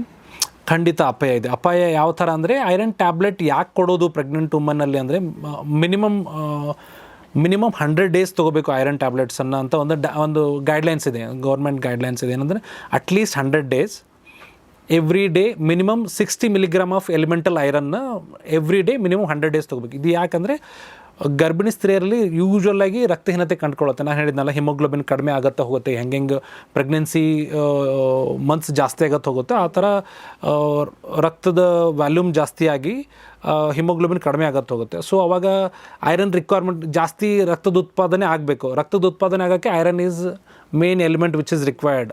ಸೊ ಅವಾಗ ಅವರು ಐರನ್ ಡೆಫಿಷಿಯನ್ಸಿ ಇದ್ದರೆ ರಕ್ತದ ಉತ್ಪಾದನೆ ಆಗಲ್ಲ. ಸೊ ನಾವು ಐರನ್ನ ಸಪ್ಲಿಮೆಂಟ್ ಮಾಡಬೇಕಾಗತ್ತೆ. ಈಗ ಗರ್ಭಿಣಿ ಮಹಿಳೆ ಅಂದ ತಕ್ಷಣ ಮನೇಲೆಲ್ಲ ಸಂಭ್ರಮ ಮಾಡೋದು ಹಾಲು ಕುಡಿಸೋದು, ಆಮೇಲೆ ಹಾಲಿಗೆ ಕೇಸರಿ ಹಾಕಿದ್ರೆ ಮಗು ಬಿಳಿಯಾಗಿ ಹುಟ್ಟುತ್ತೆ ಅನ್ನುವಂಥ ಕಾನ್ಸೆಪ್ಟು. ತುಂಬ ಹಾಲು ಕುಡಿತಾರೆ ಅನಿಸುತ್ತೆ. ಮೇ ಬಿ ಅಷ್ಟು ಹಾಲು ಕುಡಿಯೋದು ಅವಶ್ಯಕತೆ ಇದೆಯಾ ಗರ್ಭಿಣಿ ಮಹಿಳೆಯರಿಗೆ? ನಾನು ಹೇಳಿದ್ನಲ್ಲ, ಹಾಲು milk is definitely a source of protein for any ವೆಜಿಟೇರಿಯನ್ಗಳಿಗೆ ಇದೊಂದು ಸೋರ್ಸ್ ಆಫ್ ಪ್ರೋಟೀನು ಮತ್ತು ಕ್ಯಾಲ್ಶಿಯಮ್ ರಿಚ್ ಇರುತ್ತೆ ಹಾಲಲ್ಲಿ. ಸೊ ಅದೇ ಥರ it should be taken in proportions like minimum 200 to 300 ml per day is I think ideal. Okay. Junk food ತಿನ್ನೋದು ಅದು ಒಳ್ಳೇದಲ್ಲ, ಬಟ್ ಜಂಕ್ ಫುಡ್ ಗರ್ಭಿಣಿ ಮಹಿಳೆ ತಿನ್ನೋವಾಗ ನೇರವಾಗಿ ಮಗುವಿಗೆ ಏನಾದರೂ ಎಫೆಕ್ಟ್ ಆಗುತ್ತಾ? ನೇರವಾಗಿ ಮಗುವಿಗೆ ಎಫೆಕ್ಟ್ ಆಗೋಕ್ಕಿಂತ ಹೇಳಿದ್ನಲ್ಲ, ಜಂಕ್ ಫುಡ್ ಅಂದರೆ it is a source of you are adding more calories to your diet. So ನೀವು ಜಾಸ್ತಿ ಕ್ಯಾಲರೀಸ್ ತೊಗೊಳೋದ್ರಿಂದ ನಿಮ್ಮ ವೇಟ್ ಜಾಸ್ತಿ ಆಗುತ್ತೆ. ಪ್ರೆಗ್ನೆನ್ಸಿನಲ್ಲಿ ರೆಗ್ಯುಲರಾಗಿ ವೇಟ್ ಗೇನ್ ಆಗುತ್ತೆ. ಹೇಳಿದ್ನಲ್ಲ, 8 to 12 kg ವೇಟ್ ಗೇನ್ ಆಗುತ್ತೆ. ಸೊ ನೀವು ಜಾಸ್ತಿ ಜಂಕು ಅನ್ಹೆಲ್ದಿ ತಿಂತಿದ್ರೆ ನಿಮ್ಮ ವೇಟ್ ಗೇನ್ ಜಾಸ್ತಿ ಆಗುತ್ತೆ. Your weight goes up. ಅದರ ರಿಲೇಟೆಡ್ ಪ್ರೆಗ್ನೆನ್ಸಿನಲ್ಲಿ ಶುಗರ್ ಪ್ರಾಬ್ಲಮ್ ಬರ್ಬೋದು, 5 ತಿಂಗಳಾದಮೇಲೆ ಹೈಪರ್ ಟೆನ್ಷನ್ ಪ್ರಾಬ್ಲಮ್ ಬರ್ಬೋದು, ಅಥವಾ ಡೆಲಿವರಿನಲ್ಲಿ ಅವರಿಗೆ ಪ್ರೊಸೆಸ್ ಸ್ವಲ್ಪ ಡಿಫಿಕಲ್ಟ್ ಆಗುತ್ತೆ. ತೂಕ ಹೆಚ್ಚಾದರೆ ಡೆಲಿವರಿ ಪ್ರಾಬ್ಲಮ್ ಆಗುತ್ತಾ ಅಂದರೆ ಅವರಿಗೆ? ಒಬೇಸಿಟಿಯಿಂದ ಕೆಲವೊಂದು ಸತಿ ಅವರಿಗೆ ಪುಷ್ ಮಾಡೋದು ಅಥವಾ ಕಾರ್ಡಿಯೋ ರೆಸ್ಪಿರೇಟರಿ ರಿಸರ್ವ್ ಕಡಿಮೆ ಆಗೋದು, ಆ ಥರ ಸಮಸ್ಯೆಗಳಾಗ್ಬೋದು. Usually obesity is problem with non sedentary woman. ಅಂದರೆ ಕೆಲಸ ಮಾಡದೇ ಇರೋ, ಸುಮ್ಮನೆ ರೆಸ್ಟ್ ತೊಗೊಳ್ಳೋದು, ಏನು ಕೆಲಸ. ಸೊ ಅವಾಗ ಅವರಿಗೆ ನಾನ್ ಸೆಡೆಂಟರಿ ಅಂದರೆ ಅವ್ರಿಗೆ ಆಲ್ರೆಡಿನೇ ಕಾರ್ಡಿಯೋ ರೆಸ್ಪಿರೇಟರಿ ರಿಸರ್ವ್ ಕಡಿಮೆ ಇರುತ್ತೆ. ಆ ಶಕ್ತಿ ಪ್ರೆಗ್ನೆನ್ಸಿ ಡೆಲಿವರಿ ಪ್ರೊಸೆಸ್ಗೆ ಒಂದು ಶಕ್ತಿ ಬೇಕಲ್ಲ. ಆಮೇಲೆ ಪೇನ್ ಕೊಡೋದು, ಪೇನ್ ಸಹಿಸ್ಕೊಳ್ಳೋ ಶಕ್ತಿ, ಆಮೇಲೆ ಬರ್ತ್ ಪ್ಯಾಸೇಜ್ ಒಂದು ಸ್ವಲ್ಪ ಅವ್ರದ್ದು ಬಿಕಾಸ್ ಆಫ್ ಒಬೆಸಿಟಿ ಸ್ವಲ್ಪ ತೊಂದರೆ ಆಗ್ಬೋದು. ಈಗ ನಿಮ್ಮ ಜನನಿ ಹಾಸ್ಪಿಟಲ್ಗೆ ಬರುವಂಥ ಕ್ಲೈಂಟ್ಸ್ಗೆ ಈ ಫುಡ್ ಯಾವ ಥರ ಇರಬೇಕು ಅನ್ನುವಂಥ ಒಂದು ಮಾಹಿತಿ ಕೂಡ ನೀವು ಕೊಡ್ತೀರಾ, ಹೇಗೆ ಅನ್ನೋದು? ಹೇಳಿದ್ನಲ್ಲ, ಫುಡ್ಡು ನನ್ನ ಪ್ರಕಾರ ಯಾವುದು ನಾನು ಫ್ಯಾನ್ಸಿ ಡಯಟು ಅಥವಾ ಆ ಥರ ಏನೂ ಸಜೆಸ್ಟ್ ಮಾಡಲ್ಲ. ನೀವು ಕಿವಿನೇ ತಿನ್ನಿರಿ, ಕಿವಿ ಫ್ರೂಟೇ ತಿನ್ನಿರಿ, ಅವಕ್ಯಾಡೋನ ತಿನ್ನಿರಿ. ನಾನು ಸಜೆಸ್ಟ್ ಮಾಡೋದು ನಮ್ಮ ಲೋಕಲ್, ನೀವು ಏನು ಬೆಳಿತೀರಾ, ನಮ್ಮ ಹತ್ರ ಏನು ಸೀಸ್ನಲ್ ಫ್ರೂಟ್ಸ್ ಇದೆ ಆ ಸೀಸ್ನಲ್ ಫ್ರೂಟ್ಸ್, ಆ ಥರ ನಮ್ಮ ಲೋಕಲ್ ಫುಡ್ಡನ್ನೇ ನಾವು ಅವ್ರು ಏನು ತಿಂತಾರೆ. ನಾನು ಫ್ಯಾನ್ಸಿಯಾಗಿ ನಾನು ಏನೋ ಒಂದು ನೀವು ಗ್ರೀಕ್ ಯೋಗರ್ಟ್ ತಿನ್ನಬೇಕು ಅಂದರೆ ಅವರು ತಿನ್ನೋಕ್ಕಾಗಲ್ಲ. ಅಂದರೆ ಆ ಥರ ಡಯಟಿಷನ್ ಆ ಥರ ಪ್ಲ್ಯಾನ್ ಕೊಡೋಕ್ಕಾಗಲ್ಲ. ನಾನು ಸಿಂಪಲ್ ಫುಡ್ ಹೇಳ್ತೀನಿ. ಅವರು ಹೇಳಿದ್ನಲ್ಲ, ಈ ಥರ ಅವ್ರು ತಾವು ಏನು ತಿಂತಾರೋ ಅದನ್ನೇ ಸರಿಯಾಗಿ ಅವ್ರದ್ದು ಚಪಾತಿ, ರೊಟ್ಟಿ ಯಾವುದೇ ಅದ್ರ ಜೊತೆಗೆ ಅಂದರೆ ಕಂಪಲ್ಸರಿ ಪಲ್ಸಸ್, ಅಂದರೆ ಹೆಲ್ದಿ ಪಲ್ಸಸ್ ಯಾವ್ದಾದ್ರು ಕಾಳು ಪಲ್ಯ ಮೊಳಕೆ ಬಂದಿರೋಂಥ ಅದನ್ನು ಕುಕ್ಡ್ ಮೊಳಕೆ ಕಾಳು ಪಲ್ಯ, ಆಮೇಲೆ green leafy vegetable compulsory at least ಒಂದು ಗ್ರೀನ್ ಲೀಫಿ ವೆಜಿಟೇಬಲ್ ಇರಬೇಕು. ಆಮೇಲೆ ಅಟ್ಲೀಸ್ಟ್ ಒಂದು ವೆಜಿಟೇಬಲ್ ಯಾವ್ದಾರ ಇರಲಿ. ಬದನೆಕಾಯಿ ಅಂತ ಹಿಡ್ಕೊಂಡು ಅಂದರೆ ನಮ್ಮ ನಾರ್ತ್ ಕನ್ನಡದಲ್ಲಿ ಬದನೆಕಾಯಿ ಹಿಡ್ಕೊಂಡು ಹೀರೆಕಾಯಿ, ಚೌಳಿಕಾಯಿ, ಬೆಂಡೆಕಾಯಿ, ಯಾವುದೇ ಒಂದು ವೆಜಿಟೇಬಲ್ ಕಂಪಲ್ಸರಿ, ಒಂದು ವೆಜಿಟೇಬಲ್, ಒಂದು ಗ್ರೀನ್ ಲೀಫಿ ವೆಜಿಟೇಬಲ್ ಇರಬೇಕು ಕಂಪಲ್ಸರಿ. ಅಟ್ಲೀಸ್ಟ್ ಸ್ನ್ಯಾಕ್ಸಲ್ಲಿ ಮಾರ್ನಿಂಗಲ್ಲಿ ಅಥವಾ ಇದರಲ್ಲಿ ಅಟ್ಲೀಸ್ಟ್ ಒಂದು ಸತಿ ಒಂದು ಪೋರ್ಷನ್ ಕುಕ್ಡ್ ಸ್ಪ್ರೌಟ್ಸ್ ತಿನ್ನಬೇಕು. ಅಟ್ಲೀಸ್ಟ್ ದಿನದಲ್ಲಿ ಅಟ್ಲೀಸ್ಟ್ ಒಂದು ಸೀಸನಲ್ ಫ್ರೂಟ್ ಯಾವುದಾದ್ರೂ ಇರ್ಬೋದು. ಬಾಳೆಹಣ್ಣು, ಬನಾನಾ, ಪೊಮಗ್ರನೇಟ್, ಆರೆಂಜ್, ಅಥವಾ ಯಾವುದಾದ್ರೂ ಒಂದು ಸೀಸನಲ್ ಫ್ರೂಟ್ ತಿನ್ನಬೇಕು. ಅದನ್ನು ಹೇಳಿದ್ನಲ್ಲ at least 2 major meals and 2 minor meals, ಅಂದರೆ ಒಂದು ಬ್ರೇಕ್ಫಾಸ್ಟು, ಒಂದು ಸ್ನ್ಯಾಕ್ಸು, ಈವ್ನಿಂಗ್ ಸ್ನ್ಯಾಕ್ಸು, ಮಧ್ಯಾಹ್ನ ಮತ್ತು ರಾತ್ರಿ 2 ಮೇಜರ್ ಮೀಲು. ಆಮೇಲೆ ರಾತ್ರಿ ಮೀಲ್ ಸಾಧ್ಯ ಆದಷ್ಟು 7 ಅಥವಾ 8 ಗಂಟೆ ಒಳಗಡೆ ತಿಂದು, ಅಂದರೆ ಮಲಗೋಕ್ಕಿಂತ ಒಂದು ಅಟ್ಲೀಸ್ಟ್ 2 ಅವರ್ಸ್ ಮೊದಲು ತಿನ್ನಬೇಕು. ಸೊ ದಟ್ ಅವ್ರಿಗೆ ಒಂದು ಸ್ವಲ್ಪ ಟೈಮ್ ಇರುತ್ತೆ, ಒಂದು ಸಣ್ಣ ವಾಕ್ ತೊಗೋಬೇಕು. ಸೊ ಅದರಿಂದ they will feel healthy, they will feel light. Okay, ಈಗ ಅದೇ ಹೇಳ್ತಾರೆ ಹಣ್ಣುಗಳನ್ನು ಜಾಸ್ತಿ ತಿನ್ನಬೇಕು ಅಂತೇಳಿ ಹಣ್ಣುಗಳನ್ನು ತಿನ್ನುವಂಥ ಒಂದು ಅಭ್ಯಾಸವನ್ನು ಮಾಡಿಸ್ತಾರೆ. ಬಟ್ ಡೌಟ್ ಇರುತ್ತೆ ಕೆಲವರಿಗೆ, ಯಾವ ಹಣ್ಣನ್ನು ತಿನ್ನಬಾರ್ದು ಅನ್ನೋದು. ಸಡನ್ನಾಗಿ ಏನು ಮಾಡ್ತಾರೆ, ಏನನ್ನು ತಿನ್ನಬೇಕು ಏನನ್ನು ತಿನ್ನಬಾರ್ದು ಅನ್ನೋದನ್ನು ಈಗ ಗೂಗಲ್ ಮಾಡಿಬಿಡ್ತಾರೆ. ಸೊ ಈಗ ಯಾರನ್ನು ನಂಬೋದು, ಗೂಗಲ್ ಡಾಕ್ಟರನ್ನು ಯಾವ ಈಗ ನಿಮ್ಮ ಹತ್ರನೇ ಕೇಳ್ತೀವಿ, ಡಾಕ್ಟರ್ ನೀವು ಹೇಳಿ ಯಾವ ಹಣ್ಣನ್ನು ತಿನ್ನಬಾರ್ದು, ಯಾವ ಹಣ್ಣನ್ನು ತಿಂದರೆ ಒಳ್ಳೆಯದು ಪ್ರೆಗ್ನೆನ್ಸಿ ಟೈಮಲ್ಲಿ? ಜನರಲಿ ಹೇಳಿದ್ನಲ್ಲ, ಯಾವುದೇ ಹಣ್ಣು ತಿನ್ನಬಾರ್ದು ಅನ್ನೋವಂಥ ಹಣ್ಣು ಯಾವುದೂ ಇಲ್ಲ. ಬಟ್ ಈ ಪ್ರತಿಯೊಂದನ್ನು ನಾವು ಒಂದು ಪ್ರಪೋರ್ಷನಲ್ಲಿ ತಿನ್ನಬೇಕು. ಫಾರ್ ಎಕ್ಸಾಂಪಲ್, ಈಗ ನಾನು ಈಗ ಬಾಳೆಹಣ್ಣು ಚೆನ್ನಾಗಿ ಅಂತಂದರೆ ಬಾಳೆಹಣ್ಣೆ ಒಂದು 8 ಬಾಳೆಹಣ್ಣು ಒಂದೇ ಸತಿ ತಿಂದುಬಿಟ್ಟಿವಿ, ಅಥವಾ ಕಂಟಿನ್ಯೂ ಡೈಲಿ ಅದನ್ನೇ ತಿಂತಿದ್ದೀನಿ ಅಂತ ಆ ಥರ ಇರಲ್ಲ. ಈಗ ಹೇಳಿದ್ನಲ್ಲ ರಾ ಪಪ್ಪಾಯ ಅಂಥದ್ದನ್ನು ಅವಾಯ್ಡ್ ಮಾಡಬೇಕು. ಯೂಶ್ವಲಿ ಈ ತಿಲ್ಲು ಮತ್ತು ಅಳವೆ ಆ ಥರದ್ದನ್ನು ಅವಾಯ್ಡ್ ಮಾಡೋಕ್ಕೆ. Pineapple usually it's healthy, it's rich in fibre, vitamin C ಮತ್ತು ಫೋಲೇಟು, ಮ್ಯಾಂಗನೀಸ್ ಜಾಸ್ತಿ ಇರುತ್ತೆ ಅದರಲ್ಲಿ. I don't see any problem in eating pineapple. ಪ್ರತಿಯೊಂದು ಹಣ್ಣಿಂದು ಅದರದ್ದೇ ಆದ ಒಂದು ವಿಟಮಿನ್ಸು ಮತ್ತು ಒಂದು ಅದರದ್ದೊಂದು ಜೀವಸತ್ವ ಮತ್ತು ನ್ಯೂಟ್ರಿಷನಲ್ ವ್ಯಾಲ್ಯೂ ಇದೆ. ಸೊ ಪ್ರತಿಯೊಂದು ಹಣ್ಣು ನನ್ನ ಪ್ರಕಾರ ಆ ಸೀಸನಲ್ಲಿ ಅವರು ಯಾವ ಸೀಸನಲ್ಲಿ ಇರ್ತಾರೆ ಆ ಸೀಸನಲ್ಲಿ ಅವೈಲಬಲ್ ಇರೋಂಥ ಯಾವುದೇ ಫ್ರೂಟ್ ತಿಂದರೂ ಏನು ಸಮಸ್ಯೆ ಇಲ್ಲ. ಹೇಳಿದ್ನಲ್ಲ, ಡೈಲಿ 1 ಸೀಸನಲ್ ಫ್ರೂಟ್. ಆ್ಯಂಡ್ ನಾನು ಹೇಳೋದು ಯೂಶ್ವಲಿ ಆ ಹೋಲ್ ಫ್ರೂಟ್ ತಿನ್ನಬೇಕು. ಜನ ಏನು ಮಾಡ್ತಾರೆ, ಯೂಶ್ವಲಿ ಅದನ್ನು ಗ್ರೈಂಡ್ ಮಾಡಿ ಜ್ಯೂಸ್ ಮಾಡಿ ಕುಡಿತಾರೆ. ಓಕೆ, ಸೊ ಗ್ರೈಂಡ್ ಮಾಡಿ ಜ್ಯೂಸ್ ಮಾಡಿ ಕುಡಿಯೋದ್ರಿಂದ you are cutting down on fibre ಎಲ್ಲ ಕಂಟೆಂಟ್ ಹೋಗ್ಬಿಡುತ್ತೆ. And on top of that ಅವರು ಶುಗರ್ ಆ್ಯಡ್ ಮಾಡ್ತಾರೆ ಅದಕ್ಕೆ. You are increasing the calorie value of the fruit. So added ಶುಗರ್ನ ಅವಾಯ್ಡ್ ಮಾಡಬೇಕು. ಆಮೇಲೆ ಪ್ರೊಸೆಸ್ಡ್ ಫ್ರೂಟ್ ಜ್ಯೂಸಸ್ನ ಅವಾಯ್ಡ್ ಮಾಡಬೇಕು. ಪ್ಯಾಕ್ಡ್ ಫ್ರೂಟ್ ಜ್ಯೂಸಸ್, ನಾವು ಟೆಟ್ರಾ ಪ್ಯಾಕ್ಡ್ ಜ್ಯೂಸನ್ನು ಅವಾಯ್ಡ್ ಮಾಡಬೇಕು. Fresh fruit, no added sugar, no added ice or anything. ಆಮೇಲೆ ತೊಗೋಬಾರ್ದು. Usually hole fruit ತಿನ್ನೋದು ಒಳ್ಳೆಯದು, ಜ್ಯೂಸ್ಗಿಂತ ಹೋಲ್ ಫ್ರೂಟ್ ತಿನ್ನೋದು ಒಳ್ಳೆಯದು. ಆ್ಯಕ್ಚುಲಿ ಇದೊಂದು ಡಿಫ್ರೆಂಟ್ ಪರ್ಸ್ಪೆಕ್ಟಿವ್. ಯಾಕಂದರೆ ಹಣ್ಣನ್ನು ತಿನ್ನೋದಕ್ಕೆ ಕಷ್ಟಪಡ್ತಾರೆ, ಜ್ಯೂಸ್ ಮಾಡ್ಕೊಂಡು ಕುಡ್ಕೊಂಡ್ಬಿಡೋಣ ಅಂತ. ಜ್ಯೂಸ್ಗಿಂತ ಹೋಲ್ ಫ್ರೂಟ್ ತಿನ್ನೋದು ಒಳ್ಳೆಯದು. 1 complete whole fruit each day. That is my tip to every pregnant woman. Yes, thank you sir, thank you so much. Test ಬಗ್ಗೆ ನಾವು ಮಾತಾಡಿದ್ವಿ, ಜೊತೆಗೆ ಆಹಾರ ಕ್ರಮಗಳ ಬಗ್ಗೆ ಒಂದು ಬೇಸಿಕ್ ಆಗಿ ನಾವು ಮಾತಾಡಿದ್ವಿ. ಇನ್ನಷ್ಟು ವಿಚಾರಗಳನ್ನು ಮುಂದಿನ ದಿನಗಳಲ್ಲಿ ನಾವು ಚರ್ಚೆ ಮಾಡೋದಕ್ಕಿದ್ದೀವಿ. ಖಂಡಿತವಾಗ್ಲೂ ನಿಮಗೂ ಕೂಡ ಇಂಥ ಏನು ಆಹಾರದ ಬಗ್ಗೆ ಮಾಹಿತಿ, ಜೊತೆಗೆ ಟೆಸ್ಟ್ ಆಗಿರ್ಬೋದು ಅಥವಾ ಕಂಪ್ಲೀಟ್ ಡೀಟೇಲ್ಸ್ ಅದು ಜನನಿ ಹಾಸ್ಪಿಟಲಲ್ಲಿ ಖಂಡಿತವಾಗ್ಲೂ ಸಿಗುತ್ತೆ. ಜೊತೆಗೆ ನಮ್ಮ ಪಾಡ್ಕಾಸ್ಟಲ್ಲೂ ನಿಮ್ಗೆ ಸಿಕ್ಕಿರಬಹುದು ಅನ್ನುವಂಥ ವಿಚಾರವನ್ನು ಹೇಳ್ತಾ, ನಿಮ್ಗೇನಾದರೂ ವಿಡಿಯೋ ಇಷ್ಟ ಆದರೆ ಲೈಕ್ ಮಾಡಿ, ಶೇರ್ ಮಾಡಿ, ಕಮೆಂಟ್ ಮಾಡಿ. Thank you.